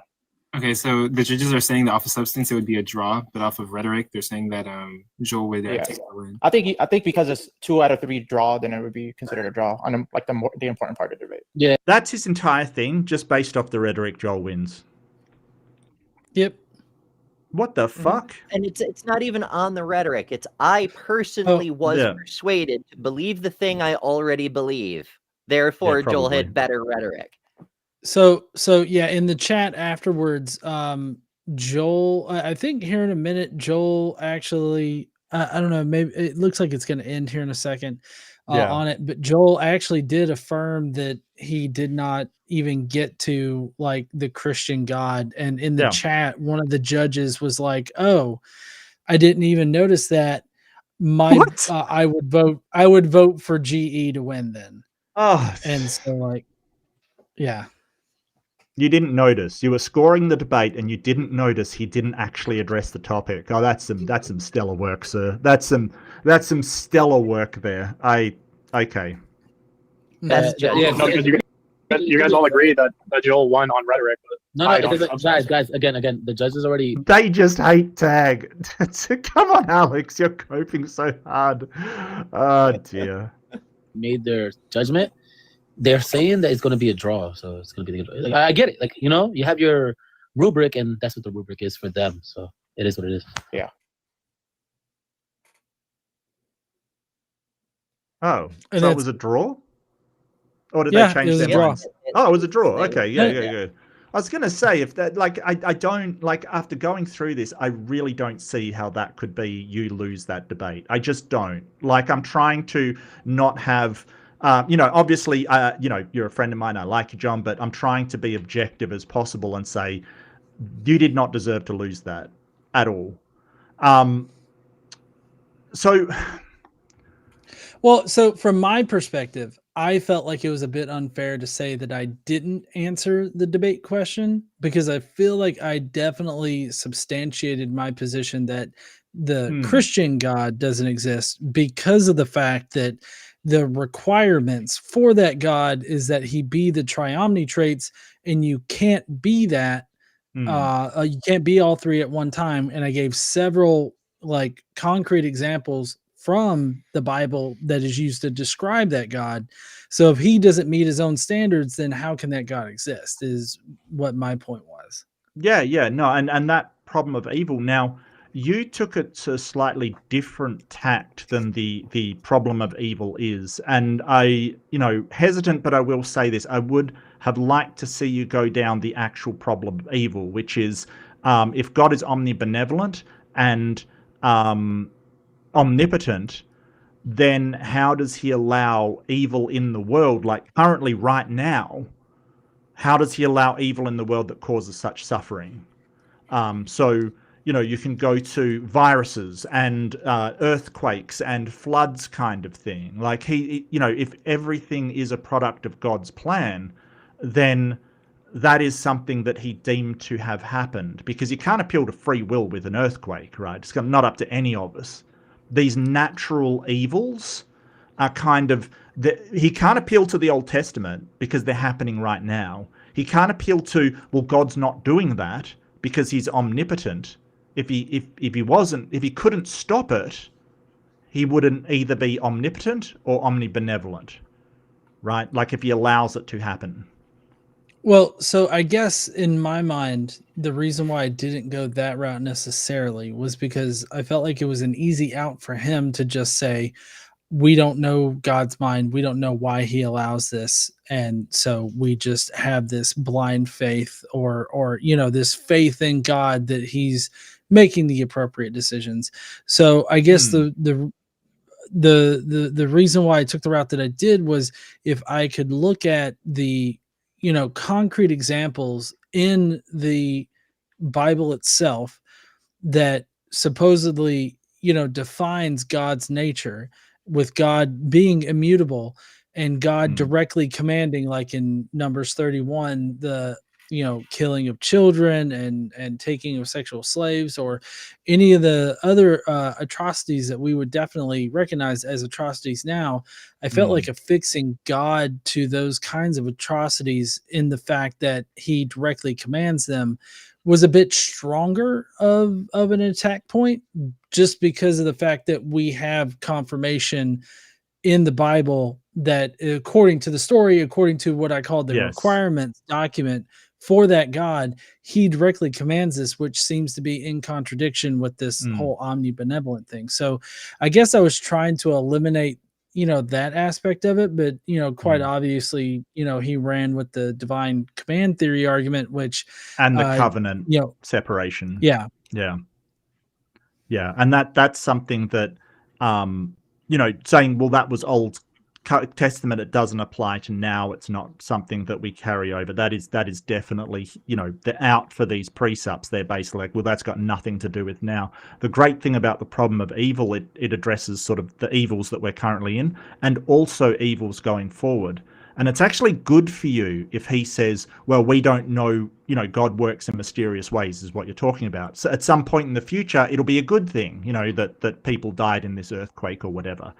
But that hems him into saying, well, it's a good thing that people died in the earthquake, right? Like he has to bite the bullet and say, well, if every action God does is good, and God is responsible for these natural, what we call natural evils, then in fact they look evil to us, but in actual fact they're good. And then the question comes up of, why should we try and stop them? If God's mysterious and it's going to turn into a good thing at some indeterminate point in the future, why should we try and stop disease? Why should we try and stop earthquakes? Why should we try and prevent them all? Why are we fighting against God's good work? Becomes the question. I guess in my mind, I don't see a difference in getting him to affirm that it's a good thing that people die in an earthquake versus it's a good thing that God commanded Moses to kill children and take sexual slaves. I guess in my mind, like he has to affirm this horrible position as good in either case. And so I guess maybe that's why I took that route, is I felt like it was a stronger affixing to God, being that it's a direct commandment. But I do understand the problem of evil, and I've made it before.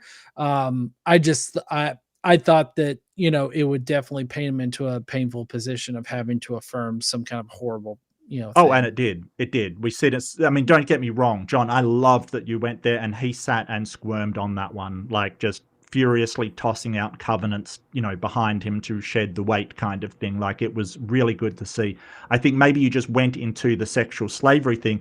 I would have preferred, and look, mate, all of this is just in hindsight. We have the luxury of sitting here and analyzing it. When you're in a debate, I know it's a lot harder to, let that go because you're in the middle of a debate. But I would probably just drop it and go on to the, another problem of evil to hem him in, make him really squirm. Yeah, I totally agree with that. I mean, I made that observation when I went back and I re-looked at it. I really should have just stuck to the genocide part as opposed to like the sexual slavery part, because he's got several outs on that one there. So and I totally appreciate the constructive criticism about how I attacked the debate, how I came at it, and I just.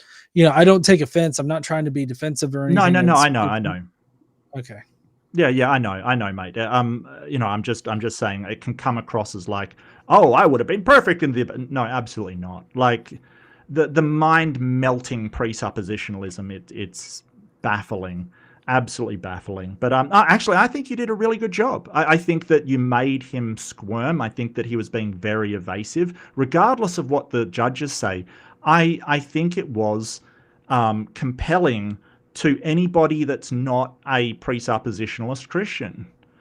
So if you're just an average Christian who's like, well, the Bible is true, they're not going to get into this, oh, well, the foundations for intelligibility. They're not going to get into that, but they sure as hell will open up the Bible and go, really? God commanded genocides? Really? Because a lot of them don't know. A lot of them don't know that. So yeah, I don't. Bible verses.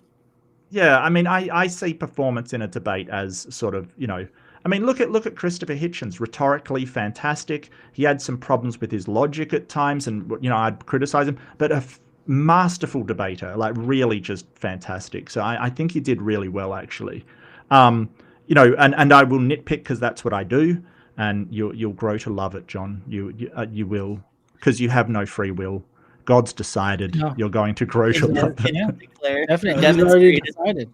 Yeah, God's decided it, and you have the free will to choose to do it or not. But God has decided it ahead of time. So, there's nothing illogical about that. And I don't know why they didn't give you points for that.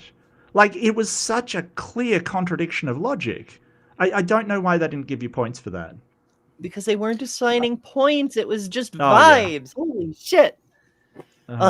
It's so frustrating. Yeah. I mean, to me, again, my subjective position based on my past experiences of how scoring rubrics are set up and whatnot. But if you can make your opponent squirm, that's points for you. That's your rhetoric has increased. And I've done some situations where if you start waffling, your opponent has you on the hook and you're just struggling there, you start losing points. Yeah. They should, yeah. But the fuzzy logic, super chat for two of our great kingly pounds. Could classism be a factor, e.g. Southern accent? It could be. That's impossible to know without sort of knowing their personal biases, fuzzy logic. It could be. I mean, a lot of people say, oh, well, you've got an English accent. That's the only reason you do well in debates. And I'm like, okay, but it's not English. I mean, obviously, it was Joel's mustache. Look, the mustache factor was there. Absolutely. Look, I mean, if you shaved the beard and just had a mustache, John, I think you would have done 10% better. A full 10%. Yep. I'm going to go out on a limb here, 10%. That would have won it for me. It would have won it for me. What if I shaved off like all of this right here and I just had this part? But No. I mean, No, sorry. fuzzy logic is not wrong. Like the fact that he's wearing a suit, he's got like the accoutrements behind him. It can get you over the line to appealing to perception. Sure. You know, if that's part of the rubric, then like, what are you doing? Seriously. But that can be a thing. It shouldn't be, but did it influence them? No way to know, my friend. Could have. It's possible. Yeah, but on the plus side, tag is a bitch of an argument to fight against, because there's no fucking argument, right? Yep. When you engage an interlocutor who actually offers something, gives you something to sink your teeth into, you'll be able to show that you can sink your teeth in a lot more effectively. Well, I would have liked, and that's something I was going to bring up, I would have liked you to go more to, how do you know that God is the foundation for intelligibility? Like, how do you know that? Like, what's the justification for that? Because knowledge is justified true belief, as we've said before. When you're saying that you know something, you're saying, I have a justification for it. So what is the justification for that? I think that if you went down that route, you would quickly get into circular reasoning. You know, like the impossibility of the contrary. Like he would say, oh, it's impossible to be anything else. Well, why is it impossible to be like a naturalistic law or a magic, right? Why is it impossible to be magic? You know, why is any other possibility? And you'll find that he'll end up going to, well, because it's God, right? Like it can't be anything else because it's God, and it's God because it can't be anything else. That's essentially what he's saying. Yeah. No, I totally get that. The use of the phrase impossibility of the contrary, which he did mention in his closing, you could tell he was just sitting on it, waiting. It was cooking his ass. He wanted to get it out. But that's a vivid image. There's an apologetics book by that name, right? Really? It's written by a fellow named Greg Bonson. That's the book's name, is Impossibility of the Contrary. He lays out the core of this and all presuppositional apologetics. It's the assertion that the very concepts of truth, logic, reason, and happiness, and whatever the fuck else you like, are only possible because the religion of choice is true. And in Greg's case, he uses Christianity, but as with the less sophisticated variations of presupposition, you can swap in pretty much anything else and the argument remains unchanged, which technically means it doesn't show the thing it purports to show, that any other contrary is impossible, because you can swap in anything else. But detail. The way it works is in practice is to lay out a dichotomy, worldview versus worldview. The presup will build a syllogism that might run along the lines of premise 1, God knows all things, backed with a passage, easy enough to find. Premise 2, if there were other gods out there, God would know it. Premise 3, God says there are no other gods, again with a scripture citation. So conclusion, there are no other gods. Yes, it's the book says a thing. That's what we're dealing with here. But also, keen observers will note there are lots of places in scripture where God specifically says there are other gods. And so premise 2 nukes premise 3, and the whole fucking thing is nonsense.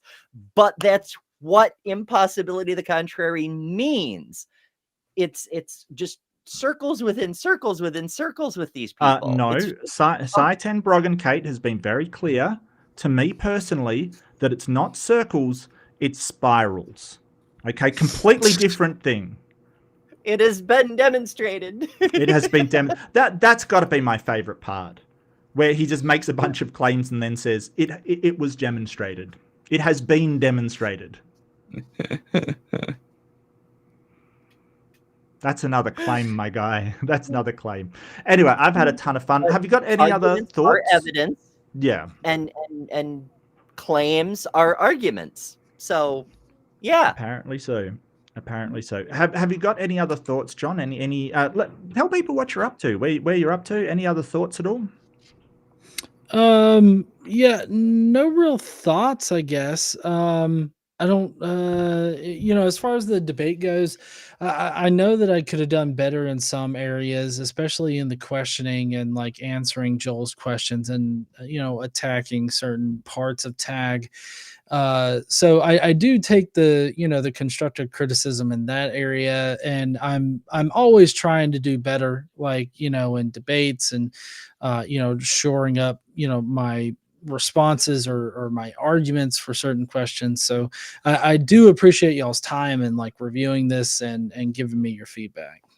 No, I love to review debates. And again, I get very nitpicky, you know, like I wouldn't live up to my own criticism, quite frankly. You know, like if I watched my own debates, I'd probably be even more critical. Everybody's just trying to do a better job. That's what everybody's in. And it's really good that we can talk and say, hey, how would you do it? And that's our strength, our ability to, you know, talk and work out things together. That's our strength. So I'm so glad you're here. I had a ton of fun, and I love doing this. So this has been an absolute pleasure. Where are you? But you can find you at Godless Engineer. I will drop a link because I am a professional that knows how to do professional things. Links are handy. Yeah. There's also the website, right? godlessengineering.com. Ooh. Yeah, I've got that. I don't really update it all that much, but I probably should. But yeah, that, and I'm also pretty active on Facebook now. It's just Godless Engineering on Facebook. We got a private group, but we've also got a public page there, and so yeah. I mean, I'm all over the place, and I, you know, apparently produce way too much content. That's dare not you. possible. There's no such thing. You're a liar. Yeah. Liar. All right. Ember, my darling, where can people find you? What are you doing? What are you doing? Much like John, I'm all over the damn place. My main YouTube channel is at Better Than Ember, but I do a bunch of other shows. I'm on TikTok and Instagram and various other channels. So the best way to keep track of me is my website, betterthanember.com.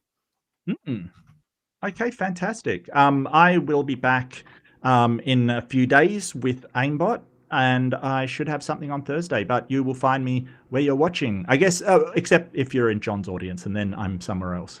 That made very little sense, but in a way, it's the foundation of intelligibility. Don't forget it. Be kind to yourself, okay? Like, we all know that it's very easy to sit back and make criticism and basically review these debates. It is very good of people to hear criticism and take it on board. And when you're in a debate, keep in mind, it is a lot harder than you think it is. Like, it really is a difficult thing to do, to come up with responses on the spot. So do keep that in mind. Thank you so much, John. It's really been a pleasure, mate. But please do be kind to each other. And I will certainly see you in the next one over at Ember's channel. So the next one, I think we're going to try and get Leophilius on board, who is, he loves the astronomy, and he loves physics and stuff like that. Loves philosophy. So yeah, want to check out one of his. But yeah, take care, everybody. And fresh meat, fresh body to dissect. Yes. Let me sharpen my scalpel. Bye, everybody.